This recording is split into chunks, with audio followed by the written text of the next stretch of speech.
Chapter 1287. My name is Lin Xinyuan. The voice of the god of war was concise and peaceful. But this self-introduction was countless times more effective than any extravagant flattery. Strong wind, heavy rain, thunder, and tsunami. Qin Weibai's entire worldview seemed to be shattered in front of these three words. Who was Lin Xinyuan? Zhongzhou State had a population of more than 1 billion. Billions of people in the world. But anyone who went to school and studied history would not be unfamiliar with this name. He was recorded in the history of Zhongzhou State and the history of all countries in the world. Mentioning this name was like mentioning Genghis Khan, Alexander, and Caesar. Speaking of Napoleon, countless years had passed. As long as civilization existed, these names would always shine in their own times. Lin Xinyuan. Lin Xinyuan, the first generation of the god of war in Zhongzhou State. The founder of Zhuanyuantai in Zhongzhou State. The ancestor of the Lin clan. The only god of war in the history of the Wang family of Beihai. He and the ancestor of the Wang family of Beihai rose decades apart. After the ancestor of Beihai died, he spread his wings and covered the entire Zhongzhou State and Beihai. He did not retreat but moved forward. In his era, Zhongzhou State completely had the strength and confidence of the world's first power. It was a time when the whole world was silent and only Zhongzhou State was shining. Different from the ancestor of Beihai who founded the Wang family of Beihai and left the southeast group. The first god of war, who guarded Zhongzhou State but never took root in Zhongzhou State, was evaluated even more than the ancestor of Beihai in history. He lived for less than 100 years, but what he did was the real demeanor of the god of war. Qin Weibai couldn't imagine how peerless the god of war had been at his peak. She could only admire his sharpness through the few words in history. But time flew. Hundreds of years had passed. Zhongzhou State had passed 10 generations of gods of war, including Gu Xingyun. When the new god was about to take the throne, someone came to her and told her his name was Lin Xinyuan. It was a feeling of a person in a history book walking into reality. Qin Weibai, who thought she would not be surprised by anything, had a confused look in her eyes. Astonishment, confusion, doubt, and all kinds of emotions intertwined in her eyes, turning into a strong sense of absurdity and ridicule. In the voice that almost shattered the world, Qin Weibai heard her own voice. Your name is Lin Xinyuan? In the floating blood mist, the god of war nodded. Qin Weibai fell silent. She was silent for a long time. Everything she had seen about Xinyuan Wushang appeared in her mind. His mutterings were inexplicable. He could act mysteriously as he pleased. He did not engage in proper work, eating and waiting for death. But no matter what, this fat man who called him sister-in-law did save Tianlan's life and made a great contribution to Tianlan's martial arts breakthrough. Finally, Qin Weibai nodded and whispered, So, transfer money? Lin Xinyuan, I, Emperor Qin, send money.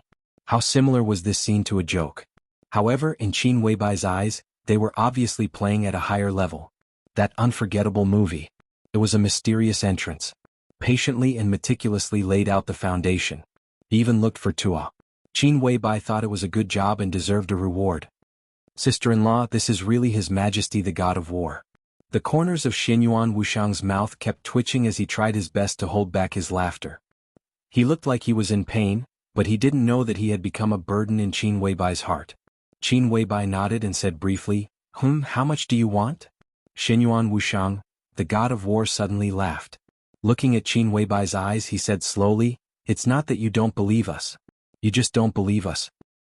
You can't find a reason to believe us, so you try to convince yourself that we are liars. But can you really convince yourself? Qin Weibai frowned. I am the Lin Xinyuan you know, but I can't show you any direct evidence. Countless blood mists burst out from his body. The voice of the god of war was still calm. The Lin clan has my portrait. You should feel that I look familiar. Qin Weibai's heart suddenly shook. The existence of Dongqing is a secret that only you and the other you know. Even Jiang Shangyu doesn't know his name, and you have just seen his life. Time travel and life restart also sound incredible. You don't believe in my existence, which is equivalent to determining the meaning of your own existence. Qin Weibai sneered. Existence is existence. This in itself is meaningful. My being here is meaningful. The god of war nodded in agreement. My being here is also meaningful. Qin Weibai's eyes flashed. The war god's voice continued, You are the initiate, and you have already become a dream puppet. Toying with the consciousness, destroying the mind, and even enslaving the soul is the specialty of your branch. I represent that space-time. If you don't believe me, it is the same as doubting the rationality of your own existence. If a dream realm puppet even doubts the rationality of its own existence, then you're already very close to collapsing. More and more blood mists floated out of the god of war's body, and the faint blood color had almost covered his body. The black dragon robe on his body was shining, and countless patterns were constantly changing. Kill the world. All worlds. This was the divine artifact of the god of war's realm, and also the weapon of the god of war. The different names were because of its two forms. The all worlds in the dragon robe form could be said to be one of the strongest defensive divine artifacts in the starry sky, and the kill the world in the sword form was an invincible divine blade. Its level was not as high as the king guard, but there was only one king guard, and under certain circumstances, the kill the world did not have certain restrictions. The god of war was a person who did not like too many restrictions. Qin Weibai's heart gradually calmed down. After seeing the god of war, their conversation instantly turned into a spiritual storm in her mind, constantly replaying. She glanced at the god of war and said slowly, "What are the initiators and dream puppets?" The god of war raised his eyebrows, but before he could speak, Xianyuan Wuxiang had already said in a low voice, "Your Majesty, be careful with your words." The god of war was silent for a moment, and laughed somewhat self-deprecatingly. "I can't give you an answer for now. When there is a chance I will tell you." Both Qin Weibai and Xianyuan Wuxiang noticed that the god of war had changed the way he addressed himself. This seemed to be a change in mentality. Xianyuan Wuxiang breathed a sigh of relief. The miracle city was still calm and tranquil, not attracting the attention of the starry sky. But Xianyuan Wuxiang was very clear that the starry sky outside the miracle city had long been filled with the flames of war. This was already the beginning of the battle of eradication. He didn't understand what was going on with the god of war in front of him, but he was very sure that the god of war's true body was already on the battlefield. The opponent he faced would naturally not be cannon fodder of the Order camp, but could only be a peak existence similar to the Doomsday. In terms of martial arts authority, the god of war had already reached the true peak. Under normal circumstances, he could indeed say many things that Xianyuan Wuxiang dared not say, and he also didn't have to be too afraid of the will of the world and the malice of the world. But now the god of war was on the battlefield, and the human race was fighting against the world. For the god of war, the starry sky rules, which had been created by the malice of the world, were already very difficult to deal with him. But the god of war currently had an opponent. If the god of war wanted to ignore it, it was very likely that the moment he said a word, his opponent would suddenly have a fighting strength far beyond his own, and in an instant the god of war would be seriously injured. If the god of war was sick, it would have a great impact on the entire battlefield. Moreover, taking 10,000 steps back, Xianyuan Wuxiang himself was the guide of Li Tianlan and Qin Weibai. Under what circumstances, it was Xianyuan Wuxiang's responsibility and obligation to let them come into contact with the real and cruel starry sky bit by bit. This power was given to him by the space-time corridor, which meant that he represented the will of the space-time corridor. Now was not the time for Qin Weibai to come into contact with these things, so she couldn't.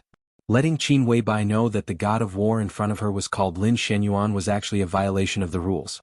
But the god of war had directly descended and said it. What could he do? Xianyuan Wuxiang felt a little helpless. He took a deep breath and looked at Qin Weibai, who was still in a state of confusion. He frowned and said softly, "Sister-in-law, you don't have to care about whether what His Majesty said is true or not. After all, he doesn't have any malice. And now, some things that you have come into contact with will only bring you danger, and these are all temporarily unnecessary information, so you don't have to look into it. In fact, even if His Majesty exists, you don't have to look into it. He is not the true body, and with his current strength, he is not even a match for Big Brother here." "I don't have the strength." The god of war smiled. His palm seemed to want to touch the table and chair in front of him, but his arm directly passed through the table and chair like a shadow. "I also don't have any ability to interfere with reality. I'm illusory. Other than being able to speak, I basically can't do anything. As for combat power, I don't have any at all." "Where is your true body?" Qin Weibai suddenly asked. If the so-called Lin Xianyuan in front of her couldn't do anything, then the movie just now obviously had something to do with his true body. The god of war took a deep look at her and said softly, "Very, very far, measured in light years." The blood mist in his body burst out at a speed visible to the naked eye. The god of war's voice was very calm. "The world is very big and you should all see it. Although, that's not what you want to see." Qin Weibai's pupils suddenly contracted to the extreme. "Very, very far. Measured in light years. The sentence, it contained too many things. Once again, Qin Weibai thought of the only dream she had now. In the dream there seemed to be an endless starry sky. The stars were like gravel and it was a vast expanse. Xinyuan Wushang's eyes completely turned cold. Your Majesty, the God of War, you've gone too far. Let him speak, Qin Weibai said. I still insist on my point of view. Xinyuan Wushang's words showed an extremely intense emotion. Right in front of Qin Weibai he opened his palm. A glowing cube appeared in his hand. The cube slowly unfolded, revealing extremely small components one after another. One of the small gears, which was almost invisible, turned into a thick book. Xinyuan Wushang opened the book expressionlessly and directly turned to the last page. On the last page, the dialogue between the God of War and Qin Weibai had appeared line by line on the page. Xinyuan Wushang bit his finger and used his blood as ink. He quickly scratched out line after line of words on the page with his blood-stained finger. Almost instinctively, Qin Weibai sensed that something was wrong. She frowned and said, "Your..." Xinyuan Wushang's finger had crossed out the last line of the dialogue. Time flew. The white clouds were leisurely and the sun was just right. Xinyuan Wushang's body trembled slightly. There was no injury on the surface, but the near-fatal injury began to gather and stack inside his body like a storm. His face instantly turned pale and his breath completely fell to the bottom. Qin Weibai also had a real brand. He only crossed out a few lines on the page and slightly touched the real brand, but his body had accumulated unimaginably terrible injuries. He was the guide of Li Tianlan and Qin Weibai. He could use his authority to write in his book, but if he wanted to change it by force he would have to pay a price. There was a moment of trance in Qin Weibai's eyes. This trance lasted less than half a second and she was completely awake. Xinyuan Wushang quickly looked down at the page. On the page was the dialogue between him and Qin Weibai. I just want to know who invited me to watch that movie. Well, I didn't see him either. Xinyuan Wushang said with a wry smile, How would I know if I didn't see him? He picked up the coke and took a sip. That man was wearing a black dragon robe. Puff. Cough, cough, cough, cough. Xinyuan Wushang spat out the coke and coughed violently. Are you sure? He looked at Qin Weibai and asked.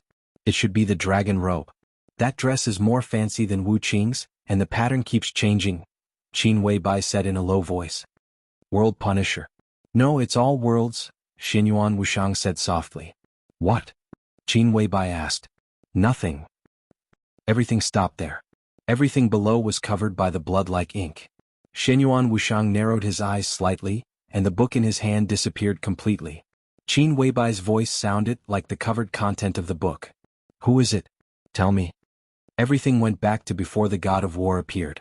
But the God of War was still there. This time Xinyuan Wushang didn't hesitate. He coughed and responded quickly. He pointed to the God of War beside him and said with a smile, Sister-in-law, are you talking about this one? Qin Weibai suddenly looked back. The God of War stood aside and nodded to her. He seemed to want to say something, but Xinyuan Wushang didn't give him the chance to speak.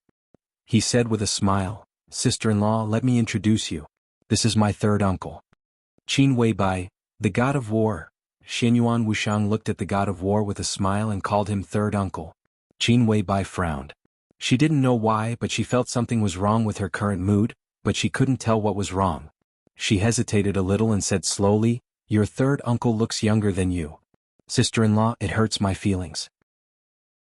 Fat people also have human rights. Xinyuan Wushang looked aggrieved and helpless. Third uncle. The God of War repeated and looked at Xinyuan Wushang with a faint smile. Xinyuan Wushang's eyes were calm as if it was a matter of course. The three supreme masters of the human clan, at least so far, were ranked like this.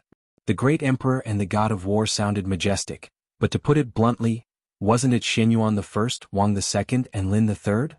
She called the God of War third uncle, which made sense in terms of seniority. Qin Weibai shook her head subconsciously. She felt like she had overlooked something. It was like an occasional flash of inspiration, but before she could grasp it, the flickering thoughts had disappeared without a trace. She took a deep look at the third uncle in a black dragon robe, and for the first time she used honorifics. Hello. The God of War was stunned and nodded. Hello. The atmosphere seemed to be a little too polite. Xinyuan Wushang scratched his head. Qin Weibai wanted to say something but stopped on second thought. Finally she began to speak. She and Li Tianlan were Xinyuan Wushang's brother and sister-in-law. So, she naturally had to call Xinyuan Wushang's third uncle. But before she opened her mouth, the god of war took the initiative to say, "Just call me third brother. My surname is Lin. Well, third brother Lin." He seemed to find this title very interesting and he laughed. Qin Weibai gave him a baffled look and said slowly, "The movie just now was very exciting. As long as you're satisfied. I'm also very satisfied." The god of war nodded. "Is it true?" Qin Weibai suddenly asked. The god of war glanced at her and nodded. "It happened after you left and came here. Dongqing's state was very bad. It could have been maintained, but after destroying Beihai, his state became worse and worse. In fact, he came here by accident and wanted to find you, but he didn't have time. It was because of that time and space intersection that the dragon vein in Tianlan and Dongqing's body could be complete. Of course, the man named Xian Xuanzi also made a lot of efforts. After Beihai was gone, you saw what Dongqing was like. So, I invited you to watch that movie and at the same time, let Dongqing see you. His current state is barely stable and with his current strength he is qualified to touch some of the truth, so in the future he will get better and better." "The truth?" Qin Weibai whispered to herself and asked, "What is it?" "Sister-in-law, I can't tell you now. It's very dangerous for you and him." Xianyuan Wushang interrupted. The god of war glanced at him and said calmly, "What I can tell you now is that you and Tianlan need to continue to break through. Some of the names here are interesting. Let's call it the transcendent realm in the spiritual field. But this realm is not complete, or in other words, there is no real limit. Spiritual power is also terrible, not inferior to martial arts at all. When your spiritual power catches up with that Saint Emperor and you can directly break out like Li Kuangtu, this fat man will tell you some truth. Spiritual power is a path, but whether it is Saint Emperor or Li Kuangtu, they only chose half of it. The right path is to combine the two. This fat man, me and many people are waiting for you to go on the right path." Qin Weibai was in a daze and no one knew if she heard the god of war's words. After a while she asked, "Can Tianlan and I still see Dongqing?" "When you know the truth you will know whether you can see him or not." The god of war said softly, "You have been there and he has been here. There is a chance." Qin Weibai nodded and didn't say anything. "What else do you want to ask?" The god of war looked at her calmly. Qin Weibai was at a loss. She thought she had a lot of questions. But maybe it was because her spiritual power had just broken through or something else. Her thoughts were in a mess. In silence, she shook her head and said simply, "I haven't thought about it yet." "Don't worry." The god of war said quietly, "I will stay here for a while. You can find me at any time." Xianyuan Wushang raised his eyebrows and looked at the god of war nervously. Qin Weibai understood that he meant to send her away. She still felt something was wrong, but she didn't delay. She nodded and left. The clinic was quiet again. The god of war stood silently, watching Qin Weibai's back pass through the flowers and woods and step on the arch bridge. Suddenly he said, "She seems to be in a daze. She knows something is wrong, but she doesn't know what is wrong at the moment. Are you sure it's good for her to be like this?" Xianyuan Wushang stood a little behind the god of war. He thought for a while and said calmly, "I don't know. But I'm sure it's not good to tell her part of the truth like your majesty did. I can help her withstand the suppression of the world's will and keep her safe." The god of war said calmly, "That's not something you should care about, your majesty?" A sharp look flashed in Xianyuan Wushang's eyes. "The return of these two is the most important thing in the spacetime corridor right now. It's even more important than the current war. Your majesty, I have my own guiding plan and rhythm. Have you not considered my father's and the others' attitudes when you interfere so rashly? It's an accident." The god of war gave an explanation that wasn't really an explanation. "What do you mean?" Xianyuan Wushang was confused. "Help me arrange for me to get to know Li Tianlan." The god of war's tone was simple, as if he was giving an order. "Impossible." Xianyuan Wushang's response was resolute. He had been restraining his attitude, but now he couldn't bear it anymore. "What on earth does your majesty want to do?" Could it be that before his majesty returned, he also hoped that someone like you would come and disturb the process of his return? If there's an accident, there will come a day. Aren't you afraid of being punished? "She won't remember," the god of war suddenly said. Xianyuan Wushang was stunned. "Even if I just told her part of the truth, she won't remember. Once she leaves this door, she will forget most of the things and then remember them little by little. You know Qin Weibai's character better than I do. She's absolutely calm and rational. She's very receptive and decisive. There are some things she can't remember or understand. She will hypnotize herself to let go. That's why I'm relieved to tell her some things. You changed her memory and I respect your choice. But in fact it's not necessary. Even if you don't do it, she will forget a lot, and then the next day she will return to the state before today. Some of the things I tell her will only leave a very vague hint in her heart, which can help her correct her path. You tell her I mean no harm, but why don't you believe it yourself? Xianyuan Wuxiang was completely silent. He didn't believe that the god of war wanted to interrupt their return. But the god of war's appearance here really made him a little uneasy. There was a flash of hesitation in his eyes and he asked, "Your Majesty, what on earth do you want to do here?" "To solve Li Dongqing's psychological problem." The god of war answered without hesitation, "And now it seems that the effect is very good. This kind of thing can be done by Xianyuan Luanhui and he does it very well. Why did your Majesty come in person?" "I felt the real imprint of Her Highness Qin Wei Bai." The god of war's eyes were sharp. "From this point of view, you can say that Her Highness asked me to come here.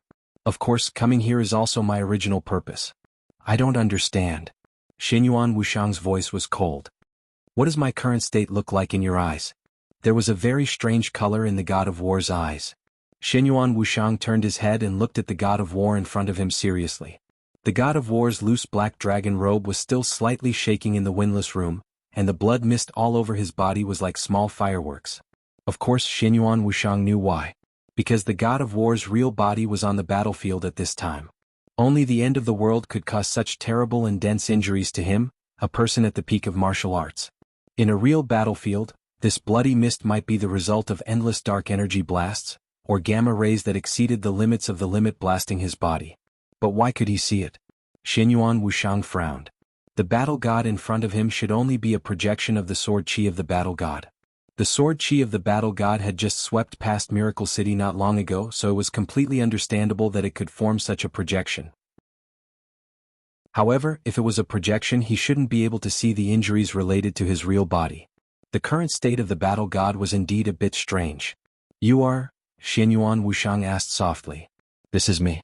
The god of war said, "You can think of it as my real body, but this is an illusory real body." Xianyuan Wuxiang was dumbfounded. What was an illusory real body? Martial arts also had such fancy means now? "This is a new thing I've been studying." The god of war said, "I didn't mean to do this, but I didn't expect to come up with these messy things." A new thing. Xianyuan Wuxiang weighed the weight of this word, and his heart was already surging with stormy waves.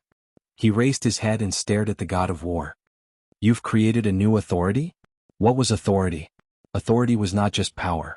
Instead, it was something that was built on fundamental cognition. Only when a living being was conscious could it have the most fundamental cognition. And all the authority was the authority of the world.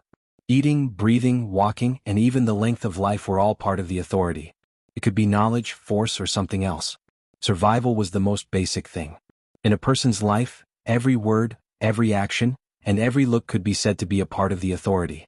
And this was the most basic part. The instinct of breathing and moving was the most basic authority given to life by the world.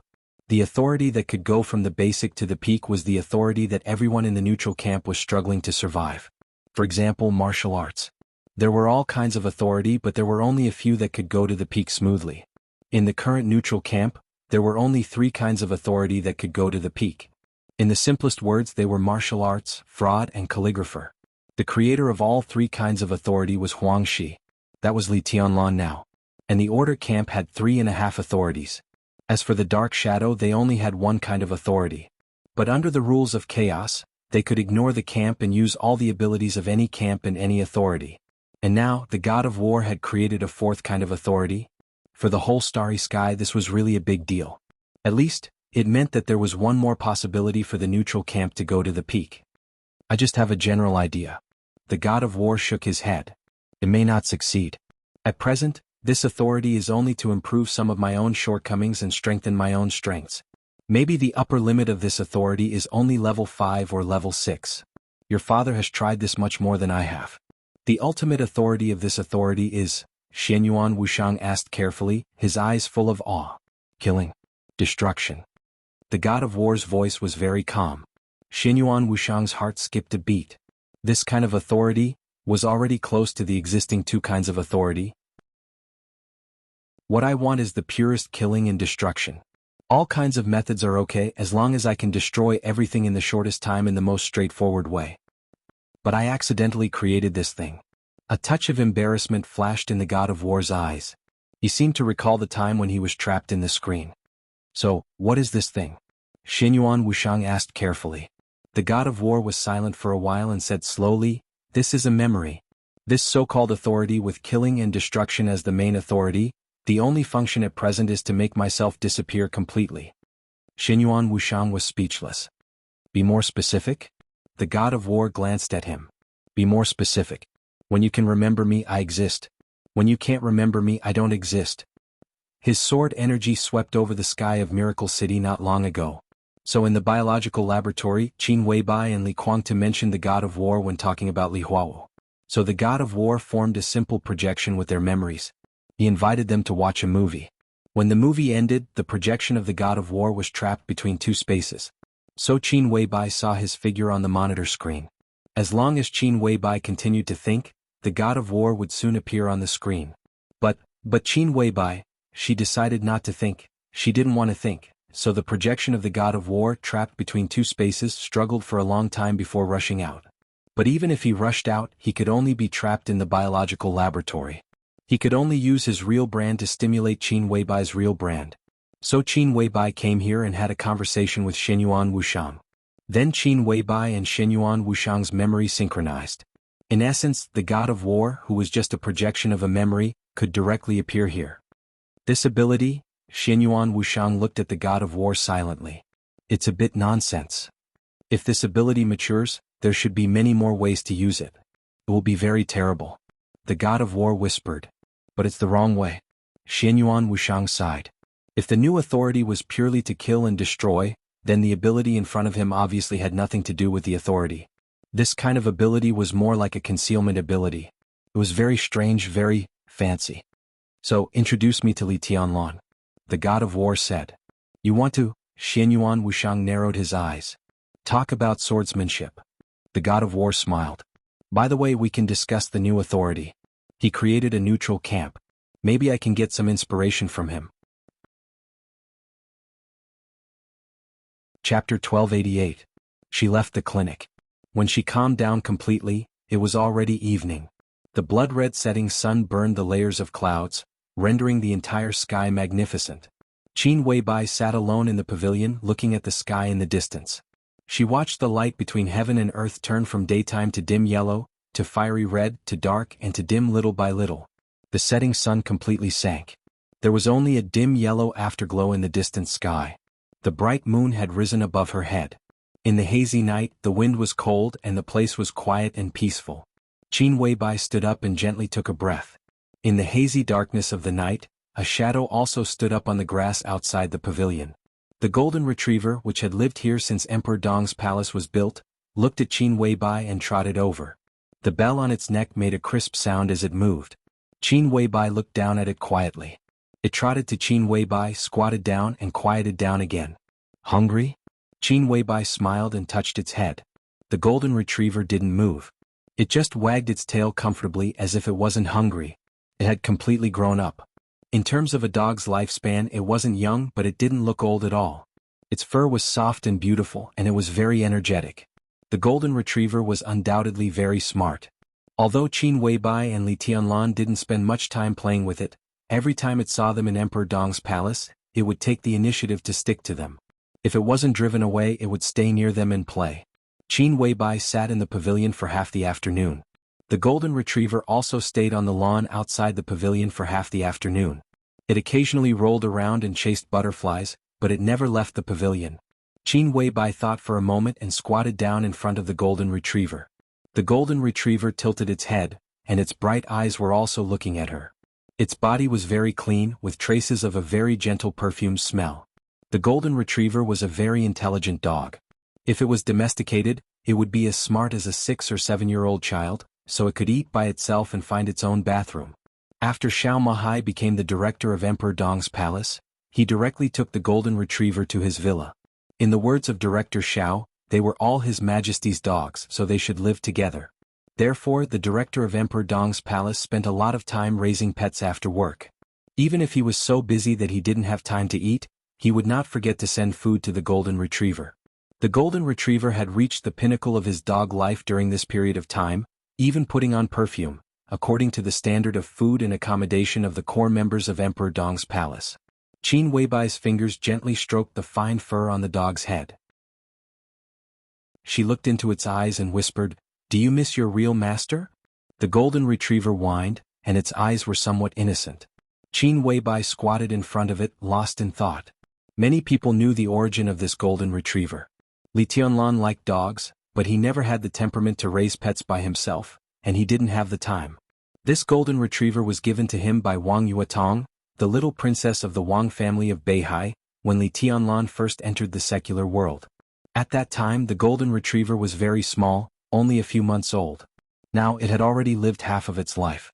If only she was here, Qin Weibai murmured to herself, and her eyes were a little aggrieved. She thought of this morning.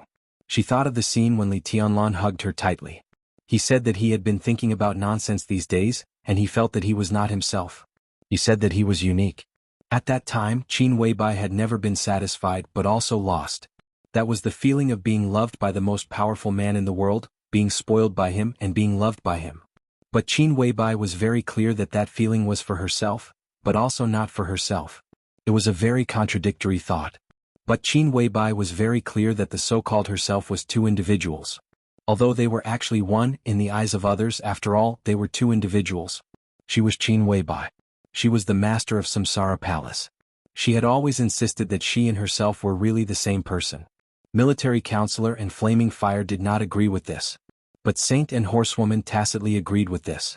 Qin Weibai had always felt that it didn't matter, because she thought that they were really the same person. Memory, thinking, language, perception, movement, body, everything was completely synchronized. Who could say that they were not the same person? No matter who it was, Qin Weibai could not care less. But only Li Tianlan was different. Everything should not have gone wrong. The master of Samsara Palace would die in Snow Country. She would become the only Qin Weibai, replacing herself and accompanying Li Tianlan. She was her, unique, and Li Tianlan would never find out the truth. No, there was no truth. She was Qin Weibai. This was the truth. She did not have to pretend to be another person at all because she was herself. This was also her original plan. But the master of Samsara Palace did not die, but was brought to the Lin clan, which made Qin Weibai not fully get into the state at the beginning. Then some details began to be more and more loopholes. Li Tianlan now did not expect that there would be two Qin Weibai. So for some details he just thought that he was imagining things. After a few days of madness, he now doted on her even more. But once there was doubt, it was only a matter of time before it was exposed. Especially when Jiang Shangyu was not dead yet. If both Jiang Shangyu appeared in front of Li Tianlan, it was enough to make him realize something. Qin Weibai did not dare to imagine what Li Tianlan would do after knowing the so-called truth, nor did she know what he would become. But his performance had already explained a lot of things. It was just as he had said. He felt that she was not herself. This was a kind of unintentional denial, which also made Qin Weibai's inner uneasiness reach the peak. She did not know how long she could keep pretending, although she felt that she was not pretending at all. "Baby, what do you think we should do?" Qin Weibai touched the head of the golden retriever and asked in a low voice. The golden retriever blinked its eyes and stuck out its tongue to lick Qin Weibai's palm. "If he finds out the truth, he will not be able to bear it. If your real master is here, maybe he can continue to accompany her in my place," Qin Weibai murmured. The golden retriever lay down and rolled over, showing its belly to Qin Weibai. "In fact, no one is a substitute. Your original master is not, and neither am I." Qin Weibai reached out and scratched the belly of the golden retriever and laughed. "He fell in love with me at the beginning, so he can fall in love with me now, right?" She stood up and stamped her feet gently. The golden retriever got up and circled around Qin Weibai, as if it wanted to play. "I'm going to accompany him. I'll come to play with you another day." Qin Weibai patted the dog's head, turned around, walked out of the pavilion and went to the castle. The golden retriever sat in the pavilion until Qin Weibai's figure disappeared. Then it wagged its tail and turned to run to Xiao Mahai's villa. After washing her hands and changing her clothes, Qin Weibai returned to Li Tianlan's office. A large number of materials were still piled up on the expensive desk in the office, but some of them were obviously sorted out. It seemed that Li Tianlan had finished reading and memorized them. When Qin Weibai pushed the door open and walked in, Li Tianlan was not behind the desk, but sitting in front of the sofa by the French window, reaching out to pinch between his eyebrows. Qin Weibai trotted to his back, held his head with her slightly cold fingertips, and let him lean on the sofa. She smiled softly and said, "Tired?" "I'm fine." Li Tianlan opened his eyes, moved his body and tried to push his head up. Qin Weibai obediently bent down slightly, letting his head touch her chest. "Are you hungry? Should I order some food? Or should I make some dishes for you?" Qin Weibai looked down at Li Tianlan. Her cooking skills could be said to have been taught by Yu Donglai, because she was extremely confident. Li Tianlan looked up at her. He rarely looked at Qin Weibai from this angle. To be exact, it was the first time. The face in his sight was still beautiful, exquisite, and dreamy. Separated by the proud peaks, it was hazy but it had a special charm. "Forget it, eat whatever you like. I'm mainly eating you tonight." Li Tianlan reached out and pinched her face. "You're not serious." Qin Weibai glared at him. "Then let's talk about something serious." Li Tianlan moved his body. "I just talked to Zhou Yu on the phone." Qin Weibai was stunned, and a touch of deep thought flashed in her eyes. "Zhou Yu of Huading?" Li Tianlan said yes. Qin Weibai subconsciously slowed down the strength of massaging Li Tianlan and pondered. In today's Zhongzhou state politics, when it came to the hot young people, the first was naturally the current governor of Nanyue, Zhou Yuanshan, who was almost certain to become the speaker of Nanyue after the election. At the age of 38, almost everyone thought that he would be the new leader of the new group in 15 to 20 years. The second was the governor of Jianghuai, Wang Jingxin. He was the core figure of the Wang family of Beihai and the Southeast Group. Although Zhou Yuanshan and the local forces of Jiangzhou worked together to push him out of Jiangzhou during the internal reshuffle of Beihai, Wang Jingxin did not show any signs of decline after he went to Jianghuai. In the past 2 years in Jianghuai he was quite diligent. He was about the same age as Zhou Yuanshan. In this election, Zhou Yuanshan would enter the parliament one step ahead of him, but no one dared to say that Wang Jingxin would not have a chance in the future. In this position, there were too many variables between advance and retreat. A little carelessness could cause one to waste a few years in the same place. It was not uncommon for the latecomer to catch up. And after Wang Jingxin, it was the current deputy speaker of the Southwest Group, Zhou Qi. In the past year, Zhou Qi's status had soared like a rocket. Seriously speaking, Zhou Qi began to become more and more conspicuous when Chen Fangqing began to be unable to bear the pressure. After Chen Fangqing's death, Zhou Qi suddenly became the core of the core. Obviously, the Prince Group intended to unite all the forces that could be united. By supporting Zhou Qi, they could get the full support of the former forces of Zhou Tong and deal with the pressure from the new group and the Southeast Group more easily. Zhou Qi was now the deputy speaker of the Southwest Group. There were already rumors that after the election, he might skip the transition of the mayor and directly become the speaker. This year Zhou Qi was in his early 40s. If he could reach the top in Southwest City, he would undoubtedly enter the parliament. This was also what the Prince Group was currently working hard to promote. After Zhou Qi was Zhou Yu. Although they had the same surname, they were not relatives. Zhou Yu was the nephew of Zhou Yunhai, the current leader of the North Group, and the current mayor of Huading. He was also in his early 40s. He was originally only the deputy mayor of Northern City. The reason why he could control the Huading municipal government was that the Prince Group and the Academy worked together to suppress the Southeast Group and the Giant Group more than 2 years ago. The North Group repeatedly jumped around and gained a lot of benefits, a considerable part of which fell on Zhou Yu. When Yu Chuanguang left Huading and was transferred to Wuyue, Zhou Qi took one step from Northern City to Huading and held the position of mayor. According to the intelligence of the new group and the Southeast Group, Zhou Qi's current life in Huading was not good, but it was not bad either. He had established his authority and firmly grasped a series of matters in the municipal government, especially the financial power. This was also his most powerful weapon against the speaker of the Prince Group. As long as he could hold the financial power, it would be difficult for the speaker to intervene in the big matters of the municipal government. If the speaker wanted to intervene, he could only make a deal with him with the power of speech. Originally, it was not a bad situation to maintain this situation. After the election, the speaker of Huading would retire. Even if he could not take advantage of the situation to take the position, it was enough to further expand his influence by staying in the position of mayor for the future.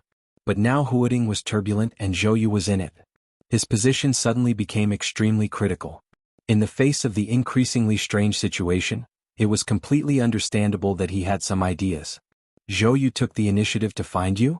Qin Weibai's voice was very gentle. Li Tianlan nodded and said, "Yes. He can't get the position of speaker." Qin Weibai's voice was crisp and decisive. What was Huading's status in Zhongzhou State? It was the most prosperous international metropolis in the whole of Zhongzhou State and one of the main windows of Zhongzhou State to the outside world. Those who could sit in the position of speaker were all big shots at the top level of governor, and then became one of the most influential members of parliament in Zhongzhou State. Zhou Yu's qualifications were far from enough. In fact, based on his qualifications, it was already the limit for him to sit in the position of mayor. Under normal circumstances, it was unlikely for him to sit in this position. He's still very clear-headed. Li Tianlan smiled. He doesn't plan to fight for the position of speaker, but he hopes to get my support to fight for a few heavyweight positions in Huading for him.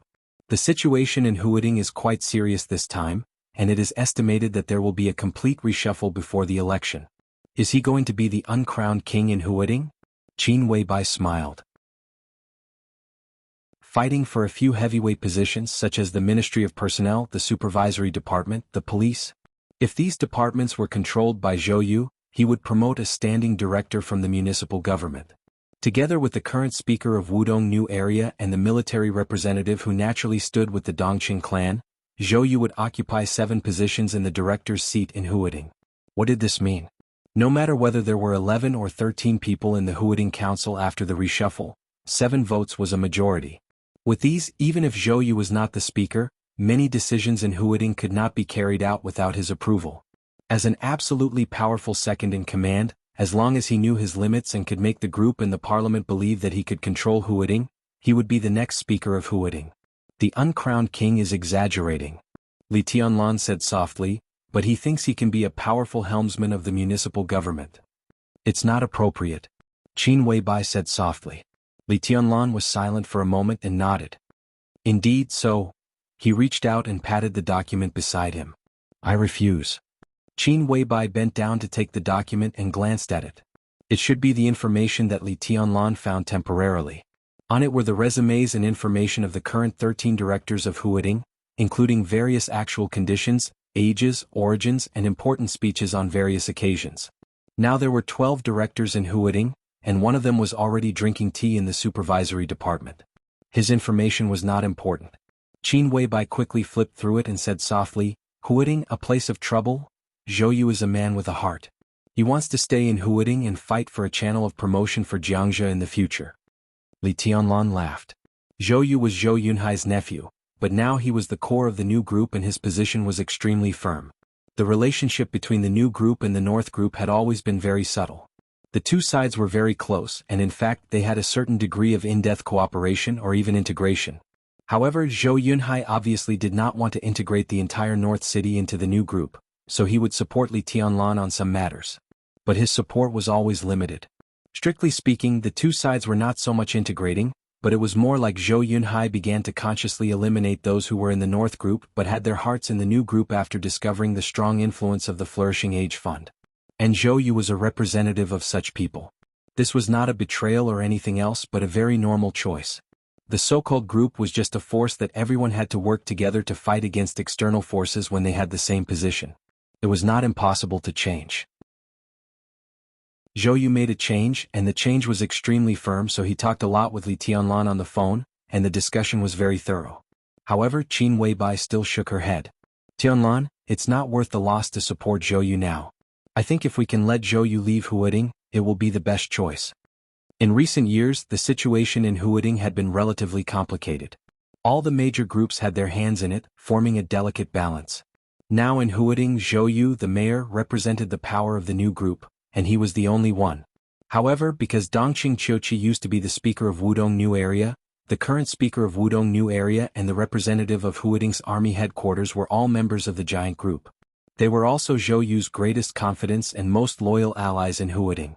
Zhong Yuwei, the speaker of Huading, the ministers of the Ministry of Personnel and the Propaganda Department, plus the one who was now drinking tea in the Ministry of Supervision, were the Prince Group's base in Huading.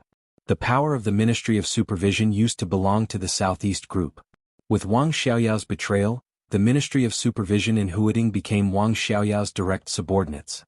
They were not in the camp of the Southeast Group, but close to the Prince Group, but not the force of the Prince Group. The Huading Ministry of Supervision changed its commander a few days ago. The former Minister of Supervision was transferred to Wuyue, and Yu Chuangguang was also away for a while, so Wang Xiaoyao's force had officially left Huading. They still had some influence in Huading, but without a leader, such influence was destined to be useless. The new Minister of Supervision in Huading and the current Deputy Speaker of Huading were the force of the Southeast Group. In addition, a Deputy Mayor of the municipal government was the force of the North Group, slightly close to Zhou Yu but not one of them. The other board members were from the academic faction. The Special Warfare Group still controlled the Special Operations Bureau. This was the current power distribution in Huading, and it was foreseeable that in the following period, this power distribution would definitely become unrecognizable. Huading had become the focus of the game between the Prince Group and the Southeast Group. The Prince Group had a strong influence, but the storm stirred up by Wang Xiaoyao was quite disadvantageous to Zhong Yue. This was also the weapon of the Southeast Group at this time. The Prince Group intended to win over Wang Qinglei and then get the whole Wuyue, but it did not intend to give up Huading.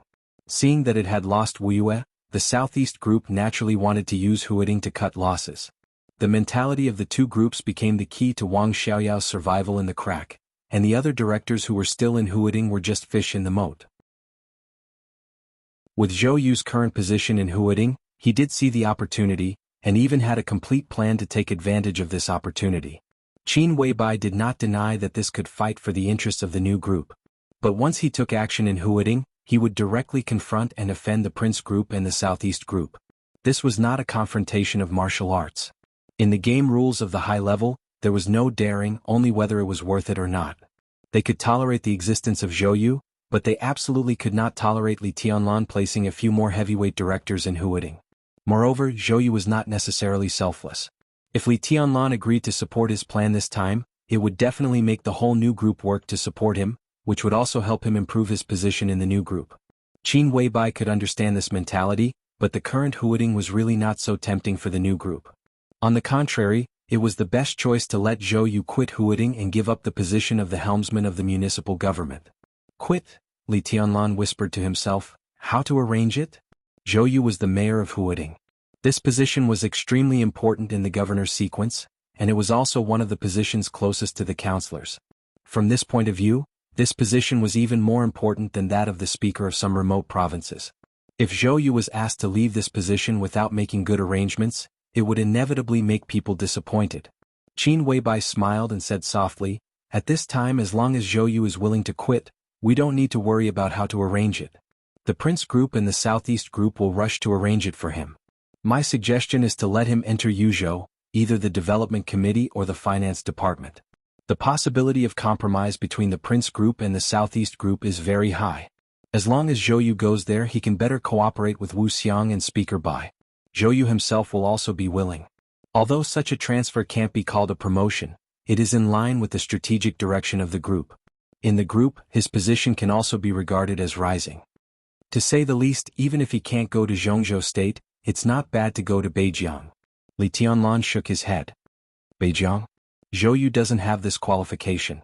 Beijiang was located in the border, far less prosperous than Huading, but it was the largest province in Zhongzhou State, and the situation in some aspects was more sensitive.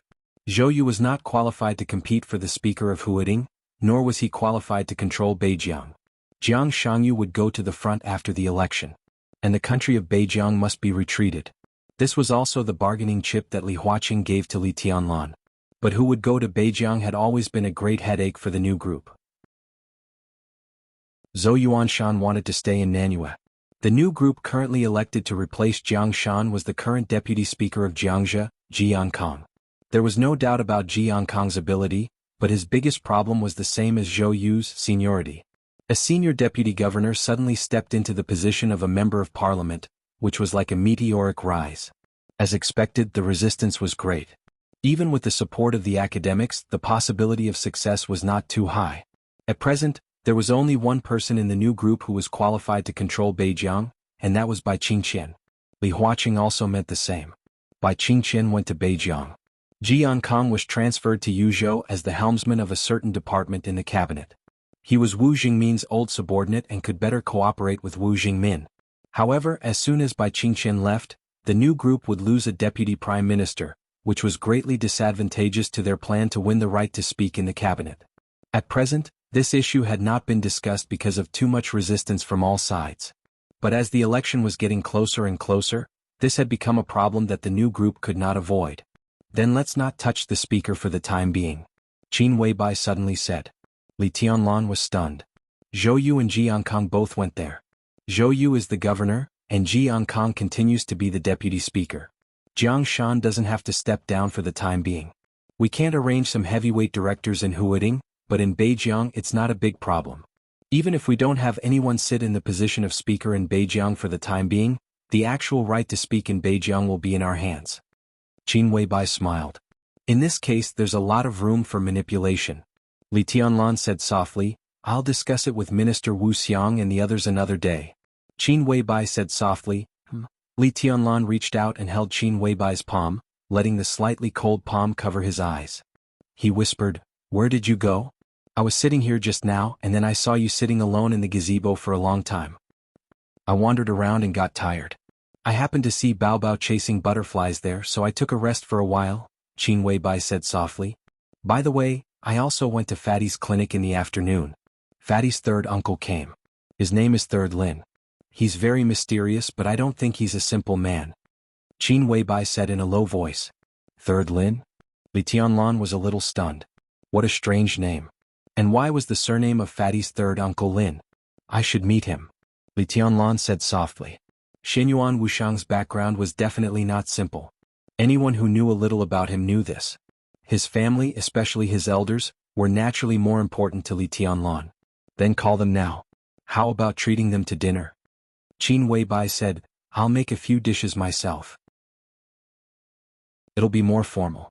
Li Tianlan thought for a moment, nodded, took out his mobile phone, and directly dialed Xinyuan Wuxiang's number. The phone kept ringing. Xinyuan Wuxiang didn't pick it up until it was about to automatically hang up. Just from his tone, it could be seen that the fatty was very excited. Big brother? Li Tianlan hummed. Before he could speak, Xinyuan Wuxiang had already started shouting, Go, go, go. They can't hold on anymore. Group 2, go and fight the boss. The others, follow me and guard the bodies. That priest, kill him for me. Li Tianlan was speechless. Qin Weibai subconsciously raised her hand and rubbed her forehead. Xinyuan Wuxiang, the internet addict and fat homebody, was real. Have you eaten? Li Tianlan took a deep breath and asked. I drank 2 liters of Coke. I'm not hungry for now. I'll order something to eat later. Big brother, what's the matter? Are you not feeling well? What's wrong with you? Xinyuan Wuxiang spoke very quickly. It was clear that he wanted to end the call as soon as possible. The corner of Li Tianlan's mouth twitched. He resisted the urge to rush over and slap the fatty. He said slowly, You have a third uncle in Emperor Dong's palace? Xinyuan Wuxiang was silent for a moment and laughed. What a coincidence. He just left an hour ago. My third uncle was going to ask me to introduce you to each other, but I told him that big brother is a little busy these days. He said he understood and left. He hasn't been back to Zhongzhou State for many years and wants to travel around. Besides, he has a son in Nanlu State who also plans to visit his relatives. I guess when he comes back, big brother, you're almost done with your work. I'll introduce him to you then. Li Tianlan shook his head. You don't have to be polite. You directly made the decision for me. We're family. There's no need to play these tricks. Besides, big brother, you're really busy these days. My third uncle wants to talk to you about something.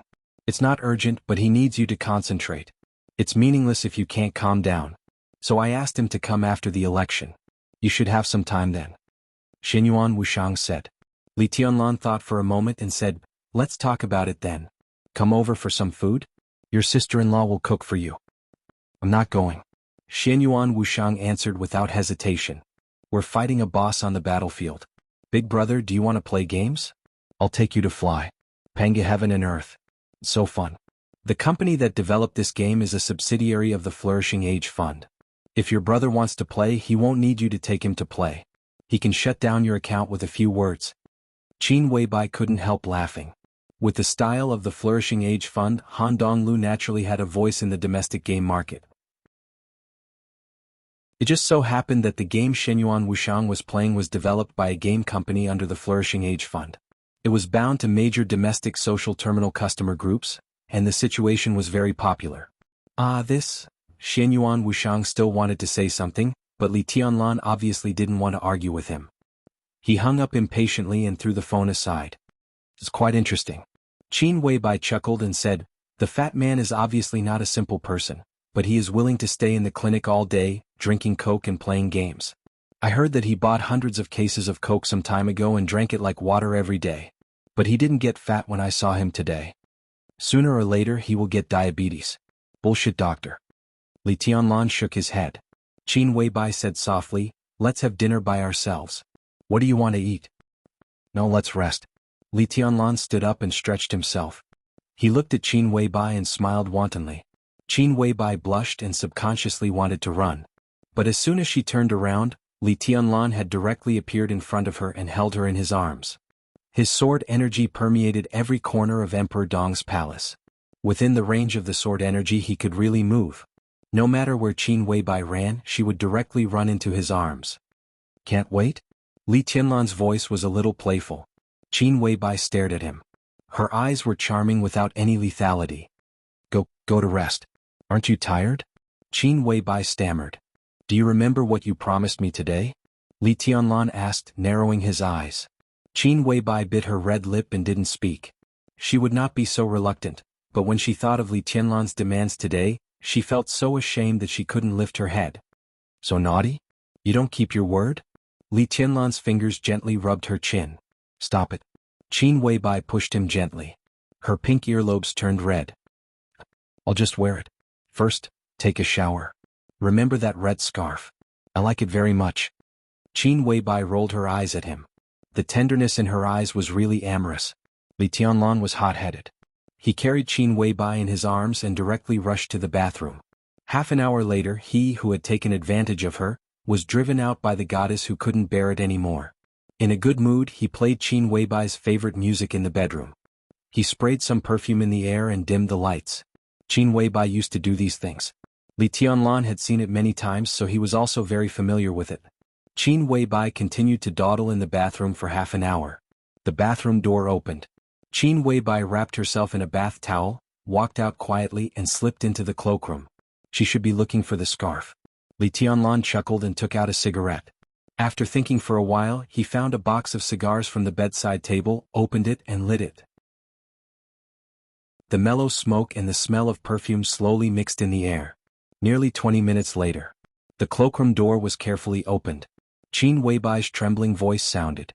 Tianlan, Qin Weibai took a puff of the cigar, feeling a little comfortable. Turn off the light, okay? It's very dark. What are you afraid of? Come out and let me see. Li Tianlan sat on the bed and narrowed his eyes. If you don't come out, I'll go in and catch her. There was silence in the cloakroom. Li Tianlan could imagine the goddess standing at the door, hesitating and biting her red lips. Finally, the door of the cloakroom slowly closed. Qin Weibai walked into Li Tianlan's sight little by little.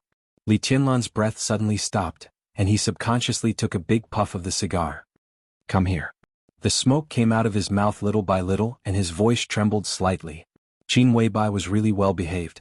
She carried out Li Tianlan's request perfectly. Black silk. But it was not the kind of stockings that were one piece, but two separate stockings. The silver stilettos studded with diamonds shone with an incomparably seductive luster in the dimly lit room, making her, who was already 1.76 meters tall, look even taller. It seemed that she could not find the red silk scarf.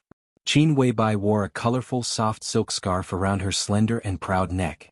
There was a small silver bell at the front of the scarf, which was gently vibrating with her breathing, making a clear and melodious sound. Qin Weibai was wearing a white top hat and carrying a small handbag in her hand. She seemed a little nervous, but she was still proud and noble as she stood there. High heels, silk stockings, silk scarf, top hat, handbag. Such a goddess was dignified and elegant as if she was going to a banquet. But there was no dress, not only no dress. But what? Was no wearing no? She walked over slowly, carrying the handbag, and the silver bell on the silk scarf gently rippled. Li Tianlan touched his nose subconsciously. Fortunately, there was no nosebleed. You're so bad. Qin Weibai walked to Li Tianlan's side, and her face was full of red clouds. Do you want to bully me in different ways every day? You don't like it? Li Tianlan asked. Qin Weibai's eyes were extremely soft and her voice was sweet. Do you like it? I like it. Li Tianlan nodded seriously. It's very coquettish but also very cute. Qin Weibai bit her lip and stared at him weakly. Her delicate body was slightly trembling. Li Tianlan took a deep puff of the cigar and forced himself to calm down. He puffed the smoke on Qin Weibai's face, narrowed his eyes and chuckled. Kneel down. Qin Weibai put her legs together and looked at Li Tianlan with hazy eyes. You don't look like you did when you said that you had low self-esteem and lied to me to sleep with you. In the smoke, Qin Weibai saw a pair of firm and fiery eyes. Li Tianlan's voice rang out. You're mine. Qin Weibai hummed in a low voice. Kneel down. Li Tianlan said. Qin Weibai sighed softly and slowly knelt down in front of Li Tianlan. Her movements were elegant and weak. She knelt on the carpet, straightened her upper body and looked up at Li Tianlan. Her eyes were hazy and blurred. This was undoubtedly the most conquering gesture for men. In his sight was still that perfect and dreamy face. Her face was cold, delicate and flushed red. She was charming and submissive. I hate it. Qin Weibai's voice was soft. It's so embarrassing. How dare you talk back? Li Tianlan raised his eyebrows. You're the one who wants to talk back. I didn't. Qin Weibai looked at him with some grievance. Li Tianlan chuckled. Qin Weibai lowered her head. In the room, soft music surrounded them, accompanied by the soft rhythmic sound of silk scarves and silver bells. Li Tianlan gently reached out, took off Qin Weibai's little hat, and stroked her hair, which was still a little wet. Little bai. His voice was very soft. Little baby? Li Tianlan lowered his head, and the smile in his eyes seemed to be overflowing. It's really strange. Can you tell me why you're not wearing clothes? Hiss. Li Tianlan suddenly took a deep breath. Qin Weibai gently bit him and raised her head. Her breathing was a little disordered, and her eyes were blurred and clear. She said with hatred, I'll fight with you. The wind was blowing outside Emperor Dong's palace. That night, in Dong Huang's bedroom, the crisp silver bells rang until midnight. Chapter 1289. Late at night, in the headquarters of the Purgatory of Heaven capital, Li Kuangtu, who was sweating profusely, suddenly sat up on the large double bed in the bedroom. His face was deathly pale and his eyes were muddled. Cold sweat dripped down his face drop by drop. His breathing was extremely rapid, and he closed his eyes to feel his intense heartbeat. He slowly held his breath and after a long while he let out a long sigh. His movements were so violent that Phoenix, who had been taking care of her son and had just fallen asleep, also woke up. She moved her body gently, grabbed the clothes and put them on herself. She reached out and touched Li Kuangtu's face, saying softly, Did you have a nightmare? Yes. Li Kuangtu reluctantly said, I dreamed. He suddenly frowned. In the dream, countless pictures began to fade at an unimaginable speed, blurred, and almost disappeared completely. But the palpitations that shook the soul still existed, and they became stronger and stronger. Through the illusory dream they became clearer and clearer in reality. What did I dream about? Li Kuangtu frowned.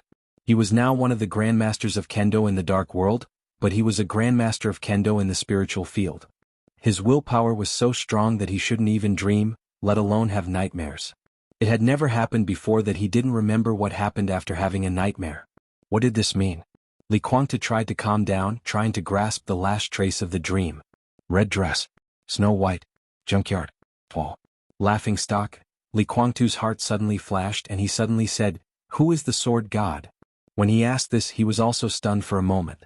This title suddenly emerged from his heart, without antecedents or consequences. It suddenly appeared in his mind, and then began to become more and more profound. What sword god? Phoenix looked at him blankly. Where is the sword god in the dark world now? Who dares to use this title? But I have heard a saying that if Wang Tianzong is the sword emperor of the dark world, then Lin Fengting can be called sword sage. I really don't know how arrogant the title of sword god can be. Even Li Tianlan doesn't have this title now. Yes. Li Kuangtu took a deep breath. The sword god definitely exists. I just saw him. No, I just dreamed of him. No, it's not a dream. No, it's a dream. In the extremely chaotic murmur, Li Kuangtu reached out and grabbed his scalp, pulling it hard. I must have forgotten something. Sword god. Li family. Phoenix gently leaned over and hugged Li Kuangtu tightly. Her voice was a little worried. You're tired. You've been under a lot of pressure recently. Relax and have a good rest. There's no sword god in the dark world. It's just a dream. Sleep for a while and you'll be fine after you wake up. Li Kuangtu quietly felt the warmth of the phoenix, motionless like a statue. His eyes, which had been a little hazy when he had just woken up, gradually became clear, as if he had returned to his most normal state. He reached out his hand and patted Phoenix's back. He said in a low voice, "I'm fine. But I'm more and more sure that I must have experienced something in Emperor Dong's palace, but I forgot about it." After a pause, he said softly, "It must be something very important." Hypnosis? Phoenix frowned. Li Kuangtu, who had just woken up from a nightmare, was indeed in a somewhat abnormal state of mind, as if he had been hypnotized but failed. "Did Qin Weibai do it? Today? No, it was yesterday." "No, recently I haven't seen Qin Weibai." Li Kuangtu shook his head. "I'm a little confused now. You sleep first. Let me be quiet for a while." Phoenix took a serious look at him and suppressed her inner worry. Suddenly she chuckled. "You must have been under too much pressure recently. Now that you've regained your freedom and your heart is relaxed, the accumulated pressure during this period will be released with the nightmare. With your current realm, even if you're injured now, how many people in the dark world can hypnotize you? Don't think too much. Well, if you can't sleep, look at your son. The little guy is getting bigger and bigger and I can't sleep well every night. If you look after him, I can have a good rest." Li Kuangtu smiled, passed Phoenix, sat on the edge of the bed and looked at the crib in front of him. In the crib, the child, who was a few years old, closed his eyes and fell asleep, breathing evenly and gently. Li Kuangtu looked at his son silently. For no reason he felt a sharp pain in his heart. It was like a needle suddenly appeared, piercing all the warmth, love and expectation, and piercing into the deepest part of his heart. The pain was earth-shattering, and the warmth in his heart instantly turned cold and bloody. "No," Li Kuangtu said softly. "Oh." Phoenix, who had just laid down, looked up at him. "I must have forgotten something," Li Kuangtu said softly, and his eyes became more and more sober. "There must be something very important. But I have forgotten about it." "What could it be?" Phoenix was a little helpless. Li Kuangtu also wanted to say that it was nothing. He wanted to say that the purgatory of Heaven Capital and Emperor Dong's palace had become enemies. In the enemy's territory he couldn't get too much confidential information, so it wouldn't be a big deal, even if he ignored some things. But he couldn't convince himself at all. He couldn't remember the dream at all. But the feeling of palpitation, panic, anger, and humiliation began to grow stronger and stronger. All kinds of negative emotions constantly stimulated his spirit and heart, and his heart was extremely uneasy and confused. "No, I have to figure out what happened," Li Kuangtu thought silently and began to get dressed. "Where are you going?" Phoenix got up again and helped Li Kuangtu get dressed. "Go to sleep, don't worry about me." Li Kuangtu gently touched Phoenix's hair and didn't answer her question. He got dressed, looked at his son again and then walked out of the bedroom. It was 3:30 at night. Li Kuangtu looked at his watch, sat on the sofa and smoked 2 cigarettes. Finally, he made up his mind and left his residence. He was going to find Li Huaqing. If he wanted to figure out what he had forgotten, Li Huaqing, who came here with him, was the only clue. Li Kuangtu wasn't sure if Li Huaqing knew something, but when he was in Emperor Dong's palace, Li Huaqing was his only choice. It was not a good idea to disturb people's dreams at this time, but Li Kuangtu didn't want to wait any longer. Li Huaqing lived in a 2-story building not far from Li Kuangtu's villa. The Purgatory of Heaven Capital didn't pay much attention to external things. When East Island rose again, Li Kuangtu built Wangtian Pavilion in Heaven Capital. From East Island to Tiannan, the headquarters of the Purgatory of Heaven Capital was much more casual. Compared with the ambition of Emperor Dong's palace to swallow the whole Xinyuan city and even the whole Tiannan, the headquarters of the Purgatory of Heaven Capital was a bit shabby. The whole headquarters cost no more than 100 million, and the living conditions were naturally incomparable with Emperor Dong's palace. However, unlike in Emperor Dong's palace, Li Huaqing was really staying here temporarily. The people of the Purgatory of Heaven Capital had now begun to pack up. Li Huaqing held a simple ceremony for Li Kuangtu here, and the formal ceremony would be held after returning to Yuzhou. Strictly speaking, the Purgatory of Heaven Capital had now become the Purgatory Army of Zhongzhou State. They would move before noon tomorrow. Whether the headquarters was shabby or not, it would only benefit Li Tianlan, so it didn't matter. Unexpectedly, the lights in the 2-story building where Li Huaqing was staying were still on. Li Kuangtu raised his eyebrows slightly, walked over and knocked on the door. The door opened quickly, and Li Huaqing's secretary Ma Si appeared in front of the door. She looked a little depressed. "General, what are you doing? The president hasn't rested yet?" Li Kuangtu asked. "He's on the phone with Huazi." Ma Si shook her head and sighed. She couldn't help but complain. During this period, the president rarely has time to rest. He is busy until midnight every day. Although the president is not in Yuzhou, he is very concerned about the situation in Yuzhou. Li Guangtu smiled and said softly, "Indeed, he is such a person." Ma Si smiled bitterly and invited Li Guangtu in. She made him a cup of tea and then walked into the study. Li Guangtu sat silently, holding the teacup and waiting for Li Huaqing to end the call. Li Guangtu could roughly guess the content of this call. It was said that in Huading, there had been a new breakthrough in the storm caused by Wang Xiaoyao, and the situation was getting more and more complicated. It had become a fierce battlefield between the Southeast and the Prince Group, and the academics obviously intended to profit from it. Li Guangtu waited for nearly half an hour. The door of the study was opened from the inside and Li Huaqing came out. He looked a little tired, but his eyes were still gentle and indifferent. He smiled and said, "What's the matter? Why are you in such a hurry?" "I'm here to ask the president to solve my doubts." Li Guangtu put down the teacup and said slowly. Li Huaqing looked at him strangely. Ma Si came out of the kitchen and put a large fruit plate on the tea table. There were many kinds of fruits in the fruit plate. "Eat some fruit and tell me slowly." Li Huaqing smiled and said, "It's not bad to stay up late and eat more fruit. Not to mention me, you are not young. It's time to pay attention to health." Li Guangtu picked up the fruit and put it in his mouth. He didn't know what he had eaten until he swallowed it. "President, today in Emperor Dong's palace?" Li Guangtu frowned and seemed to be thinking about how to phrase it. "Did I do anything strange?" "What do you mean?" Li Huaqing frowned. "Anything." Li Guangtu's tone was serious and serious. "Except that it was strange that you refused Tianlan's invitation. I didn't find anything else." Li Huaqing smiled and said, "Of course I can understand your refusal. But in the eyes of others, including Tianlan, your refusal was indeed strange. Your refusal is indeed a little strange." "I don't mean that." Li Guangtu shook his head and said, "I always feel that I forgot something very important in Emperor Dong's palace today." "You've already talked about this topic on the way here." Li Huaqing's voice was calm. "You said you forgot a dream." "Maybe it's not a dream." Li Guangtu was a little annoyed and barely controlled his tone. "But I don't know what it is. Maybe you just think too much." Li Huaqing ate the apple in his hand and chuckled. "It's the first time in your life that you've been captured, right? Especially when you fell into Tianlan's hands. Your mood during this time should be very complicated. When you're under great pressure, you'll definitely like to think nonsense. It didn't matter when you were in Emperor Dong's palace. Now that you've left that place, once you relax, it's theoretically possible to have some hallucinations. Today's negotiation was very clear from beginning to end. You refused Tianlan's request, but Tianlan didn't refuse the bargaining chip I gave. He became my student, you got freedom, and the Purgatory of Heaven capital became the Purgatory Army. What can you forget?" He glanced at Li Guangtu and continued, "But there is something wrong with your current mentality. You should adjust it in time. Guangtu, you're too afraid of Tianlan, so it's hard to put enough pressure on him. This is not what I want to see. I need him to grow under enough pressure."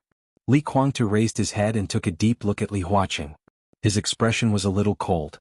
From beginning to end, Li Huaqing's attitude was very obvious.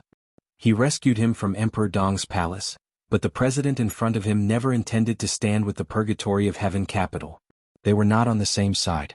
To be more precise, the existence of him and the Purgatory of Heaven capital was just a tool for Li Huaqing to train his students. What would happen to a tool? When it had no value, it was naturally thrown away. Li Guangtu smiled self-deprecatingly.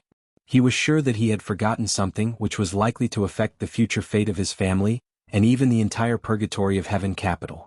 But Li Huaqing couldn't empathize with his worries, and he didn't intend to, because in his eyes, these people and these forces were just tools.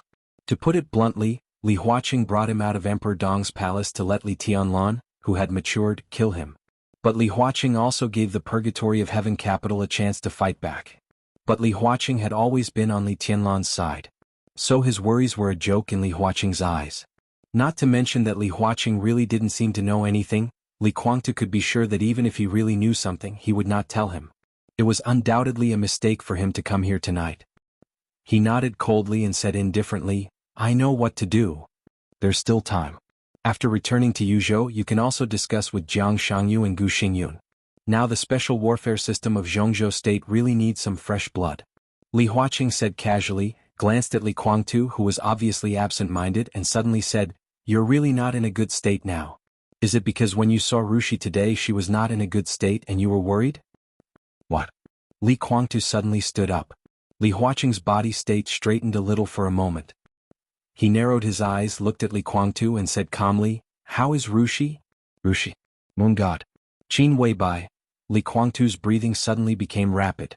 "I went to the biological laboratory of Emperor Dong's palace today." Li Huaqing's expression was a little strange.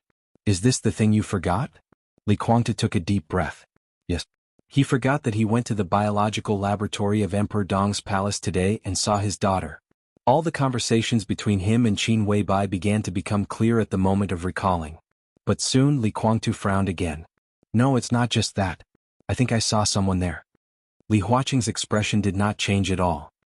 He ate the fruit in his hand, picked up a tissue to wipe his hands, and then knocked on the table casually. The fingers fell on the table and made a slight sound. But this sound fell in Li Guangtu's ears, and it seemed to be magnified countless times in an instant. Li Guangtu turned his head subconsciously. In an instant he saw Li Huaqing's eyes. Calm, indifferent, warm yet incomparably deep eyes. Like an abyss. Boom. There seemed to be a huge roar in the void. The extremely fierce spiritual storm instantly enveloped Li Guangtu. Chapter 1290. To be precise, it was a near-perfect ambush. In a situation where Li Guangtu was completely unprepared and his inner emotions were constantly conflicted, at the most suitable time, an incomparably turbulent spiritual storm spread wildly with Li Hua as the center. All the items in the room shook at the same time. At this moment, Li Huaqing keenly grasped Li Guangtu's thoughts. He didn't know what Li Guangtu had forgotten, but with such a good opportunity in front of him, Li Huaqing didn't mind seeing it with his own eyes. Something was wrong with Li Guangtu. From the moment he left Emperor Dong's palace, he felt something was wrong. In terms of spirit, Li Huaqing, who had hidden for many years, was closer to the transcendent realm than Li Guangtu. He was even closer than Qin Weibai before yesterday. The spiritual realm was illusory, but it was also hard to predict. In many cases, the destructive power of this aspect was even more powerful than the destructive power of martial arts. It was also more bizarre and impossible to guard against. Therefore, the past presidents of Zhongzhou State, no, the leaders of countries all over the world, were naturally vigilant toward those who stood at the top of the spiritual field. The presidents of Zhongzhou State would also come into contact with some knowledge in this regard to prevent themselves from being hypnotized. In other words, even if they were hypnotized, they could still realize that their state was not right. Li Huaqing was even more outrageous. In the entire Zhongzhou State, except for Qin Weibai, no one knew that he was also a guru in the spiritual field, infinitely close to the transcendent realm. Li Huaqing pursued the middle way. Even in terms of personal cultivation, he did not choose a direction that was too extreme. In this state, he was not as good as Li Guangtu in terms of the explosive power of his spirit. His real combat capability was probably only at the peak of the invincible realm. In terms of the subtle use of spiritual power, he was not as good as Qin Weibai. He chose the middle way, so he had the terrifying combat capability that Li Huaqing could have. He also had the unpredictable means that Qin Weibai had. The cultivation of the spiritual realm had always been a secret.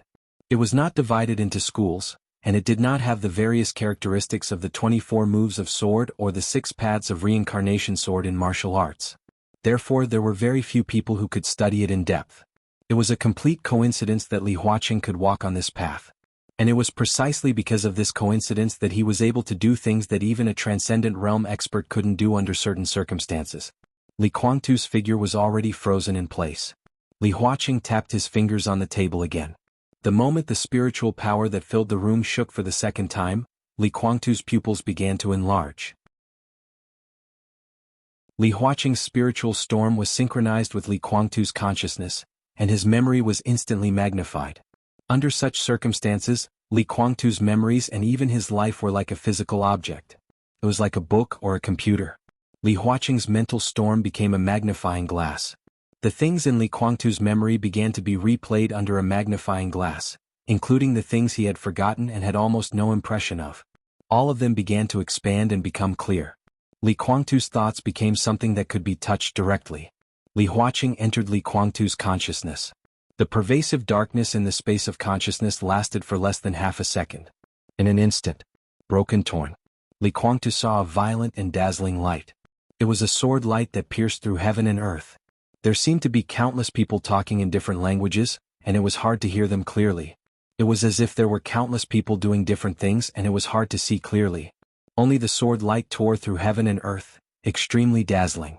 Li Huaqing's spirit instantly became dispirited, and his brain was in severe pain. Only he could see that the sword light was still shining, getting brighter and brighter. It was the endless fallen leaves and the boundless darkness. Light and darkness, reality and illusion were crazily intertwined in Li Huangtu's consciousness. The source of the sword energy was an extremely vague but extremely perfect figure. He stood under the heavy snow in the daytime, flicking up the fallen leaves. Half of the North Sea tore Mount Dibing apart. He stood in the burning ruins, facing the majestic city wall. The eternal sword, the name of the sword was Donghuang. Dead silence, indifference, madness and tyranny. That was the sword light that Li Huaqing had never seen with his own eyes. With the power to destroy everything, it merged darkness and light together. The city wall and Mount Dibing were constantly intertwined in that picture, and finally all became nothingness. Li Huaqing suddenly let out a muffled groan. The sword light in the depths of his consciousness seemed to have cut off his spiritual power. The moment his spiritual power retreated from Li Huangtu's consciousness, he heard a familiar yet strange voice say a completely unfamiliar yet somewhat familiar name. Li Dongqing? Boom. All the spiritual power was instantly broken. Blood flowed from Li Huaqing's eyes, ears and nostrils, and his body trembled violently. The surrounding space seemed to be constantly rotating, faster and faster. Li Huaqing reached out and pressed the table hard, resisting the feeling of fainting and kept taking deep breaths. His brain became clearer than ever. That sword light, that city wall, that Mount Dibing, these were the things that Li Huangtu forgot when he was in Emperor Dong's palace. But why did he forget these things when he was in Emperor Dong's palace? Mount Dibing was in North Sea. And that city wall and ruins, if he remembered correctly, were probably similar to the East Island Imperial Palace that Li Huaqing saw when he visited East Island last year. That magnificent and unparalleled sword light was brilliant, turning the surroundings of the East Island Imperial Palace into ruins, and even completely tearing the entire palace apart. Li Huaqing had been the president for so many years, but he had never heard of such an awesome attack in East Island. If it didn't happen in reality, it naturally didn't exist. That was to say, Li Huangtu saw something that didn't exist in Emperor Dong's palace and forgot about it? Didn't exist? Li Huaqing suddenly stopped breathing. That sword light replayed crazily in his mind countless times. At this moment, Li Huaqing suddenly felt that the world around him was extremely cold. Didn't exist. Yes, the sword light he saw tearing the East Island Imperial Palace apart didn't exist. But a sword light connected the two pictures. He also saw that sword light tearing Mount Dibing apart. And this thing, it existed and it had already happened. That was when Li Tianlan was still in the desert prison. Mount Dibing in Beihai province was attacked by a mysterious superior, and the opponent's sword directly tore Mount Dibing apart. When some incomplete videos were sent to the Dark World, the whole Dark World was shocked and frightened. This sword move was not long from the Eternal Sword move. At that time, the Dark World generally thought that this sword move on Mount Dibing already had the power of Mormon's Eternal Sword move. Everyone thought that the Dark World had already given birth to a new heavenly son after Li Tianlan and Wang Tianzong. But until now, the Dark World couldn't confirm the identity of the mysterious superior. The opponent suddenly appeared in Xingzhou, and then suddenly disappeared in Beihai after a sword move, as if he had never existed. But there were still traces of them here. That was them. The private plane they took to Beihai. That Airbus could be said to be the most luxurious of the private planes. But after many forces investigated the Airbus company in France, they found that Airbus didn't have the factory number of that private plane at all.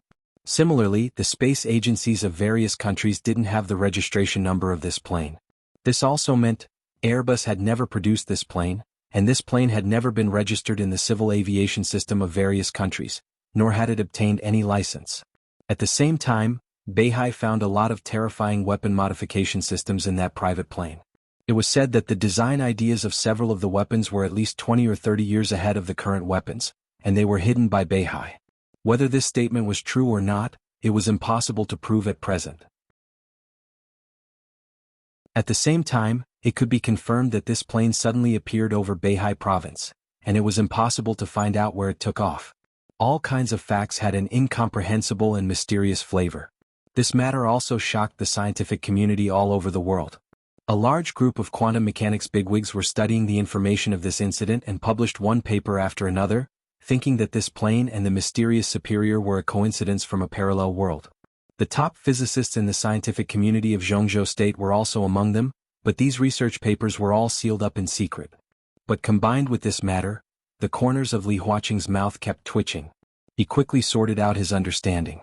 First of all, in the depths of Li Guangtu's consciousness, the sword light that he saw tearing Mount Dibing was real from the current point of view. But the sword light that destroyed the East Island Imperial Palace was illusory. And this sword light, as well as a lot of pictures that flashed with the sword light, were things that Li Guangtu had forgotten. In other words, in the biological laboratory during the time he forgot in Emperor Dong's palace, Li Guangtu once again saw the sword light that tore Beihai apart. At the same time, he also saw a lot of things that had never happened, at least not here. No matter how he looked at it, Li Huaqing could see these in Emperor Dong's palace. At least it could prove that the mysterious superior who destroyed Mount Dibing with a sword had something to do with Emperor Dong's palace. His thoughts were flashing fast. Li Huaqing thought of the last voice he heard when he left Li Guangtu's consciousness. That name. That familiar but strange voice. It was the voice of Summer Solstice, the hostess of the Wang family of Beihai. Li Dongqing, he didn't know this name. But the familiar feeling was getting stronger and stronger. If the mysterious superior was called Li Dongqing and had something to do with Emperor Dong's palace, who would this person be based on his life experience? Who else could it be? Li Huaqing took a deep breath. In his mind, he thought of the research papers published by the top scientists. They wanted to prove the existence of parallel spaces through various explanations. Li Huaqing had read those papers before. He didn't understand them, but it didn't matter anymore. If his speculation was true, then it didn't matter what those explanations were. What mattered was that he saw the evidence deep in Li Guangtu's consciousness. The sword stroke in Mount Dibing was the evidence left here. As for the other scenes, it wasn't that they hadn't happened before. It was just that they hadn't happened in this space. Li Guangtu forgot a lot of things, but he still remembered this sword stroke. Because this sword stroke was real in this space, and it was an anchor point that could not be erased. Speaking of which, all of these speculations were actually self-justifying. Countless thoughts kept flashing in Li Huaqing's mind. He found that there was no shock in his heart, but a sense of relief. The world was big. He knew this as early as when he came into contact with spiritual cultivation. Li Huaqing opened his eyes reluctantly. In the bloody sight, he reached out and grabbed the tissue near the fruit plate, took out a piece and slowly wiped the blood in his eyes, ears, nostrils and mouth. An incomparably sharp gaze was locked onto him, not even blinking for a moment. Li Huaqing wiped his face and lightly said, "If you need an apology, I can tell you that I'm sorry." Li Guangtu's eyes were almost spewing fire. "What did you do to me? You said you forgot something. I just used a simpler way to help you recall it," Li Huaqing said. "You hypnotized me?" Li Guangtu's eyes were almost spewing fire. "You know hypnosis. You can hypnotize me. Transcendent realm?" "Almost." Li Huaqing smiled. "As I said, there is a big problem with your current state.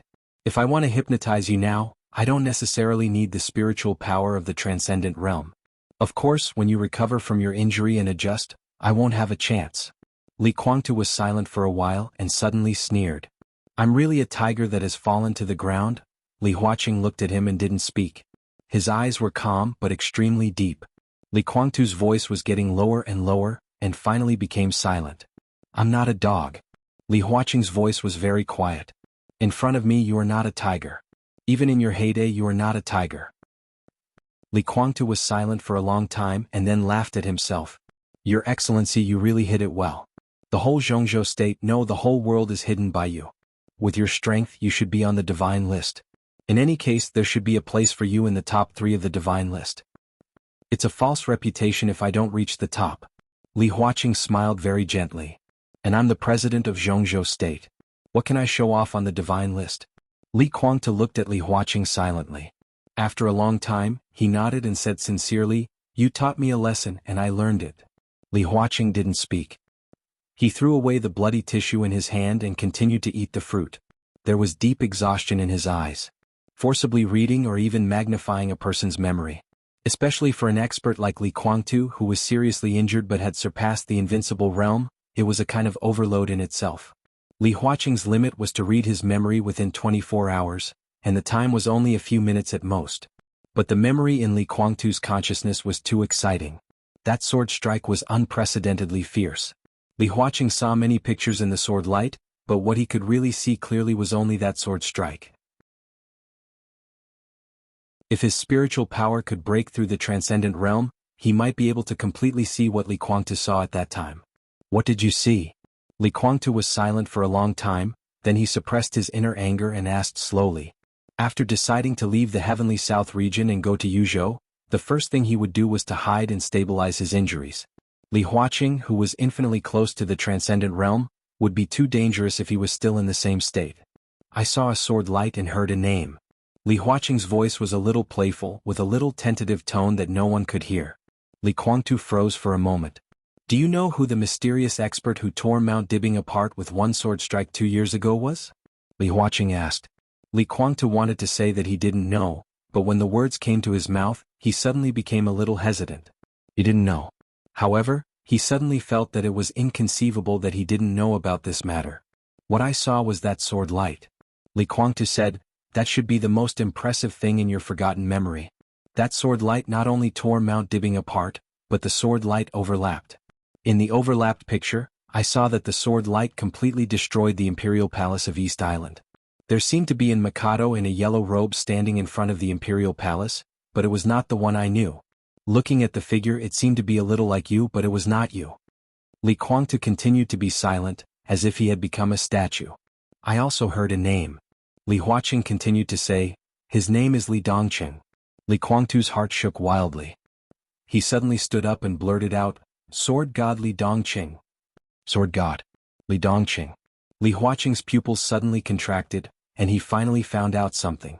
But after getting a vague result, Li Huaqing felt a little tired. Damn it, what kind of enmity does my name, Li Huaqing, have with your Li family? First Li Huazhang, then Li Dongqing. Are you trying to blackmail me? He rubbed his eyebrows and said in a deep voice, Sword God? Explain. Li Kuangtu opened his mouth and said, I forgot. He was completely silent. Sword God Li Dongqing. This title, this name was so familiar that it seemed real. He did forget a lot of things. But just as Li Huaqing could think of many things through this name, Li Kuangtu, who knew Li Tianlan's life experience, also understood what the name Li Dongqing meant. He could even think of more things. But when he thought of these things, the more he thought about it, the more uneasy he became, and an idea in his heart seemed to start to become clearer. That idea, that decision seemed to have been decided before, but he forgot the decision. And at this time the idea became obvious again. Li Kuangtu stood up. He thought silently and left silently without saying goodbye to Li Huaqing. Li Huaqing squinted at his back thoughtfully and didn't speak for a long time. Until another voice abruptly rang out. It's you. I didn't expect that the one who could get in touch with the fragment of order was the president of Zhongzhou state of this generation. They really don't give up. Li Huaqing suddenly woke up and looked up. In his sight, the god of war in a black dragon robe stood silently in front of him. Blood mist continued to spread across his body. Countless hideous and terrifying wounds appeared all over his body and healed over and over again. In the blood mist, the eyes of the god of war were a little fierce. In an instant, Li Huaqing only felt that the hair all over his body was standing on end. There seemed to be omnipresent sharpness everywhere around him. Wisps of sharpness existed in the most subtle places, and every wisp seemed to have a fatal threat to him. Who are you? Li Huaqing's attention was completely focused. The god of war wanted to speak, but then he looked around and didn't find the fat man. He seemed a little bored and didn't bother to introduce himself. He said directly, What does order mean, do you understand? Li Huaqing hesitated and shook his head. I feel that you are peeping into Li Kuangtu's memory. The god of war narrowed his eyes. This method is very unique. At least, Qin Weibai and that Saint Emperor can't do it. They can only vaguely feel it, but you seem to be looking directly. Spiritual power is one of the most terrifying powers, but there are many ways to use it. Currently, people here are just exploring, including that Saint Emperor and Qin Weibai. They are just exploring, just like a child who knows that 2 plus 2 equals 4, but doesn't know that 1 plus 3 equals 4. They also don't know that 2 times 2 equals 4. This is just something they have figured out on their own. It is very shallow, but it belongs to them. The god of war said faintly, and your spiritual power seems to have received systematic training. Not only can you add, subtract, multiply and divide, you even know the equation. Your power is not something you fumble, but it is bestowed by the world. Li Huaqing stared at the god of war, not saying a word. Let me change the question, one that Qin Weibai and Saint Emperor don't know. The beginning of spiritual power. What is it called? The god of war asked. The corner of Li Huaqing's mouth moved. He wanted to say that he didn't know, but when the words came to his mouth, he chose to tell the truth. The beginning of spiritual power is the initiator. Then do you know what you are now? The god of war narrowed his eyes. It should be the consciousness statue? Li Huaqing said hesitantly. And then? The god of war continued to ask. Li Huaqing shook his head. I don't know. That's all I know. How do you know these things? The god of war asked. Li Huaqing didn't answer. This involved the core secret of Zhongzhou state. He looked at the god of war and said calmly, Who are you? Forget it. The god of war said faintly, Your question is not important for now. According to the rules, you are the president of Zhongzhou state. At this point in time, I am here to say hello to you. I will give you a kind advice. You are a good president and have deep feelings for Zhongzhou state. But if you continue to break through in the spiritual field, the consequences will be unimaginable. What do you mean? Li Huaqing frowned. The god of war shook his head and didn't say much. Li Huaqing could directly get the fingerprint of the will of the world, and now he planned to make Li Tianlan his successor. From these actions, Li Huaqing himself didn't know that he might have become a pawn in the game between the neutral camp and the order camp. Letting Li Tianlan take over is the right thing to do. If there is still time, he should be able to stop some things. I hope you can move faster. You don't tell me your identity in the middle of the night, but tell me this directly. Are you going to tell me that my good student is destined by God? Li Huaqing didn't know whether to laugh or cry. There is no such thing as destiny. We shouldn't believe in the so-called mandate of heaven while we are alive. The war god said faintly, the so-called world, the so-called heaven's will, is most proficient in erasing the arrogance of the arrogant, destroying the arrogance of the arrogant, and destroying the arrogance of the traitors. As a human, the so-called fate should be in our own hands. You should do what you should do. Li Huaqing's eyes flickered. For example? The end is on, and the end of the world is coming. The god of war took a deep look at him. You're on your own. When you really make up your mind, maybe we can talk again.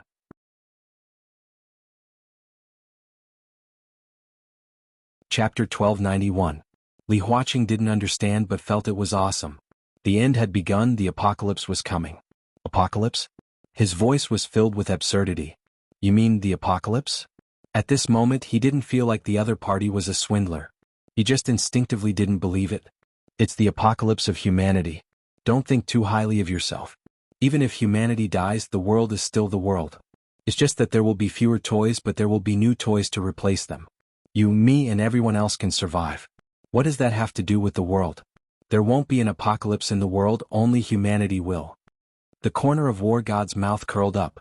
His smile was filled with mockery and coldness. Li Huaqing looked at his figure silently. The endless blood mist seemed to be his eternal background, constantly drifting around him. Through the blood mist, he seemed to see an incomparably great background. He narrowed his eyes and suddenly said, Aren't you going to introduce yourself? He used honorifics. War God Realm War God. The black dragon robe swayed lightly. Countless patterns changed crazily, finally turning into a flying dragon bearing its fangs and claws. Li Huaqing's spirit swept past the figure in front of him. His spirit power felt every detail. He could clearly feel that the dragon on the dragon robe was starting to crack. War God glanced at him and said quietly, A very long time ago, even if this is a very long time ago, there was a very powerful creature in the Order camp. They were originally a part of the world and liked to live in groups. However, every single one of them, when they grew up, they would reach the pinnacle of strength. Some of them were very big and could even penetrate through the galaxy. Their bodies could change between real and illusory. When they were real, their bodies were almost indestructible. Each scale had the energy to crush stars.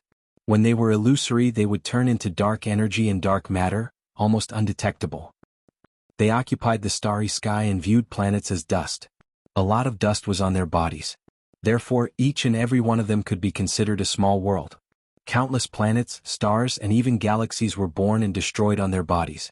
Li Huaqing's face was a little pale. They didn't need to do anything, nor did they need to maintain anything, because their existence itself was the order of the world. Do you know what pure order looks like? War God suddenly asked. Without waiting for Li Huaqing's reply, he continued, Deathly stillness, dullness, everything is doomed, everything is unchanging, a pool of stagnant water.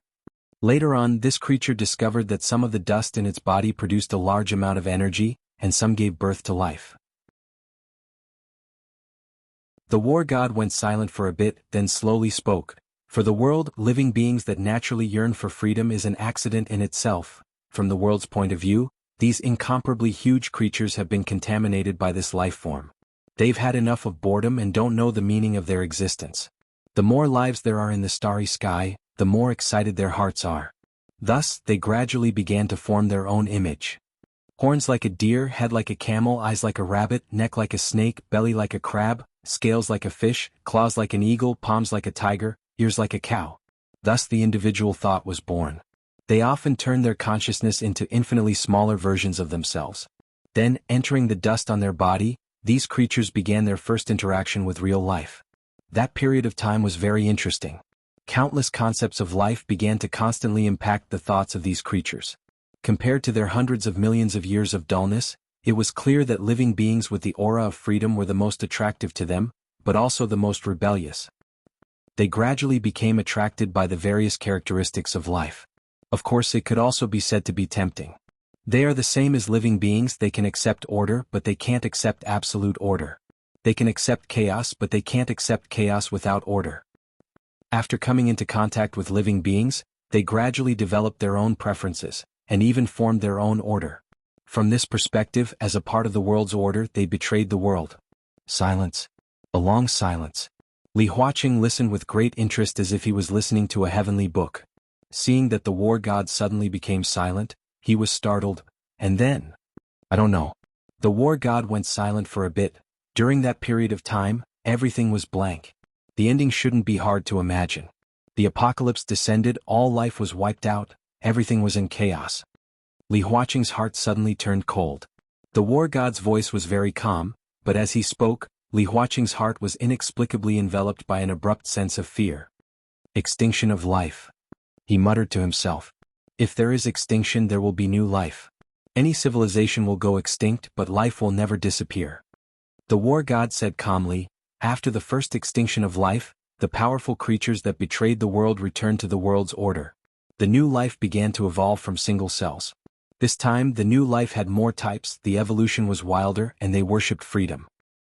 This kind of freedom once again attracted the powerful creatures that had returned to the direct order, and the second betrayal appeared naturally. So the apocalypse descended again? Li Huaqing asked. Perhaps anyone who heard this story would think that the war god was talking nonsense. But Li Huaqing didn't. In his heart, he didn't have the concept of believing or not, he just seriously accepted this story. This time it was war. The war god laughed, the war between humans and the world. Li Huaqing didn't say anything. His eyes became extremely focused. Of course, what you said is also correct. The apocalypse did indeed descend, and the world once again wiped out all the living creatures at that time. But perhaps due to the war being too intense, or perhaps due to other reasons, this extinction was an accident. First of all, there were 2 living creatures that didn't die during the extinction and luckily survived. Secondly, the powerful creature that betrayed the world for the second time also survived. The war god became silent again. Another blank? Li Huaqing couldn't help but ask. The war god seemed to have smiled. In a trance, the great figure formed from countless blood mist seemed to have completely overlapped with him. That should be the first war against the world. I mean, it was the first time in my memory. There might have been many times before, but I don't know much about them. The first war against the world came to an end. There were very few living creatures left. With the help of that powerful creature, the last few living creatures made different choices. One chose to live as long as heaven and earth, using his own death to suspend the world's will. The other went to the end of the world and restarted the cycle of reincarnation. One used his own body as a tool to obliterate his own soul and gave his skin to his best friend. His friend used his skin to disguise himself. His friend used his skin to take the most powerful weapon against the world: luck. And the powerful creature that betrayed the world for the second time, when it was on the verge of extinction, entered his skin that contained luck and survived with great difficulty. The skin he left behind fused with luck and that powerful creature, forming the first divine artifact after the first war against the world. It was called the Infinite Worlds. He became the foundation. The last 2 have become our hope. After the cycle of reincarnation was restarted, They survived and relied on the existence of the infinite worlds to get through the most difficult period. They gave their kind of life a definition, or rather, a name. They felt that their kind of life should be called. The war god suddenly looked at Li Huaqing. Do you know what that name is? Li Huaqing shook his head blankly. Human. The war god gave his answer. They felt that their kind of life should be called human. That is the origin of the ancient human race. Meanwhile, the powerful creatures that fought alongside them completely broke away from the order of the world and began to live on the destiny of the human race. Thus, they became the first totems of the ancient human race. The first humans called them the dragon race. Humans and dragon race.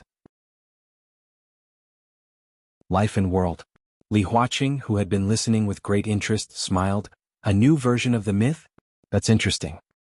Then let's talk about something more interesting. The war god also smiled. The first two humans created the human race. Who are they?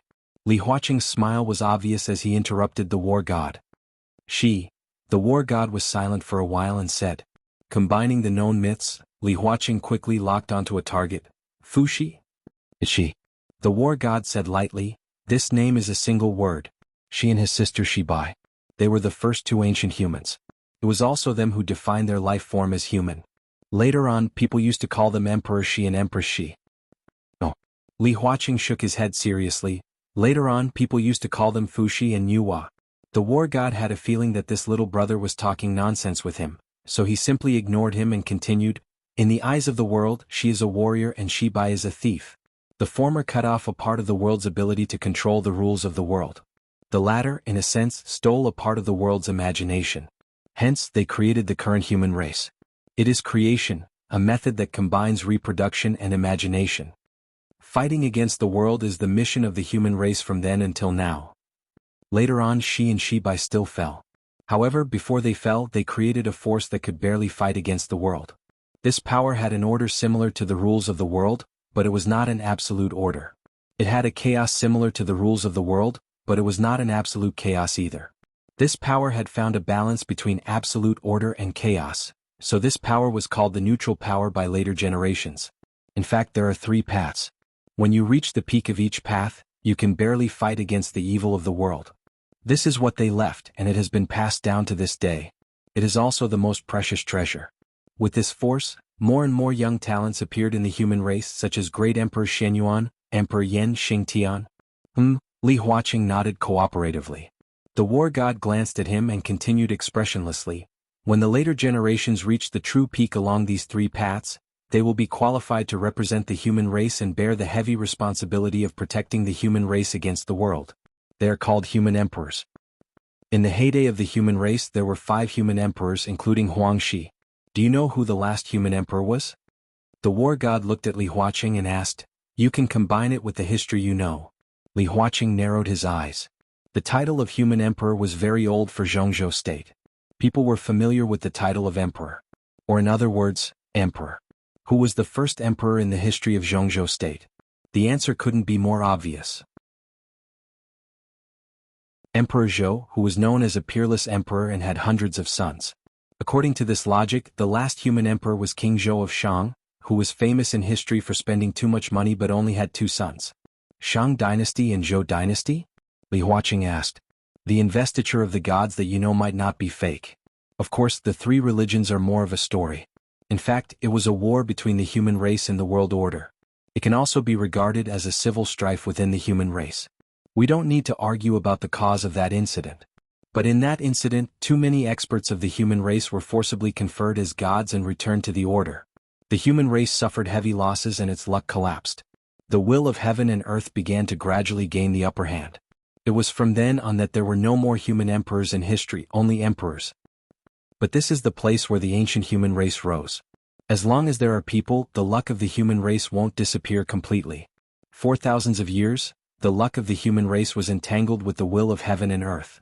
Therefore, in the history of the dynasties during this period, the human race didn't really prosper for a long time. Shi and Shibai also died in that investiture of the gods. During this period, the will of heaven and earth and the luck of the human race kept entangling until the founding of Zhongzhou state. Until people began to return one after another, the will of heaven and earth that shrouded history was suppressed and the luck of the human race also began to return. What do you mean by return? Li Huaqing suddenly asked. War God glanced at him and said calmly, break the reincarnation and return to the starry sky.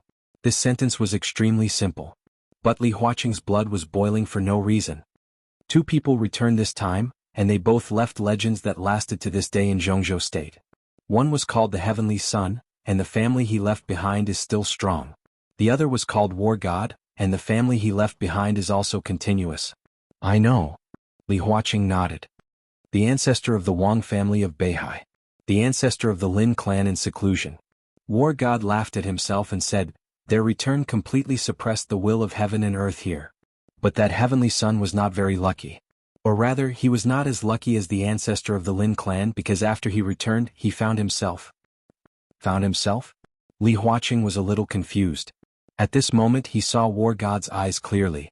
There was a meaningful smile in War God's eyes and he said softly, he found the human skin that he left behind which belonged to him.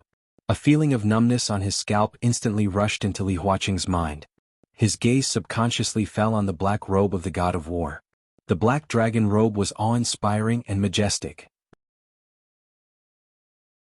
On the dragon robe, countless dragons wandered slowly as if they were alive, piecing together into one pattern after another. Dragon. Clan. All worlds. He found the human skin that belonged to him that he left behind. Li Huaqing held his breath subconsciously. The voice of War God continued, only when he found this skin could he be considered to be completely integrated with himself in mythology and history, and he could stand at the peak of a certain field. And standing at this peak, what do you think he would think? The current peak he is at, the path he is walking on, was founded by that best friend of his. 3 paths, 3 beginnings, all of this is just the beginning. So after he completely found himself, he wore the human skin left by his former self and returned to the place where he first returned as a consciousness formed by a wisp of memory, intending to find the 4th path for the human clan. By the way, he also came to see his former best friend, who is still returning. Then, War God laughed, then he saw the president of Zhongzhou State of this generation, and accidentally found that he had awakened the power of order. He felt it necessary to say hello to the president, so he came and told him a story. Li Huaqing's hair all stood on end. He stared at War God in front of him, opened his eyes to the widest and said word by word, you are Lin Shenyuan? War God's realm, War God Lin Shenyuan. War God nodded. Thunder roared. Li Huaqing stood up abruptly and sat back on the chair weakly. War God's realm. Lin clan. War God's realm, Li Huaqing kept muttering to himself and finally smiled bitterly, if what you said is true then your War God's realm is definitely not on Earth, right? In the starry sky. War God nodded, you are the president of Zhongzhou State. You can't be unfamiliar with extraterrestrial civilization. Isn't that what Bureau 719 of Zhongzhou State does? Bureau 719 of Zhongzhou State. This was a department that most people had never heard of. There was no official information about it, and its functions were absolutely vague. It was independent of any system and only answered to the president. This was a top-secret department that specialized in studying all kinds of supernatural phenomena and unsolved mysteries. Extraterrestrial civilization, extraterrestrial life, UFOs. These were things that ordinary people were familiar with but skeptical about. There was corresponding information in Bureau 719 of Zhongzhou State. Zhongzhou State, Star State, and all the major powers in the world had even received signals from the starry sky. For them, the so-called extraterrestrial civilization was really not a secret. Li Huaqing was not surprised that there was a starry sky life. He was surprised that the big boss of the starry sky in front of him turned out to be an acquaintance from Zhongzhou State. This feeling was really refreshing and it also had a really nice feeling. Do your current abilities have anything to do with Bureau 719? War God suddenly asked. Li Huaqing hesitated for a moment before slowly nodding his head. He sighed softly, it's my classmate. He used to be the deputy director of Bureau 719. When I was the deputy speaker of Liaodong once found a very special meteorite with some symbols carved on it. My classmate deciphered some of the information and leaked it to me. It was some way of using spiritual power. However, what those symbols express seemed to be not realms but power? Authority. War God gave the most accurate way to interpret it. The corner of Li Huaqing's mouth moved, but he remained silent. Your classmate should be dead, right? War God asked. Missing. Li Huaqing sighed. The day after he told me these things he disappeared. It was a critical period for me. I was afraid that it would involve me, so I didn't dare to say it. Heh, War God sneered, *T. He's a puppet of the will of heaven and earth. He deliberately leaked this information to you in order to guide you to this path. After you break through again, you, the president, will become the spokesperson of the will of the world. At that time, with you in this position, the will of the world will once again overwhelm the luck of the human race. Zhongzhou's state won't last long, and the end of the world will come early. Li Huaqing's body shook violently, and he suddenly looked up. Impossible. He thought about it, shook his head and said, "At that time I was just the deputy speaker of Liaodong. How could it be? What's impossible?" War God narrowed his eyes slightly and whispered, "Have you ever felt that you worked very hard to do something, but when you were one step away from success, you failed? You felt that you didn't work hard enough, so you worked harder again and tried your best to do it. But when you were one step away from success, you failed for various reasons. Sometimes, there are some things that you are not interested in, but these things try their best to get close to you. There are many things that seem to be coincidences, but they are all things that people have to experience in their life. Different experiences, different endings, different consequences. If you do it again, it will be the same. If you do it again and again, it will be the same. It's like a dead knot that can't be untied and escaped." War God's voice slightly lowered, "This is destiny. Everything in your life, what you do, what you get, what you lose, where you are, what you say, what you do. In fact, all of this has nothing to do with you at all. This was because everything had already been predestined. It was like a well-designed program. It looked very lively, but in essence, it was absolutely rigid. Everything about you was predestined. From birth to death, there will be no accidents, no coincidences. From the beginning to the end, you are under the control of the will of the world like a puppet. This is destiny, such a fate. Are you willing to accept it?" Li Huaqing's chest slightly rose and fell. "This is the meaning of the human clan's resistance." War God said calmly, "Fate, life and death, these should be in your own hands. From the moment you accepted the spiritual authority, you already had half a foot in the order realm. Everything about you is destined to be good." "I don't believe it." Li Huaqing shook his head. "I don't believe in predestination. I don't believe that my life has nothing to do with me. That's the truth. In fact, even in the real environment, if you have half a foot into the order, there is almost no possibility of struggling. But you met Li Tianlan. That's why I said that you made the right choice to choose Li Tianlan as your successor. Because in the real environment, his real brand can completely suppress the erosion of the order and the will of the world and break this so-called predestination." "Real environment?" Li Huaqing asked. "Yes. Real brand?" Li Huaqing continued to ask. War God still nodded. "Yes." Li Huaqing took a deep breath, looked at War God and said softly, "What is this? Don't you want to explain?"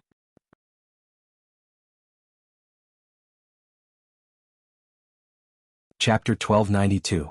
The hour hand on the clock pointed to 4:20 at night. It was close to dawn. Li Huaqing looked at War God, whose identity he didn't know. His mind was in a state of extreme fatigue, but at the same time he was also in a state of extreme excitement. At this moment he felt like a madman who was listening to another madman telling a story. Was it a story? Or the truth of the world? Order, neutral, chaos, dragon, myth, emperor, authority, world, war god, she and she by, authority, true imprint, true environment. Everything was crazily attacking his rationality and brain in a way that he had never experienced before. Li Huaqing took out a cigarette with trembling hands. He lit it and took a deep puff. As if he suddenly thought of something, he took out another cigarette from the box and handed it to War God. War God reached out his hand and opened his fingers. Li Huaqing was stunned for a moment before putting the cigarette in War God's hand. But the cigarette went through War God's palm and fell to the ground. Li Huaqing's fingers were slightly hot. He lowered his head and looked at it. He was lost in thought for a long time. His gaze moved between the cigarette on the ground and his fingertips. At this moment, both of them had already turned red with warmth. That was fresh blood. War God's blood. Li Huaqing raised his head and glanced at War God. The figure in front of him was so clear, but it wasn't a real thing. It was just an illusion. However, the blood mist that was constantly drifting from his body seemed so real when he touched it. My current essence is just a memory. It can be said to be a real existence, but it can also be said to be an illusion. War God thought for a moment and said, "It's hard for me to explain to you." Because he didn't know either. This was a new authority, a new path. Everything was just the beginning. There were still too many unknown things that War God didn't think of. Li Huaqing didn't care about this question. He took a big puff of the cigarette. Because he inhaled too hard, his throat was a bit uncomfortable. His voice was a bit hoarse. True imprint, true environment, what are they? War God frowned. He thought for a long time before coming up with a relatively easy-to-understand explanation. He said slowly, it's the place that the worlds will can't influence. There are people that the world can't influence. Worlds will. Li Huaqing frowned. He had actually known this term for a long time, but he had never been able to understand it. Anyone who wants to become stronger needs to come into contact with this world. What you want to do in this world, from the point of view of this world, is whether you can do it or not. For example, you can eat, drink, sleep, and walk. But in our eyes, we are so powerful that we can destroy the heavens and destroy the earth, and we are so insignificant that even the slightest movement requires authority. If your vitality does not allow you to walk, then you can only sit paralyzed in a wheelchair. This is the most basic ability, we call it basic authority, which is 0. Level 0 authority. As humans, we don't have to break through this level of authority like some plants. What we need is to see the truth of this world clearly and then climb to the top. Anyone who wants to increase their authority in this world and do more things will need to come into contact with the world will. Currently, of the 3 paths that we have, the earliest one is to use the world will to temper ourselves and fight head-on until the very end. Either we trample on the world will or we die under its suppression. This path is too tragic and not everyone is suitable for it. Therefore there is the second path, which is to deceive the world will and use lies to support the world. We walk between the real and the fake and dominate everything. As for the last path, it is to imitate the world will and control our own destiny or even replace it. But no matter how many paths there are, we have to come into contact with the world will. In real situations, the influence of the world will be greatly weakened. It's the kind that you can't imagine, such as earthquakes, tsunamis, and some natural disasters. This is almost the limit that the world will can do. The returnees build a good foundation here, choose their own path, and leave behind their own legends. When they enter the starry sky, they can better face the world will and their upper limit will be very high in the future. Li Huaqing seemed to understand a little. He opened his eyes and murmured to himself, "You mean the world? No, the starry sky. No, the entire universe has a consciousness. Or should I say, the entire universe is actually a living thing?" The god of war was silent for a moment and nodded. "Yes. That's impossible." Li Huaqing laughed in an extremely absurd manner. "Are you trying to tell me that the land under my feet, the earth, and the Milky Way all have life? How is that possible? What proof do you have?" "Of course I have proof," the god of war said and shook his head. The proof that the universe has a consciousness had actually existed a long time ago. For example, the third path of the neutral camp. However, even if he said it now, Li Huaqing couldn't understand it and the god of war couldn't explain it either. Li Huaqing waited for a while and didn't get an explanation. He nodded and said, "Okay, even if I believe you and the universe has a consciousness, why is the earth your so-called real environment? Isn't this place a part of the world? The universe does have a consciousness, but we can't be sure if the universe is a living thing. Its existence is too great. Even we can't understand it now. However, it doesn't mean that it doesn't exist," the god of war said. Li Huaqing narrowed his eyes. "I'm talking about the real environment." "Why is the earth a real environment that the world will can't influence? The earth has a lifespan. Do you agree with this point?" the god of war suddenly said. Li Huaqing was startled and nodded. Of course. This was the truth. Scientists could already roughly estimate the lifespan of the earth and the entire solar system. It was an astronomical number calculated in hundreds of millions of years. It was extremely far away. However, the earth also had a lifespan. "I suddenly thought of how to convince you." The god of war laughed. "Since you don't deny that the earth has a lifespan, why do you deny that the earth and the universe has life? If it's not life, how do you explain the lifespan?" Li Huaqing, the god of war, didn't wait for him to refute and continued, "The sun also has a lifespan. Do you agree with this point?" Li Huaqing silently nodded. "The sun's mass isn't big. The energy it can provide is insignificant in the eyes of some peak existences. However, it is indeed a star in its prime. But all stars will eventually die. They can't escape 3 fates. Just like how humans will eventually become corpses, stars are the same. They will become white dwarfs, neutron stars, or black holes. Then, the entire universe, the entire starry sky also has a lifespan. Do you agree with this point?" Li Huaqing remained silent. "How many years does the universe have left?" The current scientific community hasn't calculated this point. They can't accurately calculate it. It's even impossible to calculate it. But slowly Li Huaqing still nodded. Then what will happen when the universe's lifespan reaches its end? The god of war asked. Starry sky heat death? Subconsciously, Li Huaqing spat out a word. This is one of the conjectures of the current scientific community. According to the second law of thermodynamics, the degree of chaos in the universe will continue to increase.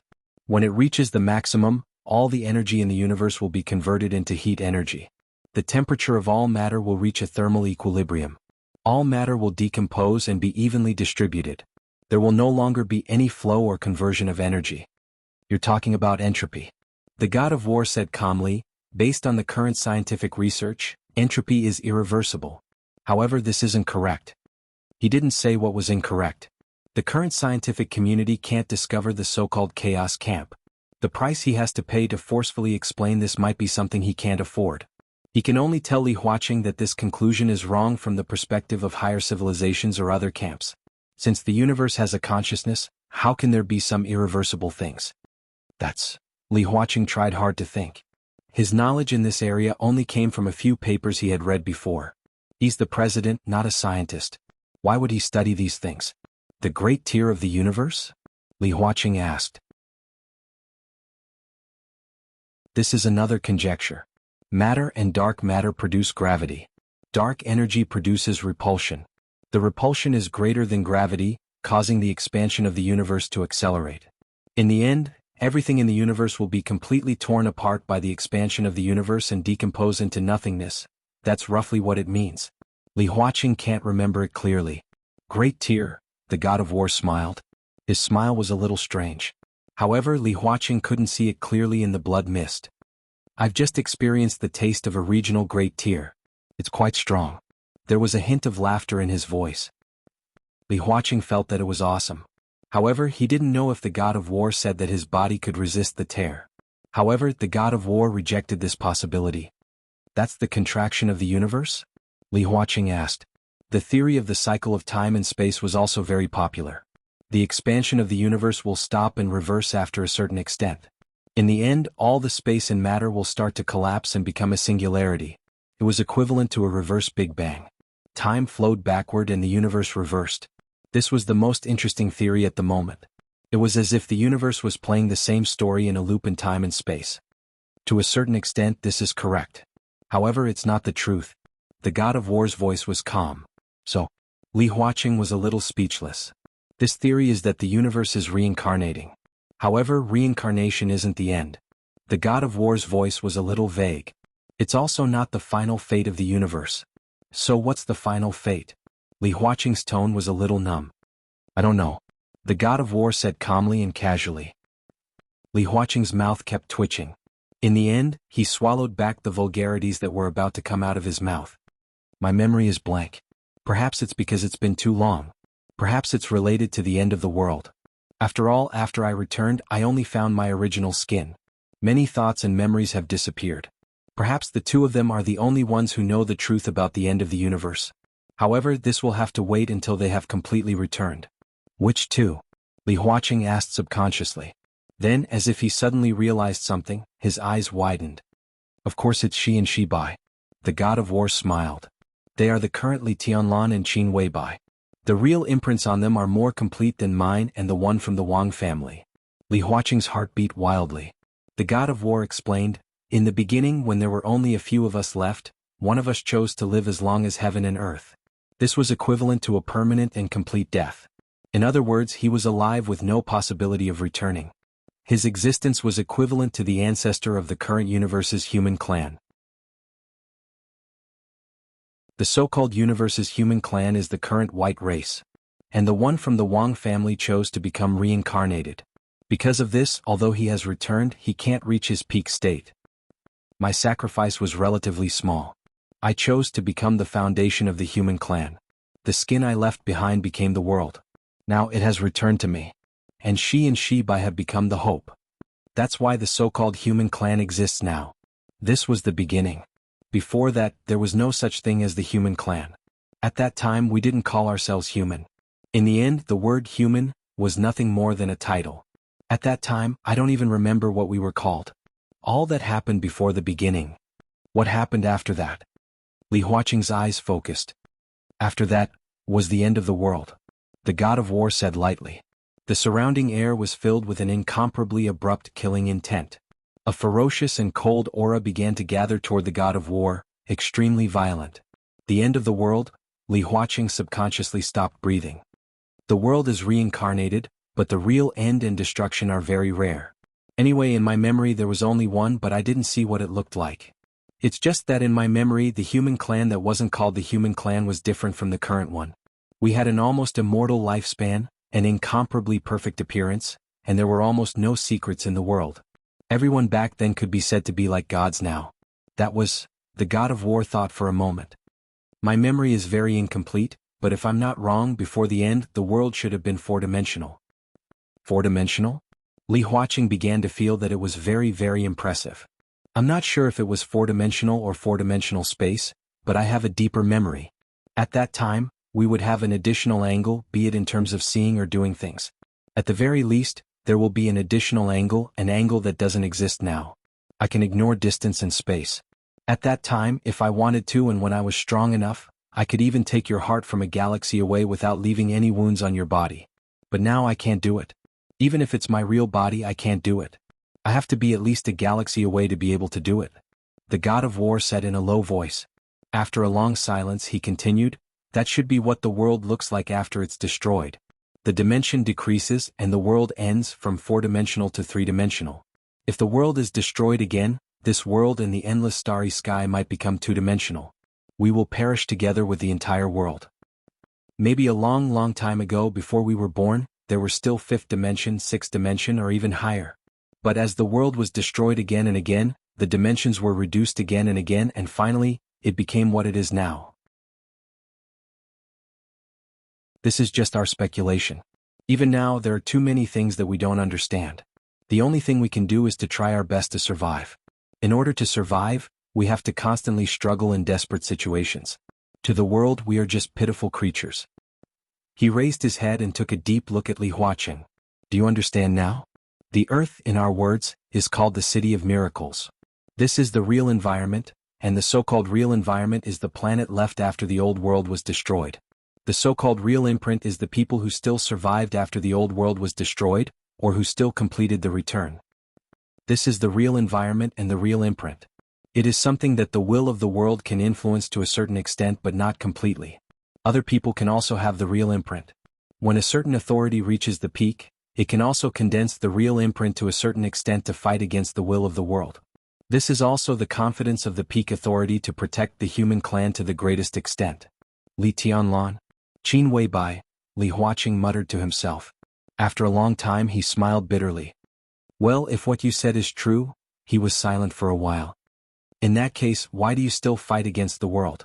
Even want to destroy the world? To be exact, we are fighting against the will of the world. The war god said slowly, like what I said before, everything is a prearranged fate. Are you willing to accept it? When your life doesn't belong to you, and you don't even have the most instinctive thoughts and desires, are you still you? There is nothing and you don't know if you are alive. Are you alive or dead? Li Huaqing's mouth twitched and he couldn't speak for a while. That is the absolute order. The order is so regular that you don't even know the rules. No, even the concept of yourself doesn't exist in our minds. No thoughts, no thinking, a walking corpse, lifeless, more terrible than death, more desperate. Are you willing to feel like this? Don't rush to answer me. War God said, if you are willing to accept it, you can continue to break through in the spiritual field. When you break through again, you will become a creature of order. No, it is a creature of order that will become you, because at that time, you will be gone and all your thoughts will be gone. What you will leave is just a shell of absolute law. At that time, the will of heaven and earth of Miracle City will completely focus on you. Against the real environment of the human race and the luck of the human race, the will of the world will completely lock onto the location of Miracle City. Do you know the result? Li Huaqing swallowed his saliva. He said hoarsely, what will it be? The will of the world will feel the real environment to a certain extent, but it can't lock onto the location of the real environment. So, The limit of what it can do here is to cause some natural disasters, earthquakes, floods, plagues, tsunamis, storms, droughts and so on. But if the location of Miracle City is locked on, then what awaits is only destruction, a fundamental destruction. With the current level of technology on Earth, you can't even take a shot from a dark energy cannon. The entire planet will completely disappear and no life on Earth will survive. Without the real environment, it's also a huge weakening for us. This will also make it easier to deal a blow to us. So, all these years, it has been you protecting Earth? Li Huaqing felt like he was being protected by aliens, although War God wasn't an alien. Look up now, the starry sky you see is fake. War God calmly said, a fact that was enough to shock the scientific world. What do you mean? Li Huaqing's hair stood on end.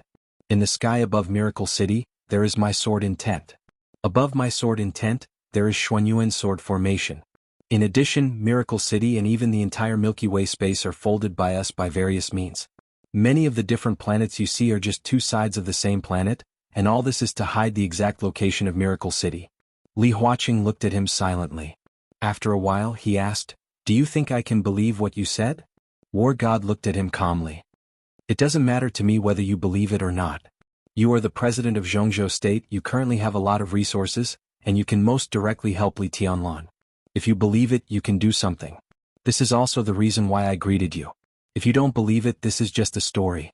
When the creatures of order replace you, I will kill you immediately and let Li Tianlan become the president. He has a real brand. As long as he is in the position of president, the will of heaven and earth of Zhongzhou State will be suppressed to the lowest level. That is enough. Then what are you doing here?" Li Huaqing couldn't help asking. "I'm here by accident." There was a flash of embarrassment in War God's eyes. He seemed to think of the time when he was trapped in the screen again. He shook his head slowly. "But since I'm here, it's good to have a look. I have to see the return of Shi and Shi Bai. This may make up for some of my memories. If possible, I can also discuss with him about the new authority and open a road to heaven for the human clan." He paused and suddenly laughed. "Besides, your current means are not very good. Jiang Shangyu, Li Kuangtu, Gu Xingyun. These opponents are a little weak for Li Tianlan. Since you want to help him complete the most perfect return, you naturally have to find him a strong enough opponent." War God thought for a while and suddenly laughed. In the endless crisscrossing, his body was obviously trembling because of the laughter. "Strictly speaking, this is a story of a son-in-law beating his father-in-law. And as a father, I have to stand on the side of my son and watch the eager daughter-in-law. What a good family ethics drama." Li Huaqing looked confused. "What son-in-law beating his father-in-law? Your son?" "Yes." War God nodded. "But you probably haven't seen him yet. But you will see him soon. This time I've brought Li Dongqing's sword Qi in state of mind, which can help that kid open up the situation. Since Tianlan can't meet Dongqing for the time being, then let him face an opponent similar to his son. It can also be considered as letting him understand the pain his son has experienced, right?" "Li Dongqing," Li Huaqing murmured to himself and said as if to confirm, "Is it Li Tianlan's son?" "Isn't it obvious?" War God asked. "But Tianlan and Qin Weibai don't have a son yet. Moreover, Li Kuangtu just said that he had seen Li Dongqing." "I did it." War God admitted frankly, "I took Qin Weibai and Li Kuangtu to another space and time that coexists with here. That is the territory of War God's realm. Li Tianlan and Qin Weibai don't have a son here, but in my place they do. They are peerless talents. I brought Li Dongqing's sword Qi in his heyday and his state of mind here. Next, it will be a different kind of father and son competition." Another space and time, Li Huaqing was really a little numb. "We cut it together." War God said, "The dark world should be very lively next. You can just watch the show. I found a whetstone for Tianlan." "Now," Li Huaqing smiled bitterly. "A whetstone?" War God raised his eyebrows. "The trio you found? Jiang Shangyu used to be a little interesting, but now, do they deserve it?"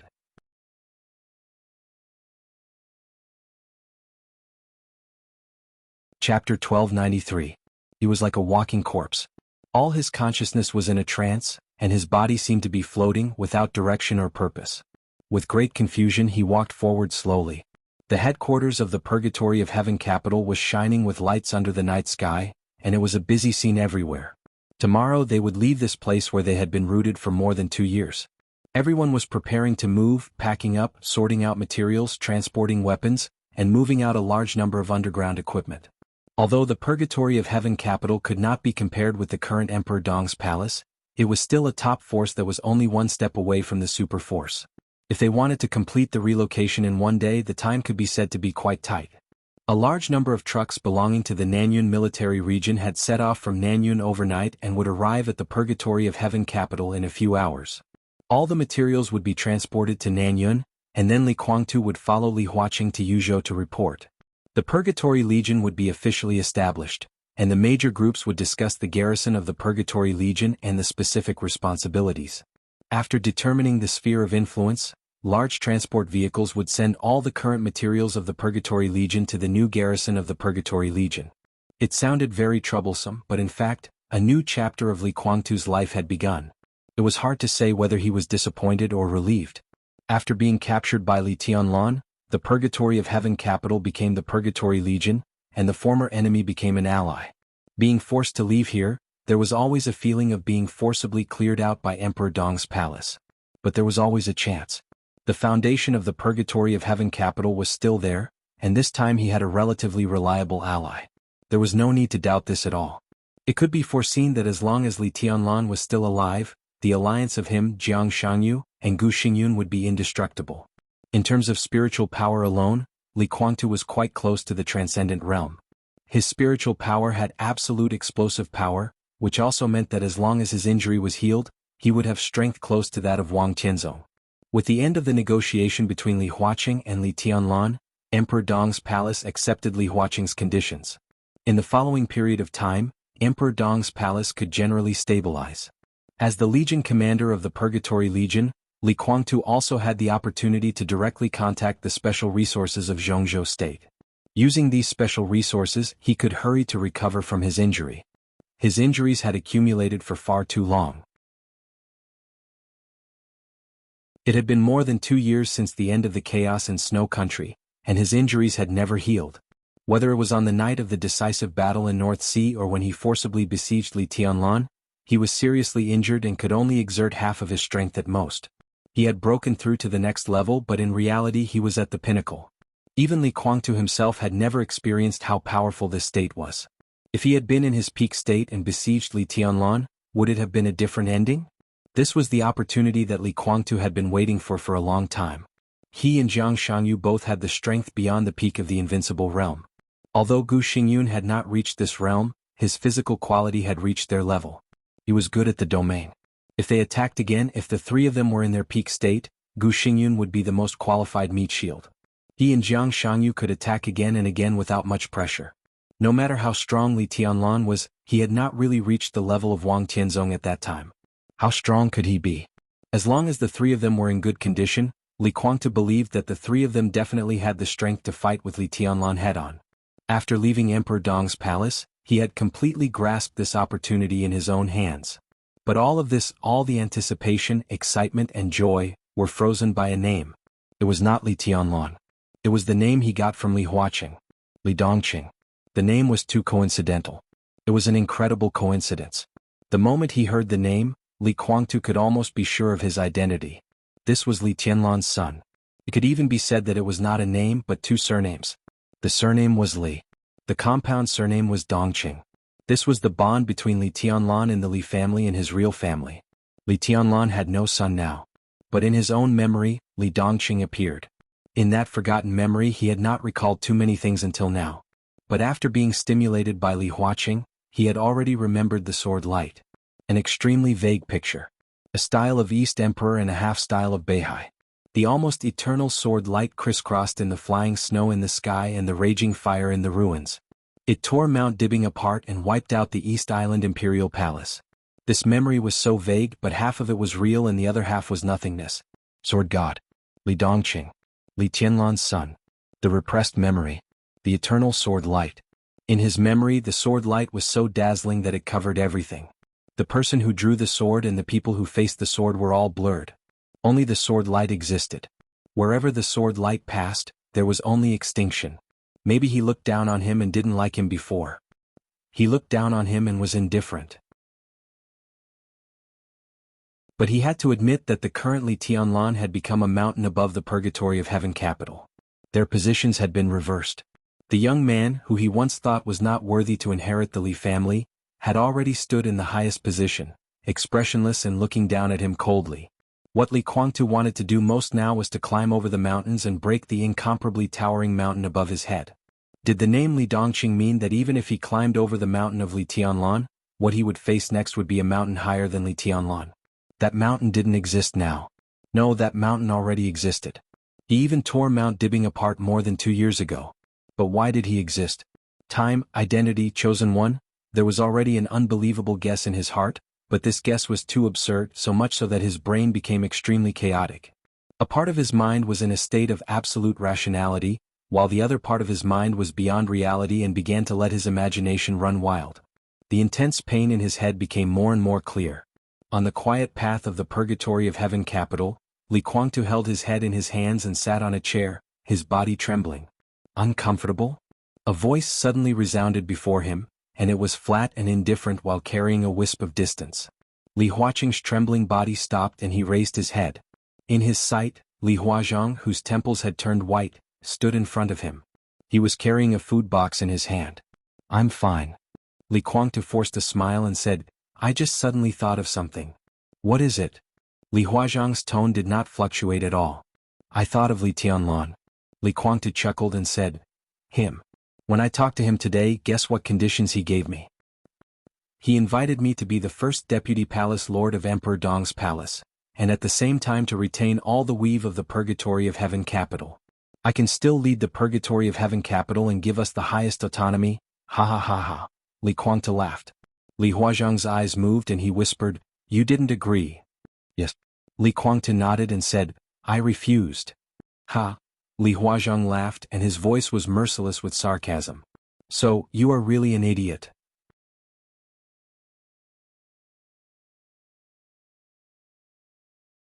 Chapter 1294.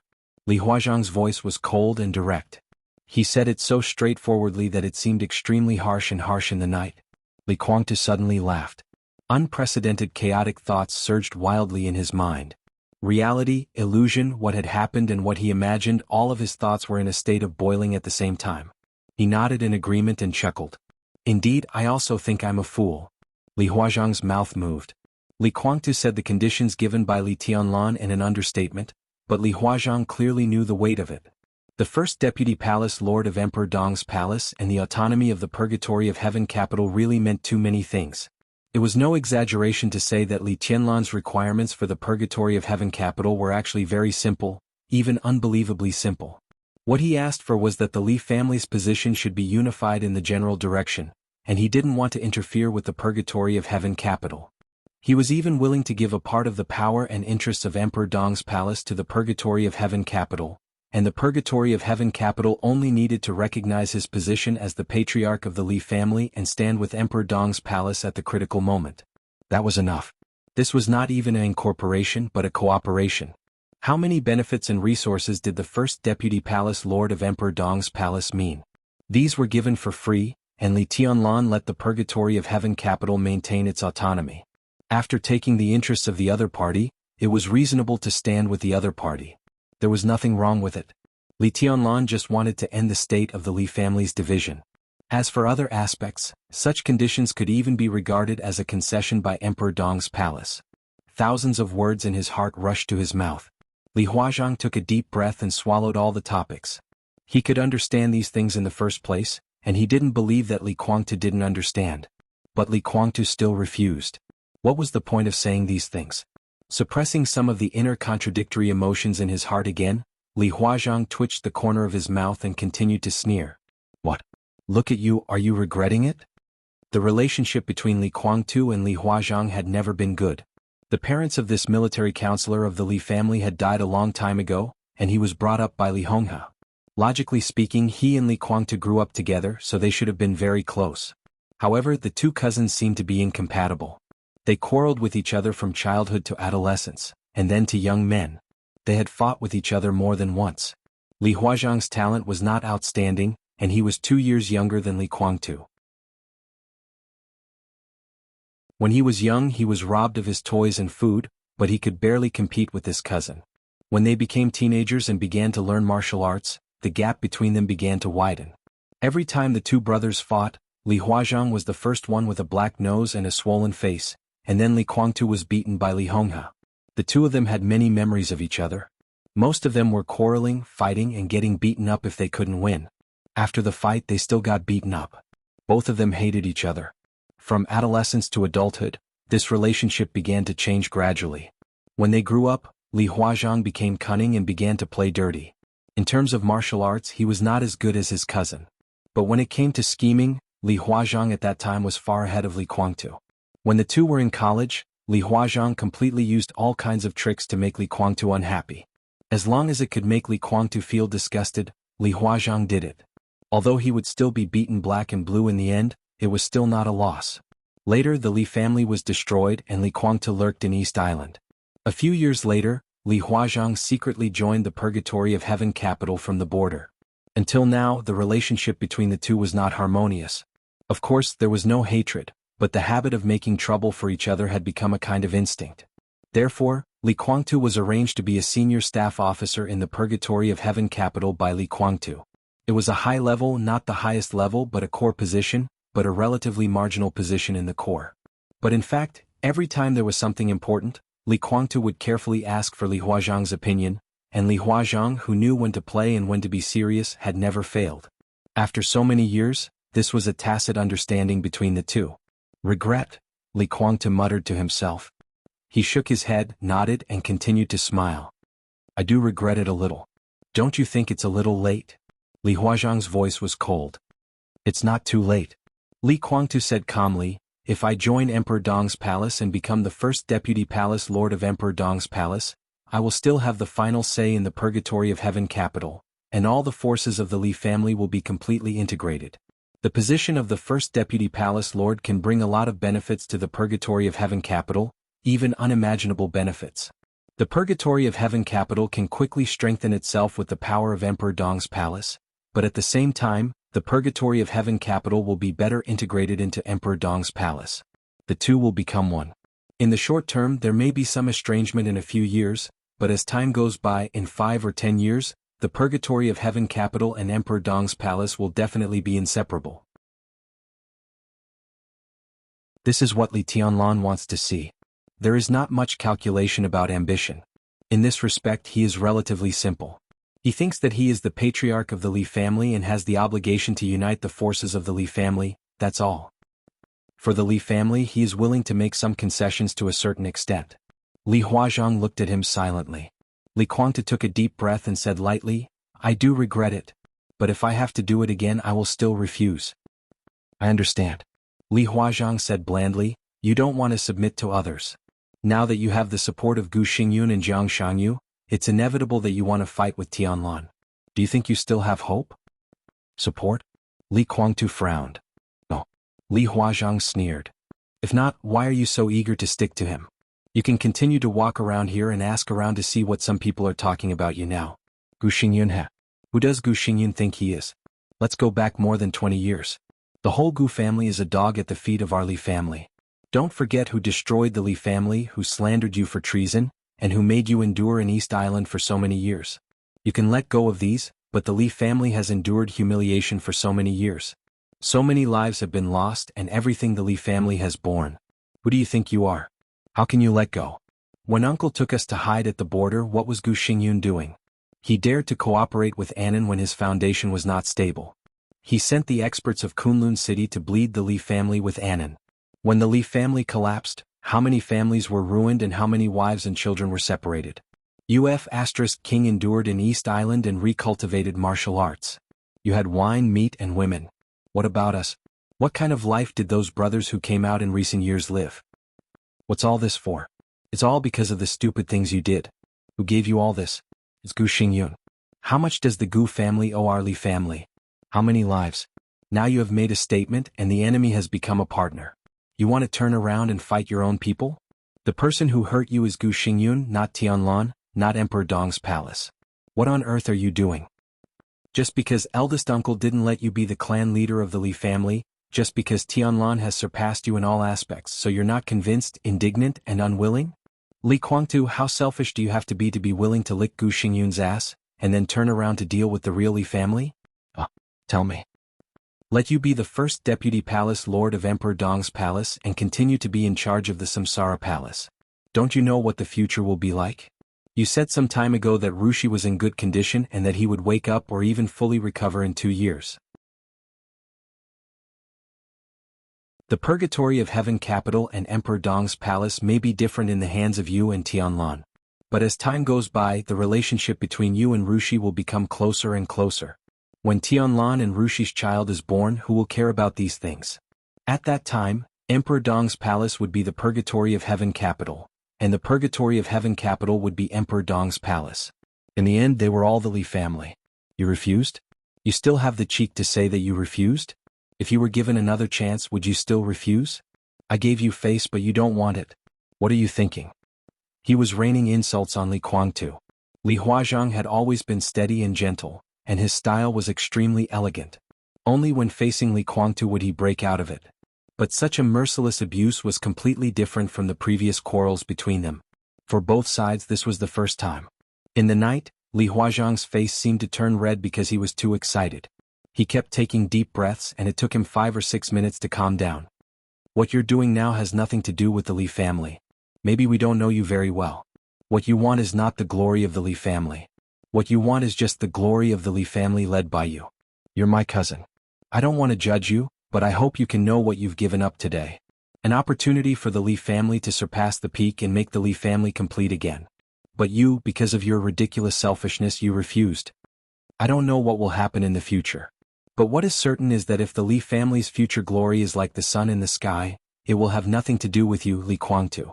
If the Li family falls on the way to the peak in the future, then you, Li Guangtu, must be the Li family's eternal sinner. His tone was cold and indifferent, without any excitement. But Li Guangtu's facial muscles twitched fiercely. Few people could understand his feelings for the Li family. Li Guangtu never denied that he was selfish, but he was also very sincere about his feelings for the Li family.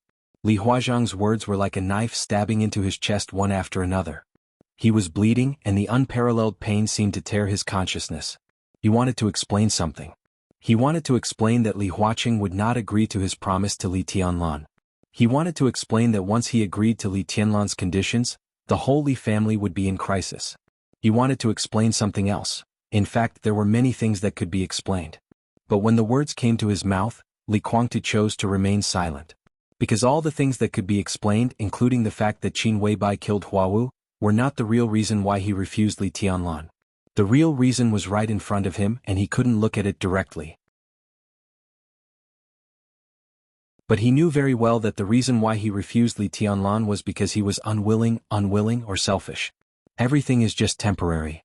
Li Guangtu was silent for a long time and then slowly said, I swear I will let Gu Xingyun pay the price he can't imagine. I will let him pay back double, 10 times, 100 times for everything he has done to the Li family. Perhaps he used this reason to persuade himself to cooperate with Gu Xingyun. At that time, Li Guangtu vowed that one day when he regained control of the Li family and overthrew Li Tianlan, he would cut the whole Gu family into pieces to complete the most thorough revenge. Li Huazhang smiled. His voice was colder and more alienated. Whatever. In the night, Li Guangtu heard his cousin's light voice with a kind of carelessness. If I'm right, there is a premise for these words. That is, after you get rid of Tianlan, right? If that's the case, I sincerely hope that you'll never succeed. You don't need to tell me this. After dawn, see how many people are willing to go with you. You can tell them as many times as you want. When a lie can even deceive yourself, it is still somewhat convincing. And, Li Huazhang's voice paused and then he said lightly, there is no need for you to take revenge. This is our Li family's business. Tianlan will do well in the future. You don't have to worry about this.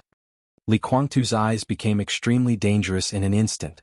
This sentence was light, but it directly poked his sore spot. What do you mean by your Li family's business? Li Huazhang looked at him calmly. No one wants to treat you as an outsider. It is you who regard yourself as an outsider. I am not the patriarch of the Li family and I can't represent others. But in my heart, you have nothing to do with the Li family now. I have no other purpose today. I just came to say goodbye to you. I will officially leave the Purgatory of Heaven capital. I will leave now. In addition to me, White Fox, Chenji and Qilin will also go with me. They are now waiting for me at the gate. It is estimated that when you officially leave Tiannan, we will also arrive at Emperor Dong's palace. Li Huazhang said quietly, "Of course there is another possibility. If you kill us all now, we will never arrive at Emperor Dong's palace." The corner of Li Guangtu's mouth twitched fiercely. Li Huazhang, White Fox, Chenji, Qilin. There were about 10 people in total, all of whom were with Li Huazhang. And these people were all senior staff officers of the Purgatory of Heaven capital. From another perspective, this was equivalent to the top think tank of the Purgatory of Heaven capital. Of course, it was also the think tank of the Li family. If any of these people left, it would be a loss that could not be ignored for the Purgatory of Heaven capital. He opened his mouth, raised his hand and put it down, and finally waved his hand. "I won't kill you." Li Huazhang smiled and said, "I know you dare not." At this moment he seemed to have completely calmed down and restored the instinct that he had maintained for many years. He would seize the opportunity to disgust his cousin. Li Guangtu glanced at him. If he killed Li Huazhang here, Li Tianlan would be furious and attack him after he found out. He might not be able to kill him directly, but he would not hesitate to kill a group of high-level officials of the Purgatory of Heaven capital. From this logic, it was right that he did not dare to kill Li Huazhang. But Li Guangtu really did not think about this so-called logic. He simply couldn't bring himself to do it. After all, he was a member of the Li family. His eyes wandered and finally fell on the food box in Li Huazhang's hand. Was this the last meal and the last glass of wine for the two brothers before they left? Or maybe it was the last glass of wine in this life. Li Guangtu laughed at himself, raised his chin, and gestured to the food box in Li Huazhang's hand. Li Huazhang was stunned and then laughed. "If you really want to disgust me, then I admit that I was indeed disgusted by you this time." He took a step forward and put the food box in his hand beside Li Guangtu. "Here you are." Li Guangtu frowned. The food box was ordinary and not expensive. It belonged to the standard of dozens of yuan in Zhongzhou state. He reached out and casually opened the lid of the food box. He took a look and suddenly fell silent. There was no last meal between the brothers. The food box was empty. "I just packed up and went to the canteen to eat something. You may not know that all kinds of daily necessities in the canteen in the Purgatory of Heaven capital, are sent by Tianlan from Emperor Dong's palace. Clothing, food, housing and transportation are much better than when you were here.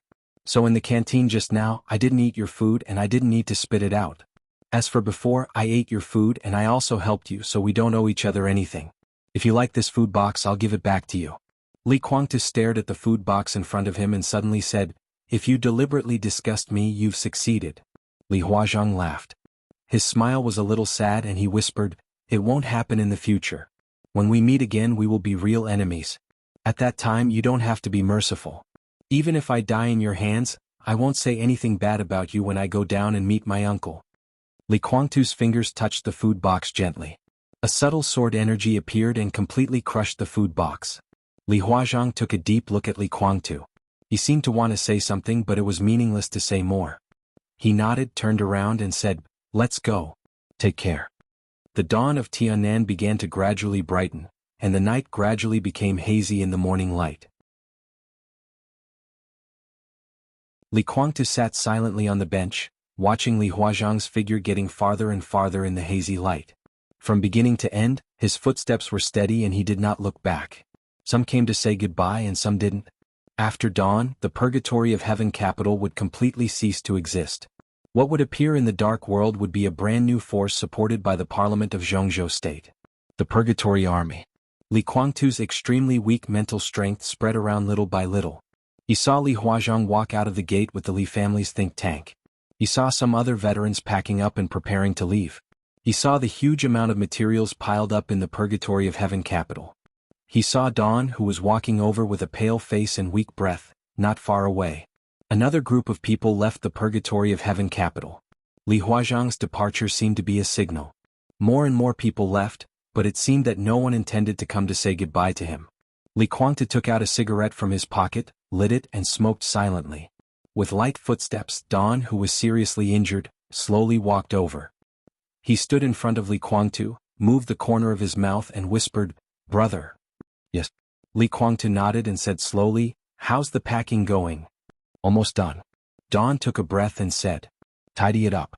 Since it's a big gift, it should look like a big gift." Li Guangtu said, "What big gift?" Dawn looked at Li Guangtu with some doubts. Li Guangtu laughed.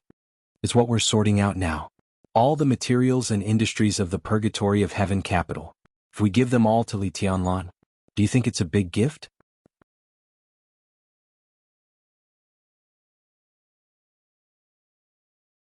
Chapter 1295. Li Ming subconsciously opened his mouth and stared at Li Guangtu. He was speechless for a while. Give all the materials and industries of the Purgatory of Heaven capital to Li Tianlan? This was not just a great gift, it was equivalent to giving away a top force for free. Absurdity and astonishment filled his eyes. Don closed his mouth then opened it again.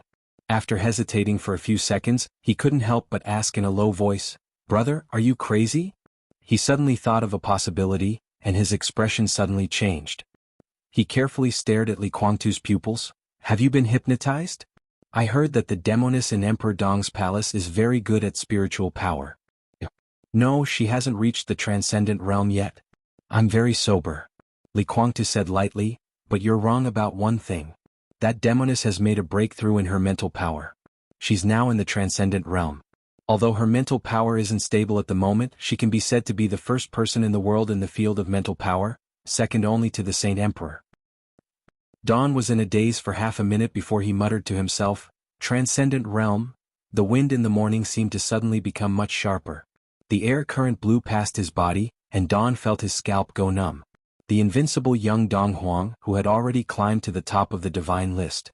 Situ Tsangyue, the hidden god of Zhongzhou state, had obediently handed over all her power after joining Emperor Dong's palace. The holy disciple of the Nirvana Sword Master had made rapid progress in the field of sword principle and had stabilized his realm. Li Shi, who had been at the peak of the invincible realm more than 20 years ago and had been the actual #1 expert in Kunlun City for more than 20 years. Lin Yuxian, whose code name was Nightmare, Li Badian, who made rapid progress in Kendo, Bai Yuming of the half-step invincible realm, Fireman of the strongest fire-flaming realm, Qing Feng, Drifting Cloud, Serene Dream, Sky Eagle, Qing Yi, Black Tortoise. Perhaps half a year later or perhaps a year later there would be another Situ Wanjia. Now there was another Qin Weibai. Qin Weibai of the Transcendent Realm. Transcendent Realm. Qin Weibai. This word and this name alone were enough to frighten people. When they were combined, it was a complete nightmare for the enemies of Emperor Dong's palace. Such a Emperor Dong's palace. Don really wanted to refuse to accept it, even if it was just verbally, but now, Li Ming couldn't say anything even though he was trying to say it. This kind of Emperor Dong's palace really gave him a sense of majesty that he could not look directly at. It had a suffocating pressure that even made people unable to resist. Scared?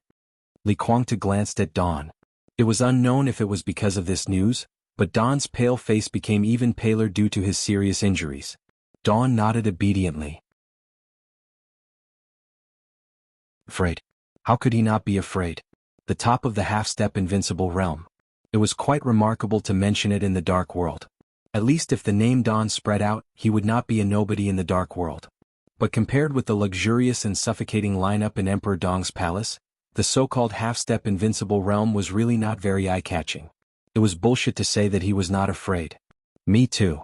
Li Guangtu chuckled. But no matter how scared I am, sometimes I can't retreat. Li Ming also smiled. This kind of smile bloomed on his handsome face, with a kind of simple and honest look. Then we won't retreat. Li Guangtu leaned against the back of the chair behind him, looking at the sky where the night and the morning light intertwined. His tense body slowly relaxed. Li Huazhang said a lot to him. But since he had made up his mind, Li Guangtu was too lazy to think about it. What kind of person was he? What kind of person was he in the eyes of others? He used to think that this kind of evaluation from others was very important. But now he suddenly felt that it didn't matter. Whether he was selfish, paranoid, or a sinner, calling him selfish, despicable, insidious, and vicious, it didn't matter. No matter what kind of person he was, there would always be someone standing by him, even if it was a mountain of knives or a sea of fire. Tell me, what kind of person am I? Li Guangtu suddenly asked. Li Ming's smile was calm. You are my brother. Other things were not important, so he didn't think about it. Li Guangtu was silent for a moment, and suddenly stood up from the chair. Let's go to the front and have a look. This was the rear of the headquarters of the Purgatory of Heaven capital, a residential area. At this time, although every house was brightly lit, it was still quiet. The daily work area in front of the Purgatory of Heaven capital was really lively. Even here, a clear roar could be heard. All the laboratories in the underground of the Purgatory of Heaven capital were opened. and a large number of equipment was constantly moved out and placed neatly on the square in front of the headquarters. A small half of the square had been neatly laid with all kinds of equipment. Because there were too many equipment in front of the Purgatory of Heaven capital, in addition to the engineering team, even manpower was used. Some experts of the thunder-shocking realm were carefully controlling their strength, lifting a brand new instrument from the ground and putting it on a thick layer of foam on the ground. Li Kuangtu took a look. The instrument was not big, weighing dozens of kilograms, but it was something that Li Kuangtu had an impression of. It should be a component of the set of equipment in the biological laboratory of the Purgatory of Heaven capital. It should have the function of plant purification. The biological laboratory of the Purgatory of Heaven capital was far from the top in terms of technology. Most of the time, it could only rely on the equipment to make up for the gap. It could not make up for the gap with the Wang family of Beihai in Zhongzhou State. The gene potion produced by the Purgatory of Heaven capital could only be compared with those forces that could not afford or were reluctant to buy better equipment. Therefore, the seller asked for 25 million yuan more than a year ago for this small component from Germanic. Even now, it was still the top equipment. The gene potion produced in the biological laboratory of the major forces would also be sold in batches in the dark world. The potion produced by the Purgatory of Heaven capital, which bought the top equipment but did not have enough technology, was popular among some stragglers in the dark world. For them, they could not afford and were reluctant to buy the things produced by the Wang family of Beihai and Emperor Dong's palace. The potion made by the Purgatory of Heaven capital with the best equipment could be said to be the best thing that could be bought within the acceptable price range. The Purgatory of Heaven capital could be regarded as a small profit but a large turnover. However, since the purchase of this set of equipment, it had not even recovered the cost, let alone made money. A component of the whole equipment cost more than 20 million yuan. It could be imagined what an astronomical price it was. If this thing is given to Emperor Dong's palace, it is enough for Li Tianlan to build another biological laboratory. Li Kuangtu said softly. Brother, Dong's face changed. I can't figure it out. Huh? Li Kuangtu glanced at him. You just said that we won't retreat. Dong said slowly. We really won't retreat. Li Kuangtu nodded. But it doesn't mean that we can't admit defeat. There was a strange smile in his voice. I'm going to admit defeat. I have to go out temporarily. End of chapter. That's all for today. Try to write more tomorrow.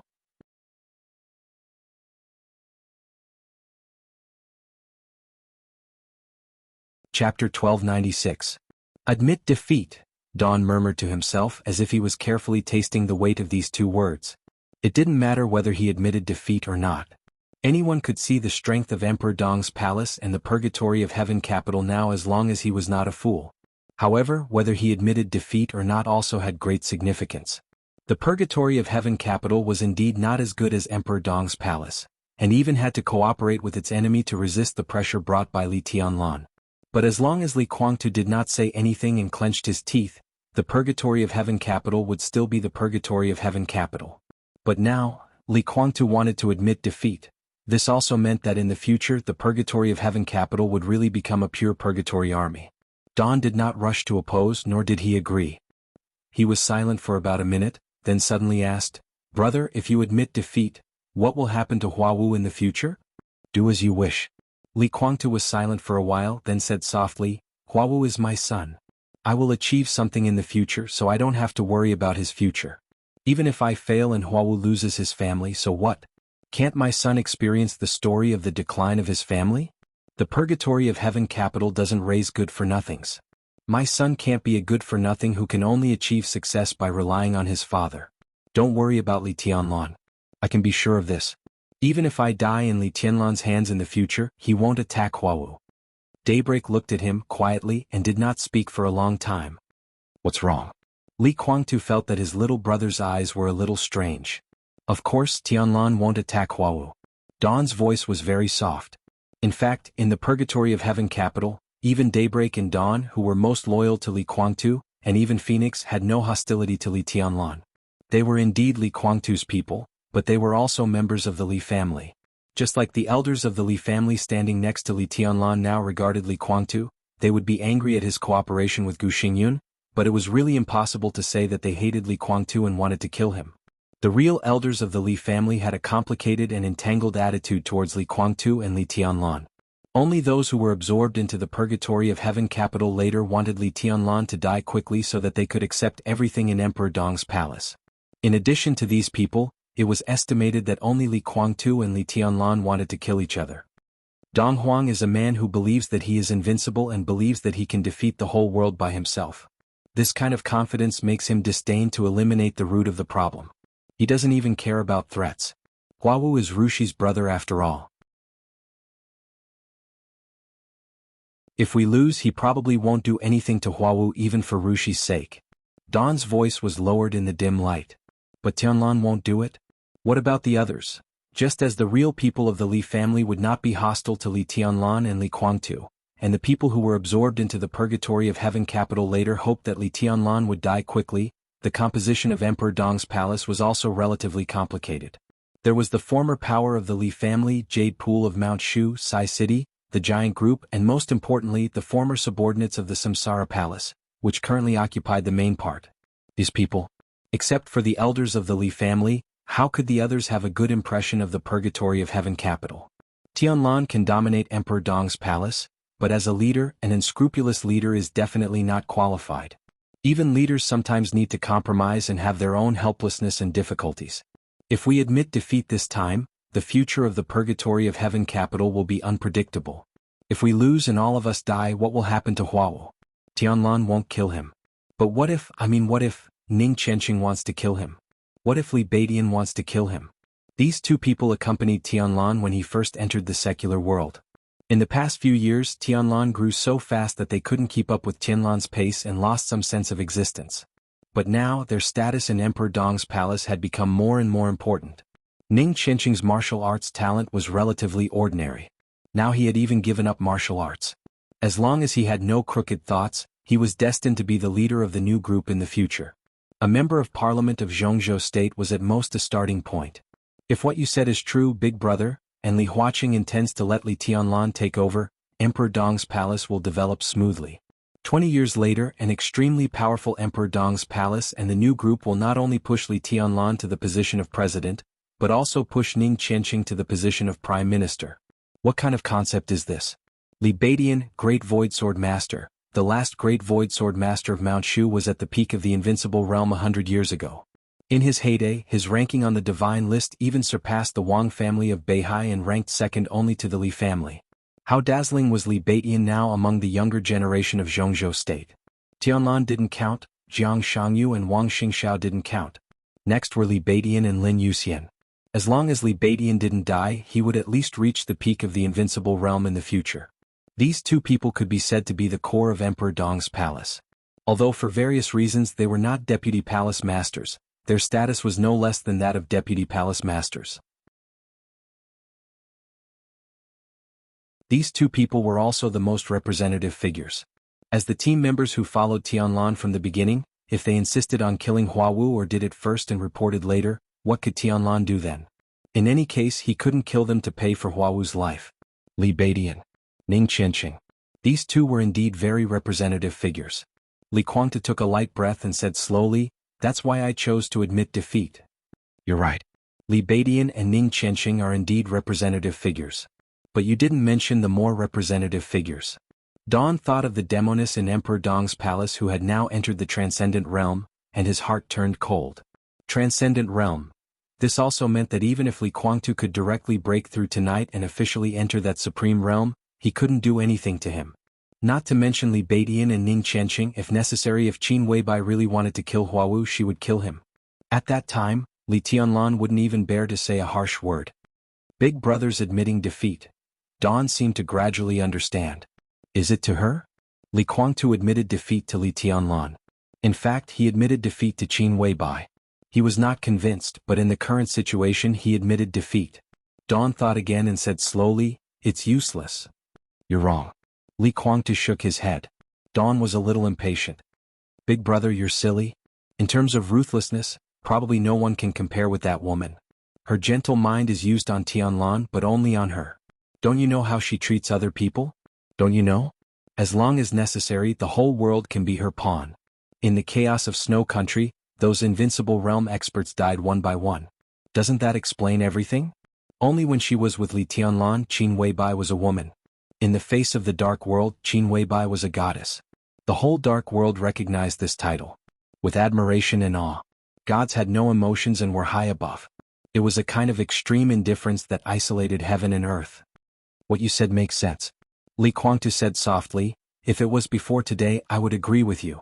But now it's different. He smiled softly. She is already in the transcendent realm. Dawn froze for a moment and froze in place.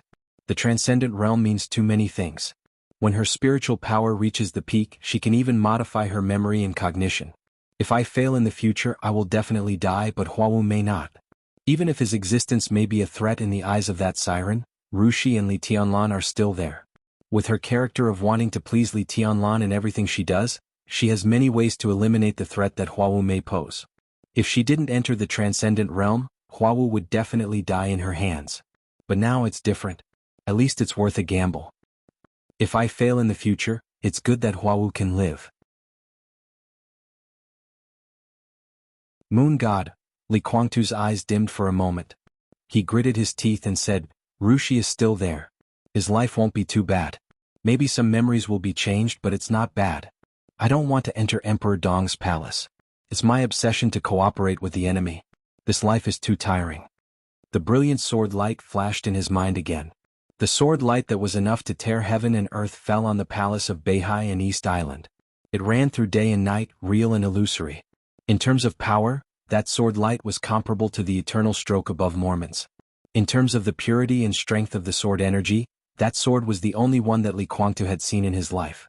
But in that sword light, Li Kuangtu could only feel endless exhaustion and loneliness, bleak and deathly stillness. Li Kuangtu's voice was lower. I don't want my son to be so tired or even more tired than me. Got it? Dawn looked at Li Kuangtu. He had been with Li Kuangtu since he was a teenager. He had seen his youthful frivolity, his high-spirited spirit, his arrogance and indulgence when he was invincible, and his forbearance and silence when he was down and out. In his impression, this big brother would always straighten his body and stand in the place where the undercurrent was the fiercest. He was cold and proud, planning his life in an almost extreme way and evaluating all the things in the world. Until now. Until tonight. Until this morning. Under the lights of the purgatory of heaven capital, on the square he was still standing. The pale white dawn light and the dim yellow light shone on him. For the first time, Dawn found that Li Kuangtu's white hair on his temples was not dyed because he had been held captive for too long. For the first time he found that his figure was not straight but a little stooped. He admitted defeat. He admitted defeat to Emperor Dong's palace. He admitted defeat to Li Tianlan. He walked out of the position that he had been paranoid for decades and considered different problems from a different perspective. As a father, as a husband, and from the standpoint of the entire Li family. He just stood there quietly. He still carried his obsession with him.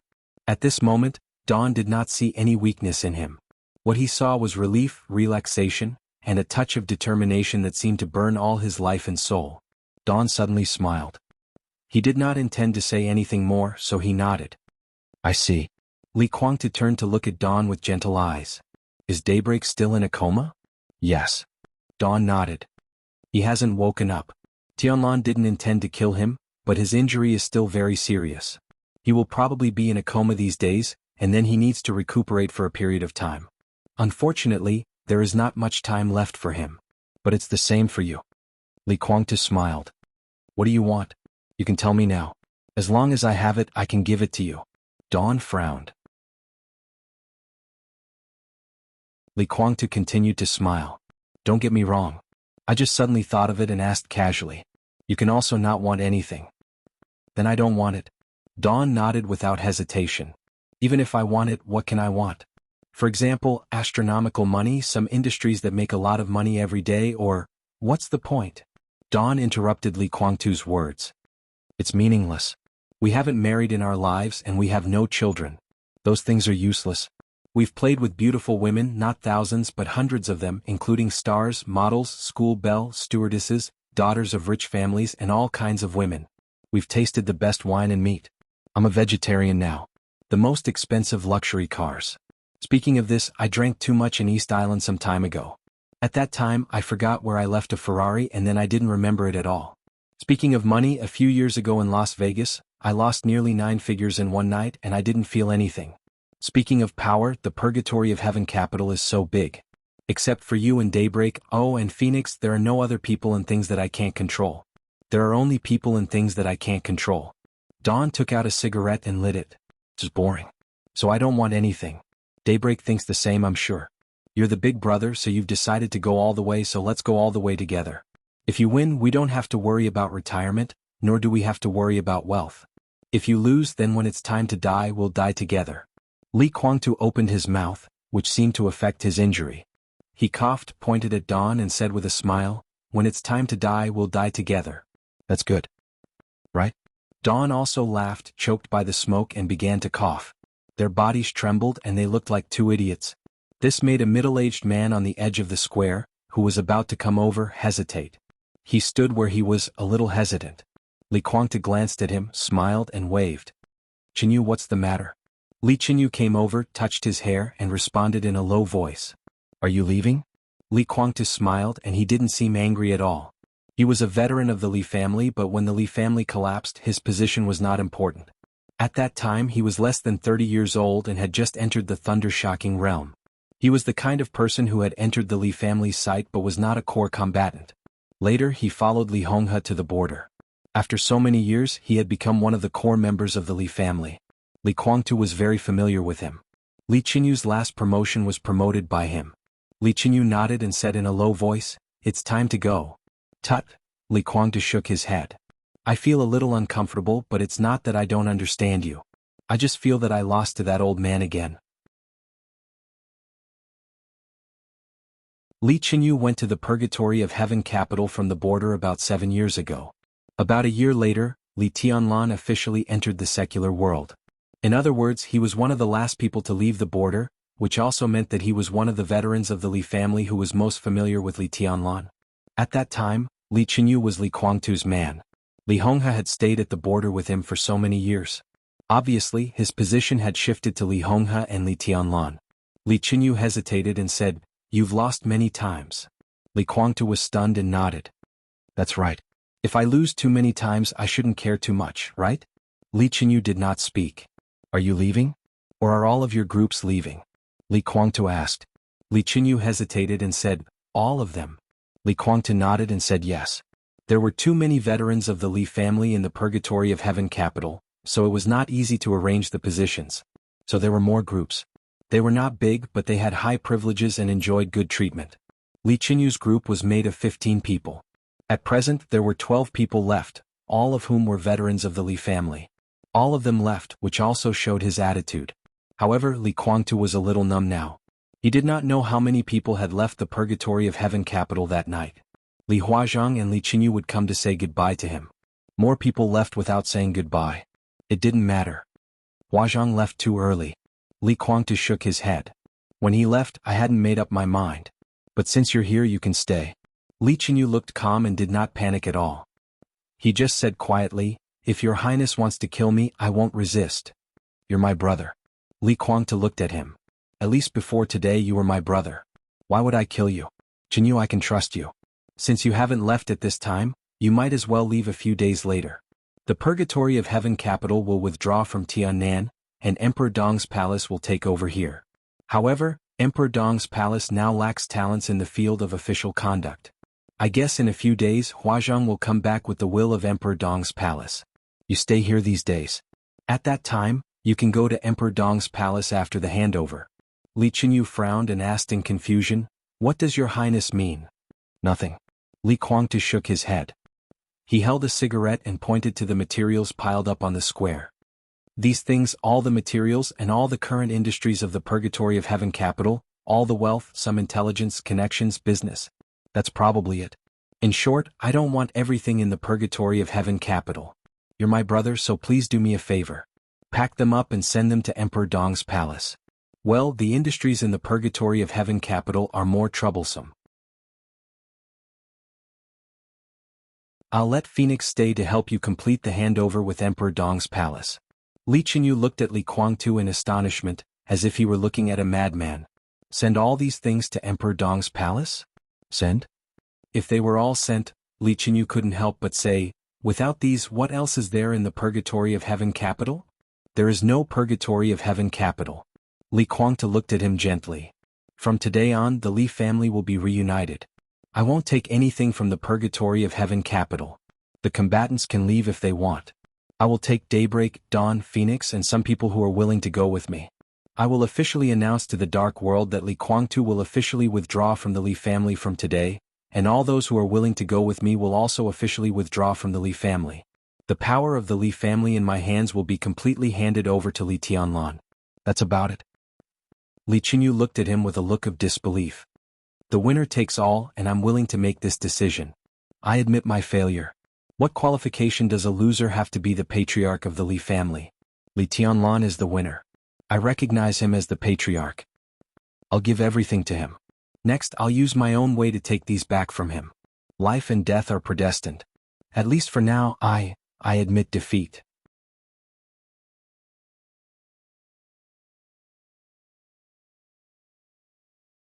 Chapter 1297. The long night was coming to an end. The sky gradually brightened. In the early morning there was a layer of white mist in Tiannan.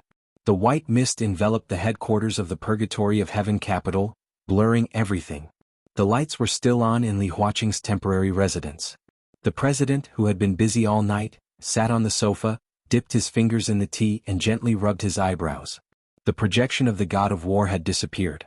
Obviously, as the first generation of the god of war in Zhongzhou state, he seemed to have nothing to do with Zhongzhou state now. He refused Li Huaqing's invitation to the Hidden Dragon Sea and wanted to revisit the old place. He wanted to go to the place where he had been, take a look and see his son. Li Huaqing rubbed his forehead, and his face gradually became solemn in silence. On this night, his brain was unprecedentedly active, but also unprecedentedly tired. The information brought by the god of war impacted countless deep-rooted beliefs in his mind. Every time his thoughts turned, he seemed to make a decision, but all the decisions were forcibly suppressed by him. He heard a story that he had never imagined before. But he believed this story. Yes, he believed everything War God said, and he believed in the identity of War God. Perhaps he had countless reasons to doubt the authenticity of this story, but those reasons kept appearing and finally Li Huaqing chose to believe it. Real environment, real imprint. Li Huaqing suddenly frowned. War God revealed a lot of information to him. But a considerable part of this information, at least in a short time, it didn't matter whether he believed it or not. But one thing was very clear. The sword light he saw in Li Guangtu's mind was real. Li Dongqing really existed in another time and space. That was Li Tianlan and Qin Weibai's son. Sword God Li Dongqing, and War God's son was also here at present. According to War God's news, War God's son would undoubtedly become Li Tianlan's opponent at this stage. At present, Li Huaqing didn't know who the son of War God was, but he knew what he was about to get. War God brought his son a gift that could open up the situation. That was a sword energy that belonged to Li Dongqing in his heyday, and part of his state of mind. Sword God, Heavenly Son, that supreme realm, that supreme person, he.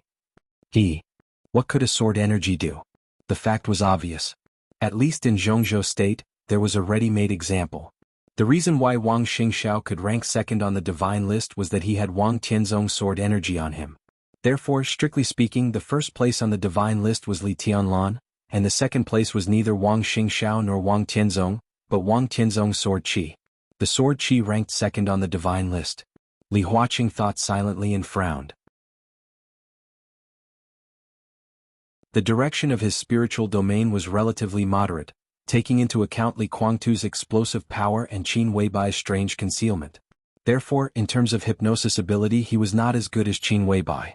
In terms of martial arts strength he was not as good as Li Guangtu. However, his path took into account all the characteristics of these two people. Therefore, Li Huaqing's real strength was enough to sweep away most people on the divine list. Naturally, his vision was not bad. When he was in Mormons, although Wang Tianzong had broken through to that realm, he was far from his heyday and had not reached the peak of that realm. But even so, his sword energy could still take Wang Xingxiao to the second place on the divine list. Li Dongqing. Li Huaqing was not sure how terrifying Li Dongqing would be in his heyday, but he was undoubtedly stronger than Wang Tianzong. This could also be confirmed, because he saw the sword light in the depths of Li Guangtu's memory. The half-North Sea. The first move of East Emperor. Not to mention whether that was Li Dongqing's heyday, at least the sword that Li Huaqing saw, or these two swords, each sword was no less than the eternal sword above Mormons, which meant that each sword could hurt Wang Tianzong at that time. Wang Tianzong's sword energy could make Wang Xingxiao what he was today. So what would happen if Li Dongqing's sword energy fell into the hands of the god of war's son? The reason why Wang Xingxiao could be where he was today was firstly because of Wang Tianzong, and secondly because their sword energy came from the same source. Li Dongqing's sword energy and the son of war should not have such a phenomenon. But Li Dongqing was obviously stronger than Wang Tianzong. In this way, it was hard to say how much movement his sword energy could make. But at the very least, it meant that another superior who could surpass the peak of the invincible realm was about to enter the secular world. Surpass the peak of the invincible realm, in terms of combat effectiveness, Li Tianlan, Li Guangtu, Wang Xingxiao, Jiang Shanyu and Lin Fengting were all in this realm. Compared with Li Tianlan there was another person. Who was stronger and who was weaker. The father paid the son's debts. He recalled the word that the god of war had said, and his expression was a little strange. Li Tianlan was about to face the god of war's son. But in fact he had to face the sword energy that belonged to his own son. He had to admit that the god of war's realm played with such an incredible thing. I'm committing a sin. Li Huaqing took a deep breath and sighed softly. He felt that he was also committing a sin. It was not easy for him to find a good whetstone for Li Tianlan. The luxurious trio of Li Guangtu, Jiang Shangyu and Gu Xingyun, and now there was another son of war. The Wang family of Beihai and Emperor Dong's palace were obviously not on good terms. If he was not careful, the situation that Li Tianlan would face would be even more severe. He was really a little worried that his new student would not be able to bear it. The sound of footsteps rang out. Ma Si, who had gone out to prepare breakfast, hurried into the door. Li Huaqing, who had been hungry all night, subconsciously glanced at Ma Si's hands. Ma Si's hands were empty. There was no breakfast. Li Huaqing looked at him with a questioning look in his eyes. President. Ma Si took a deep breath. I didn't get to the canteen. Something happened on the way. I think it's necessary to report to you first. Go ahead. Li Huaqing picked up a tissue and wiped the traces of tea on his forehead. Li Guangtu is now at the gate of the headquarters of the Purgatory of Heaven capital. Ma Si's eyes flashed with the light of thinking. 10 minutes ago, he summoned all the core members of the Purgatory of Heaven capital and said that he would hold a temporary meeting. Isn't it a little early? Li Huaqing said subconsciously. Even if there is a meeting, it has to wait until they have moved to Yuzhou. They don't intend to go to Yuzhou? No, it should be said that Li Guangtu doesn't intend to let these people go to Yuzhou. What do you mean? Ma Si narrowed his eyes. I heard from Li Ming that Li Guangtu intends to give up his identity in the Li family and give everything of the Li family to Li Tianlan unconditionally. Ma Si's tone was a little difficult. This was definitely a piece of news that would explode the whole dark world. As soon as he heard the news, he had already begun to think about a series of chain reactions that this news would cause. Li Huaqing fell silent. He sat on the sofa and was silent for a long time. Then he slowly got up and said, "Come with me to have a look."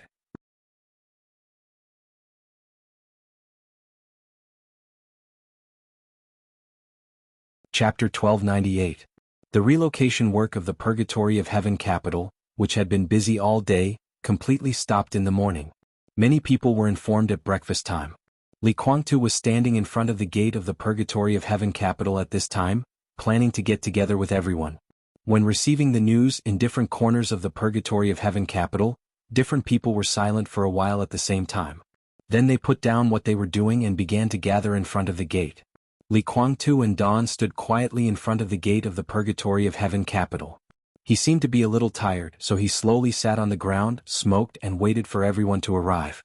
The crowd in front of the gate was getting bigger and bigger, from dozens to hundreds of people.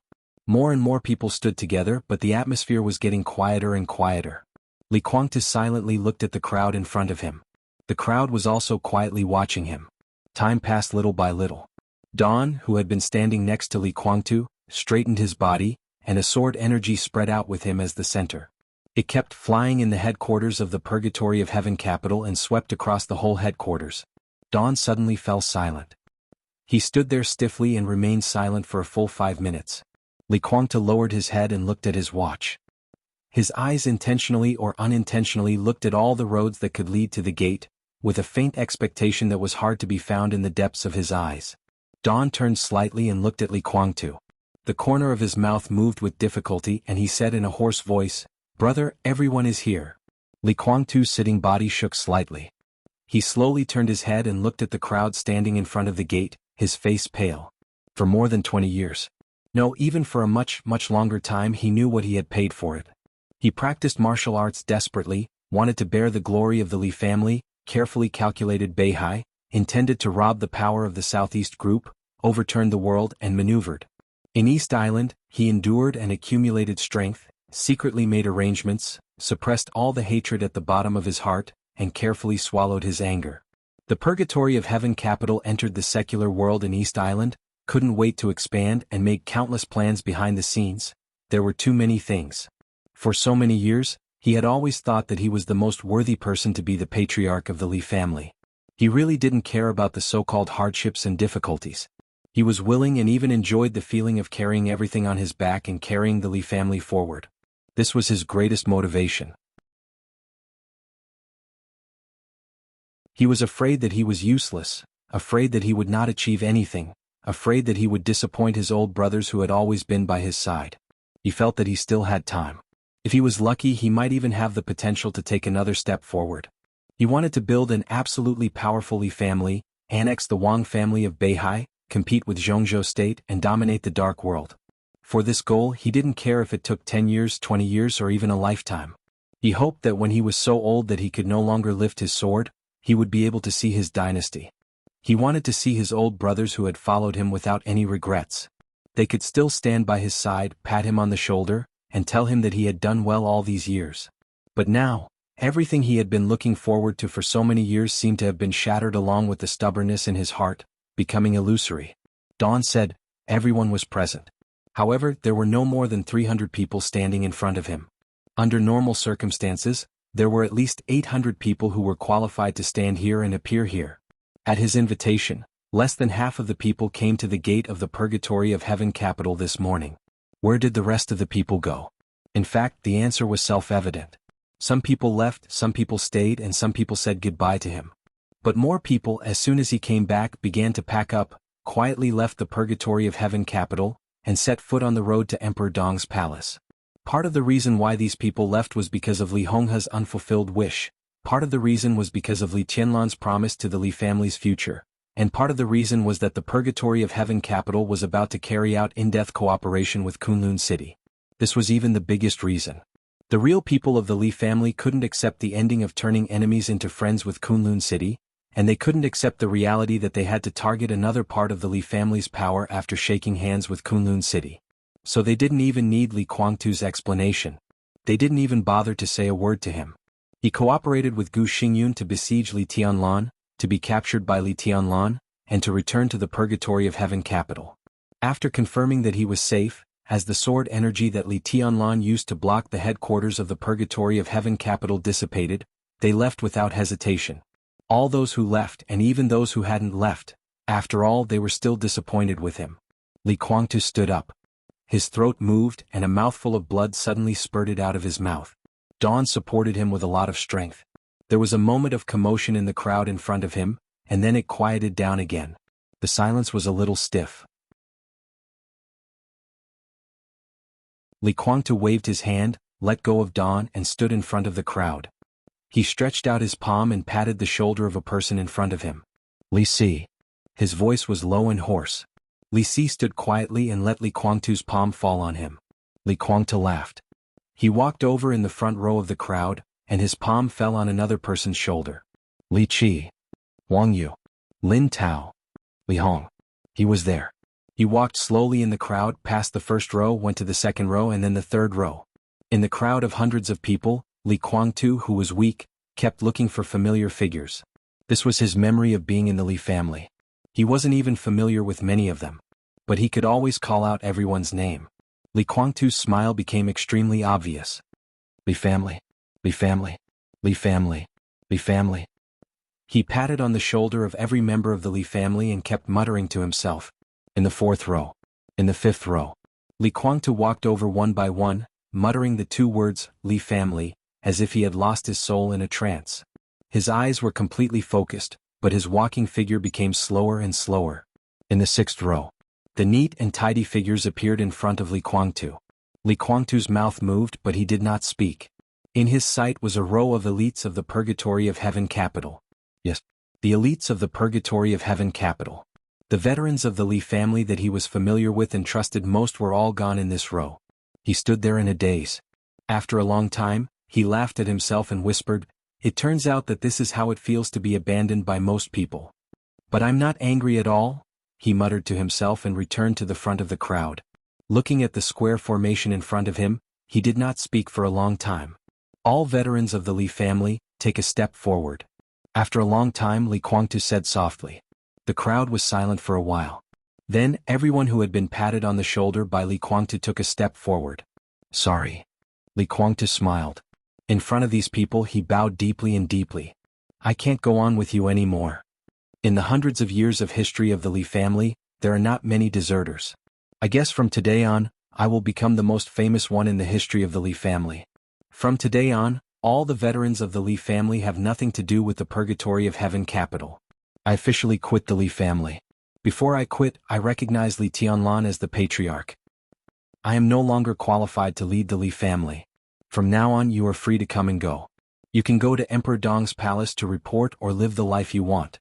From now on, there is only one Li family in the dark world. The Purgatory of Heaven capital is now renamed the Purgatory Army and has nothing to do with the Li family." Li Kuangtu straightened up, looked at the veterans of the Li family in front of him and bowed again. I'm sorry. I should continue to write later. There is one more chapter. I should be able to read it in the morning."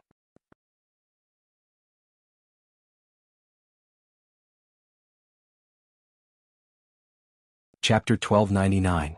When Li Huaqing took Ma Si to the gate of the Purgatory of Heaven capital, Li Kuangtu was lying on the grass in front of the gate, facing the morning sun, quietly looking at the statue standing at the gate. It was a huge sword burning in the fire. It was a statue and also the badge of the Purgatory of Heaven capital. The sword light of the Li family would perish, but one day it would rise from the ashes. This was the belief that Li Kuangtu had adhered to for many years. Today he personally handed over his Li family to others, to the enemy that he would target at all costs.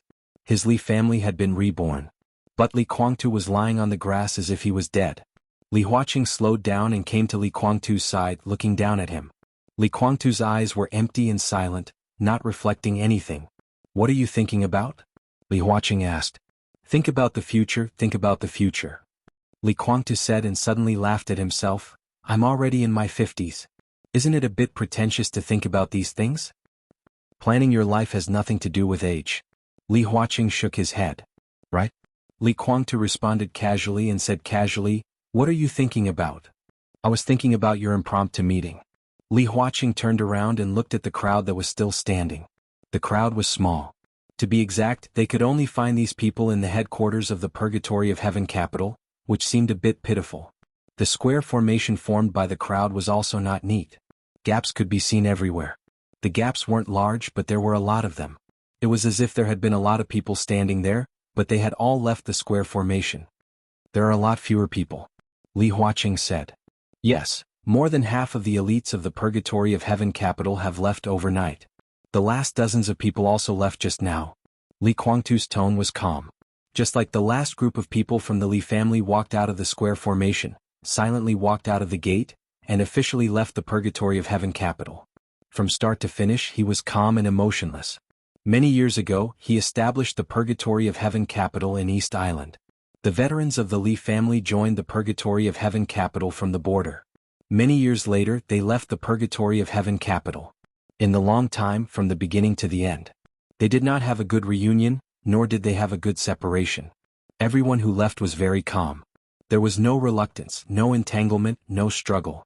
They quietly turned around and walked out of the gate of the headquarters of the Purgatory of Heaven capital. From beginning to end no one looked back. Therefore Li Kuangtu completely understood their attitude, and also understood the attitude of those who left without saying goodbye. She left the Purgatory of Heaven capital, but did not say goodbye to him. It wasn't that they didn't dare to, but those people were completely disappointed in him and chose to leave in silence. "Do you regret it?" Li Huaqing handed Li Kuangtu a cigarette. Li Kuangtu took it, lit it, took a puff and asked, "What do you mean?" "Probably both." Li Huaqing's voice was somewhat muffled. "Not really." Li Kuangtu looked at the empty seats in the square formation and seemed to feel a little dazzling. He turned his head and said blandly, I probably know the reason why they didn't leave before I spoke. I'm not afraid of being laughed at, but those who left last night were either people promoted by the old man or people who had been at the border for a long time and were very familiar with Li Tianlan. As for those who just walked out of this crowd, I'm familiar with some of them and some of them I'm not familiar with. But if you really divide the Li family into two, these people are the people I promoted and can be regarded as my team. I can be sure that if I didn't cooperate with Gu Xingyun, these people would follow me. Even if they were enemies with Li Tianlan, they would stand by my side. But how can there be so many ifs? The cooperation between the Purgatory Legion and the Kunlun Legion is a foregone conclusion. These people didn't leave before, probably because they wanted to send me off? When the Purgatory Legion confirms the station and I get a firm foothold, these people will probably leave. They may go to Emperor Dong's palace or leave the Li family. It's not that they can't accept me, but they can't accept my cooperation with Gu Xingyun. From this point of view, they should be disappointed in me and indifferent to me because they didn't betray me. Cooperating with Gu Xingyun is tantamount to me betraying the Li family. No matter what everyone in the Li family thought of Li Tianlan, at least, no one could accept Gu Xingyun as their partner. The hatred that had been buried for many years had long been deep-rooted, and Li Guangtu was not qualified to resolve it. So after this morning, there were only 3 people who could really be regarded as members of the Li family left with him. Dawn, Daybreak and Phoenix. There were only 3. Now standing in the square formation in front of him, they were not from the Li family, but from the Purgatory of Heaven capital. No regrets? Li Huaqing asked. If it's about this matter, there's nothing to regret. A mistake is a mistake. Li Guangtu shook his head. From the moment I decided to cooperate with Gu Xingyun, I knew it would be like this. Li Huaqing raised his eyebrows slightly. Before he spoke, Li Guangtu had already waved his hand. I know what you want to say. Gu Xingyun and Jiang Shangyu, when the 3 of us join forces, there's no need to say more about our strength. I don't know what the 2 of them think about besieging Li Tianlan, but I think the chance of success is very high, enough for me to take a gamble. If Li Tianlan died in that siege, the Li family would also be dissatisfied with me and even some people would choose to leave. But at that time the Li family would only have one choice left. They would leave but more people would stay and I would completely control the Li family.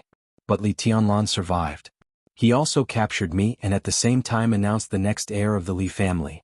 At this point there's no way to save it. Li Tianlan invited me to be the first deputy palace lord of Emperor Dong's palace, but I didn't agree.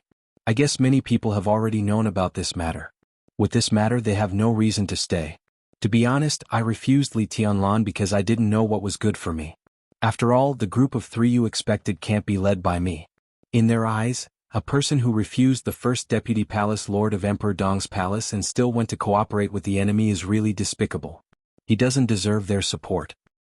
You can explain to them why you refused Li Tianlan. Li Huaqing took a deep drag on his cigarette. It doesn't make sense.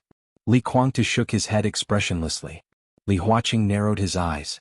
In the smoke he suddenly said, "What about this matter? Do you regret refusing Li Tianlan?" "I regret it." Li Guangtu smiled. "But it also doesn't make sense. If I have to do it again I will still refuse. I can give you another chance." Li Huaqing said lightly, "If you regret, you can go to Emperor Dong's palace now. As long as you can pass Bosch Qin, Tianlan will definitely not embarrass you. At that time, you will be the first deputy palace lord of Emperor Dong's palace, and the Purgatory Legion will completely belong to Emperor Dong's palace. If you do this you will not give up much, just some dignity and face.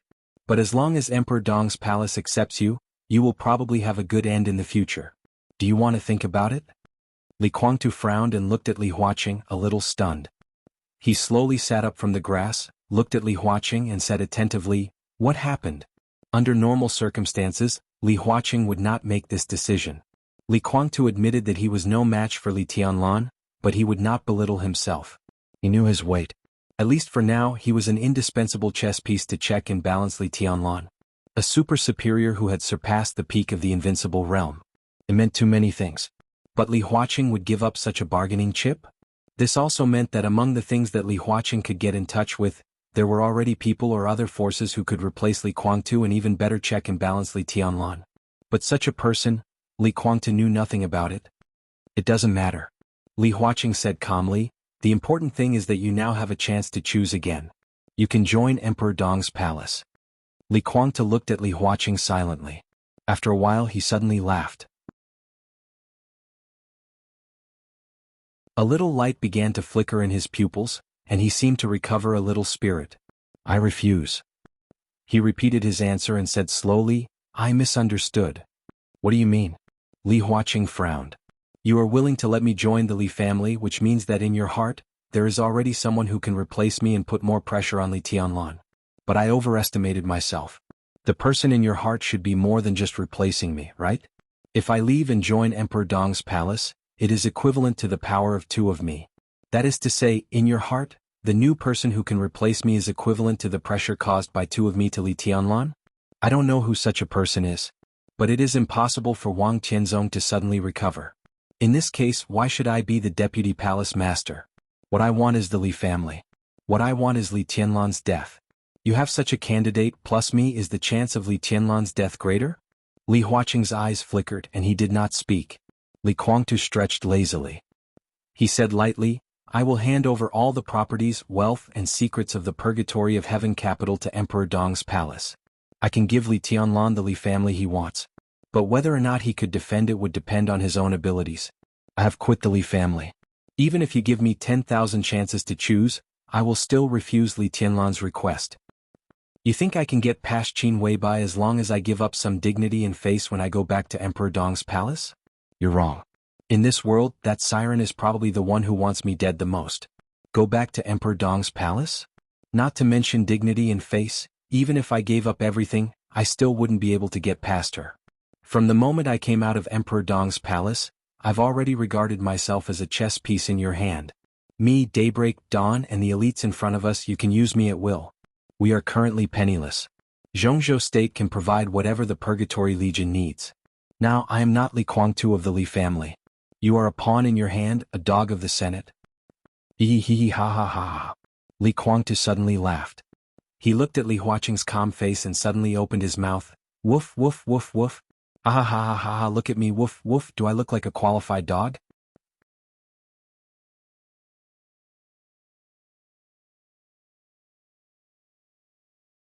Chapter 1300. He was a breeze in the world, a ghost between heaven and earth. He came with the wind and left with the wind silently. In the morning, the god of war had traveled through more than 9 million square kilometers of mountains and rivers in Zhongzhou State. Revisiting the old places was the most interesting and the most boring. The key between these two meanings was time. Time was meaningless. Time passed quickly in the starry sky. Billions of years had passed. Even in real time, it had been more than 400 years since he left Miracle City. The long span of time had made everything familiar in his memory strange. It was not like the old place but a new place. The figure of the god of war appeared in Yuzhou. The once familiar division of areas had changed beyond recognition. Even with memory, he could not find the place where his adoptive parents took him in when he was a child. The atmosphere in the hidden Dragon Sea was quiet. The hidden sea and the Dragon Sea were calm. The statue of the god of war that once stood here had disappeared, and there was no trace of his wedding here. The figure of the god of war swept across Yuzhou and appeared in Kunlun Mountain. There was no dragon vein on Kunlun Mountain, and the traces of his life here hundreds of years ago had completely disappeared. The pavilions, terraces, and vast palaces at the beginning of Zhuanyuantai had become the scenery in his memory. His figure dissipated in the wind and snow, and the next second, he had appeared in a foreign country. It was night time in the capital of Star State, and the lights were shining and magnificent. In the sight of the god of war was the fountain and garden in front of the white court of Star State. The water column and the night light intertwined and the colors were gorgeous.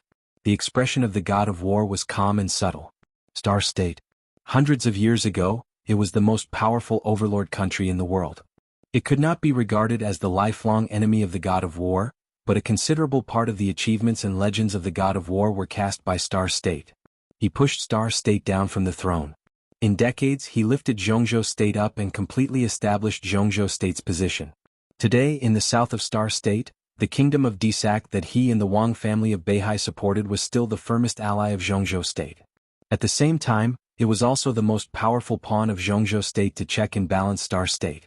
The god of war smiled silently. His feelings for the Star State were rather special.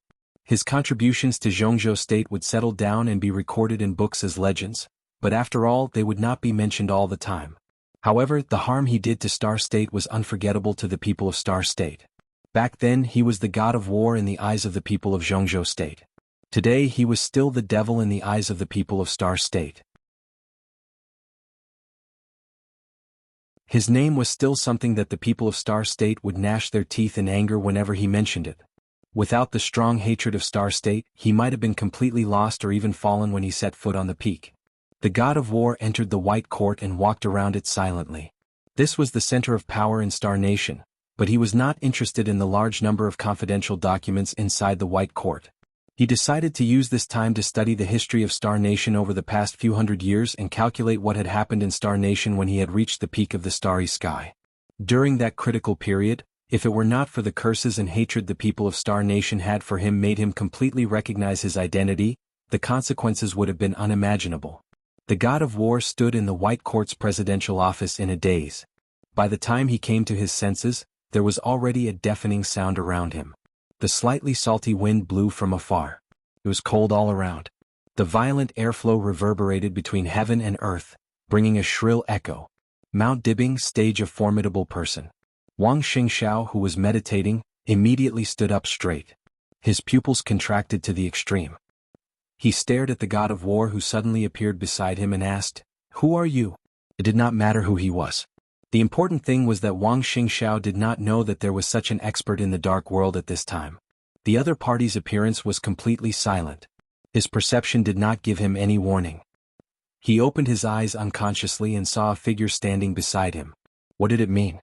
It meant that if the other party wanted to kill him, the patriarch of the Wang family of Beihai would have died at that moment. The god of war turned his head and glanced at Wang Xingxiao. The extremely strong sword energy began to condense behind his vigilance and fear, as if it would break out at any time. The god of war ignored him. He just quietly looked up at the stone of formidable person in front of him. At the top of the stone of formidable person, his name was still clear. The sky of Beihai was gloomy. His name was juxtaposed with the name of the ancestor of the Wang family of Beihai, looking extremely profound. If he did not count the Lin clan, which he was already somewhat unfamiliar with, this was the deepest trace he left in the City of Miracles. It was also the trace he was most familiar with. The god of war was lost in thought. The sword energy lingering around him spread unconsciously. The wind and clouds above Mount Dibing suddenly changed. Wang Xingxiao, who was about to make a move, changed his expression and suppressed the sword energy that was about to break out. At this moment, the strange figure in his sight clearly did nothing, but a stream of sword energy, which seemed real and illusory, directly filled every corner of Mount Dibing. He stood motionless as if he only needed to flick his finger. The whole Mount Dibing, the whole Xingzhou city, and even the whole world would be torn apart in an instant. That was an inconceivably powerful sharpness that even exceeded his understanding. "Senior, you," Wang Xingxiao's scalp went numb. After getting his father's sword energy, he thought that there was nothing in the dark world that he should be afraid of. But at this moment, under the sword energy that was almost impossible to grasp but real, he suddenly felt extremely small. The god of war turned his head and glanced at him again. In silence, his figure slowly dissipated as if he had never been there. Wang Xingxiao was in a trance for a moment and frowned. He suddenly didn't know why he woke up from a deep meditation. He just felt inexplicable. The god of war was a memory. When this memory spread, he also took away Wang Xingxiao's memory about him. The sword energy that covered the world became completely illusory. It began to spread to the whole Mount Dibing with the stage of formidable person as the center. High in the sky, the god of war stood quietly. He felt his sword energy spread out bit by bit and frowned slightly. He was looking for Worryless, who was said to have been contaminated. But he found nothing. After all, it was not his real body. He was just a memory. Strictly speaking, under the suppression of the real environment, he only had the momentum of the heavenly sun, but he didn't have any strength. The only convenience was that he was just a memory. Because it had nothing to do with the real space, he could travel in the real environment at will. But it was difficult to affect reality, and it was impossible to find Worryless, who was hiding on Mount Dibing. Memory was illusory after all. Illusory. Reality? The god of war suddenly froze. His eyes suddenly flashed with an incomparably sharp light. At this moment he seemed to have grasped some inspiration. But the inspiration disappeared completely in the next second. The god of war frowned and looked down at the stage of formidable person. On the stage of formidable person, Wang Xingxiao, who had forgotten the scene just now, sat down again and began to meditate. The sword energy coat formed by Wang Tianzong's sword energy covered his body, rising and falling with his breath. The god of war narrowed his eyes. The sword energy coat was similar to Worryless's existence to a certain extent. Even at the very beginning, Wang Xingxiao and Wang Tianzong's sword energy was merged with Worryless. But now this coat had little to do with Worryless. The god of war maintained his sword energy and continued to spread around Mount Dibing. In the blink of an eye, the illusory sword energy had covered half of Xingzhou city. The god of war, who was still searching carefully, suddenly frowned. His sword energy, which was spreading quickly, suddenly stopped completely and uncontrollably. The next second, the real but illusory sword energy suddenly began to shrink. The god of war lost control of the sword energy. His sword energy began to condense toward Mount Dibing and concentrated on the stage of formidable person. In the distant North Sea there was a sudden surge. Huge waves rose to the sky. The sea seemed to be boiling in an instant. In the distant North Sea, a huge whirlpool with a diameter of nearly 10,000 meters suddenly appeared. The whirlpool stirred the sea and rotated crazily. There was a loud roar between heaven and earth. The god of war seemed to be surprised and raised his eyebrows. He laughed. Ha! In his perception, an ocean-like sword chi rushed out from the center of the vortex in a grandiose manner. Wang Xingxiao, who was awakened again, slowly stood up. High in the sky, the pupils of the god of war contracted for a moment. In the depths of North Sea, a vast sword energy occupied the sky and rushed to the stage of formidable person with a tsunami-like wave at a very fast speed. The 100-meter-high wave was like a giant palm between the sky and the sea, slapping on the cliff of the stage of formidable person. The water splashed. The endless sword energy had been condensed to the extreme. A figure slowly took shape in front of Wang Xingxiao. The god of war's eyes lit up. Worryless. Or Wang Tianzong. The figure in front of Wang Xingxiao kept outlining, becoming clearer and clearer, and finally became Wang Tianzong's appearance. The corner of Wang Xingxiao's mouth moved, but he didn't speak. He didn't know what to say. The figure in front of him was his father. But in fact, this figure was composed of Wang Tianzong's sword energy and a bit of consciousness. It was led by Worryless will, just like the figure that appeared at the end of the final battle in North Sea. But the Wang Tianzong in front of him was more agile than that day. The god of war's eyes sparkled as he carefully observed Worryless' current state. In front of Wang Xingxiao, Worryless' body moved a little stiffly. The fierce and world-shaking sword chi kept circling around him. It was the most powerful sword energy in the entire dark world now. He didn't notice the god of war high in the sky. He just looked ahead calmly. There was nothing in front of him. But the god of war knew very well that his incomparably illusory sword energy had completely condensed into a point of nothingness under the pressure of Wang Tianzong's sword energy. The level of his sword energy was much higher than Wang Tianzong's. But now the god of war was illusory, so his sword energy was naturally illusory and had no lethality at all. On the stage of formidable person, Worryless raised his arm. The endless sword energy kept surging with him as the center. The extremely powerful sword energy completely wrapped the illusory sword energy of the god of war. Wang Xingxiao frowned. Before he could speak, the sword energy on Worryless' body suddenly exploded. The sword light on the stage of formidable person radiated everywhere and returned to Beihai in a mighty manner. The sword energy coat appeared on Wang Xingxiao's body again. Wang Tianzong's figure disappeared. Worryless returned to the invisible state of concealment. Only the billowing sword light streaked across the sky and the sea in front of the stage of formidable person like a torrent and finally returned to silence. The huge whirlpool on Beihai slowly disappeared. Everything was calm and peaceful. At the same time, under the sea, at the core of the Beihai prison, in the hibernation chamber surrounded by countless medical instruments, Wang Tianzong, who was sleeping, frowned tightly. All kinds of instruments issued alarms one after another. In the modified temporary laboratory, a group of elites from the Beihai Biological Laboratory in white coats were discussing Wang Tianzong's situation. When the alarm sounded, they were stunned for a moment. Then, everyone's expression changed dramatically. They rushed to the hibernation chamber with ecstasy and almost madness. On the huge screen in front of the hibernation chamber, the data representing Wang Tianzong's various physical indicators flashed wildly on the screen. Rising. Rising. It continued to rise. How is it possible? Why is it like this? Good, good, good. Ah, good. This is a miracle. A miracle has happened. A miracle has happened. A little higher, a little higher. Hurry up. Inform Mr. Saint and the Patriarch. Saint didn't need to be informed. When the laboratory alarm sounded, she had already walked into the laboratory unhurriedly. Looking at the rolling complex data on the huge screen above the hibernation chamber, she raised her eyebrows slightly. "Mr. Saint, did you do this? It must be. Only you have this kind of means, Mr. Saint." Thank you. Saint stared at the data on the screen and remained silent. The complicated data kept refreshing, and gradually many symbols that represented the various indicators of the body began to repeat. What repeated were symbols. The numbers behind the symbols were still rising. In just a few minutes, the rows of numbers had approached the level of a normal person. Several doctors from the Beihai Biological Laboratory watched this scene with excitement and tears streaming down their cheeks. Finally, the constantly rolling data rushed over the line they expected. The alarm in the laboratory suddenly quieted down. In the hibernation chamber, Wang Tianzong, whose body was wrapped in countless bubbles, slowly relaxed his frown. Very obviously, he made a gesture of taking a deep breath. Outside the hibernation chamber, under everyone's extremely nervous gaze, Wang Tianzong's eyes slowly opened. In the suffocating silence, Wang Tianzong lay quietly and looked at the light of the hibernation chamber above his head. He blinked.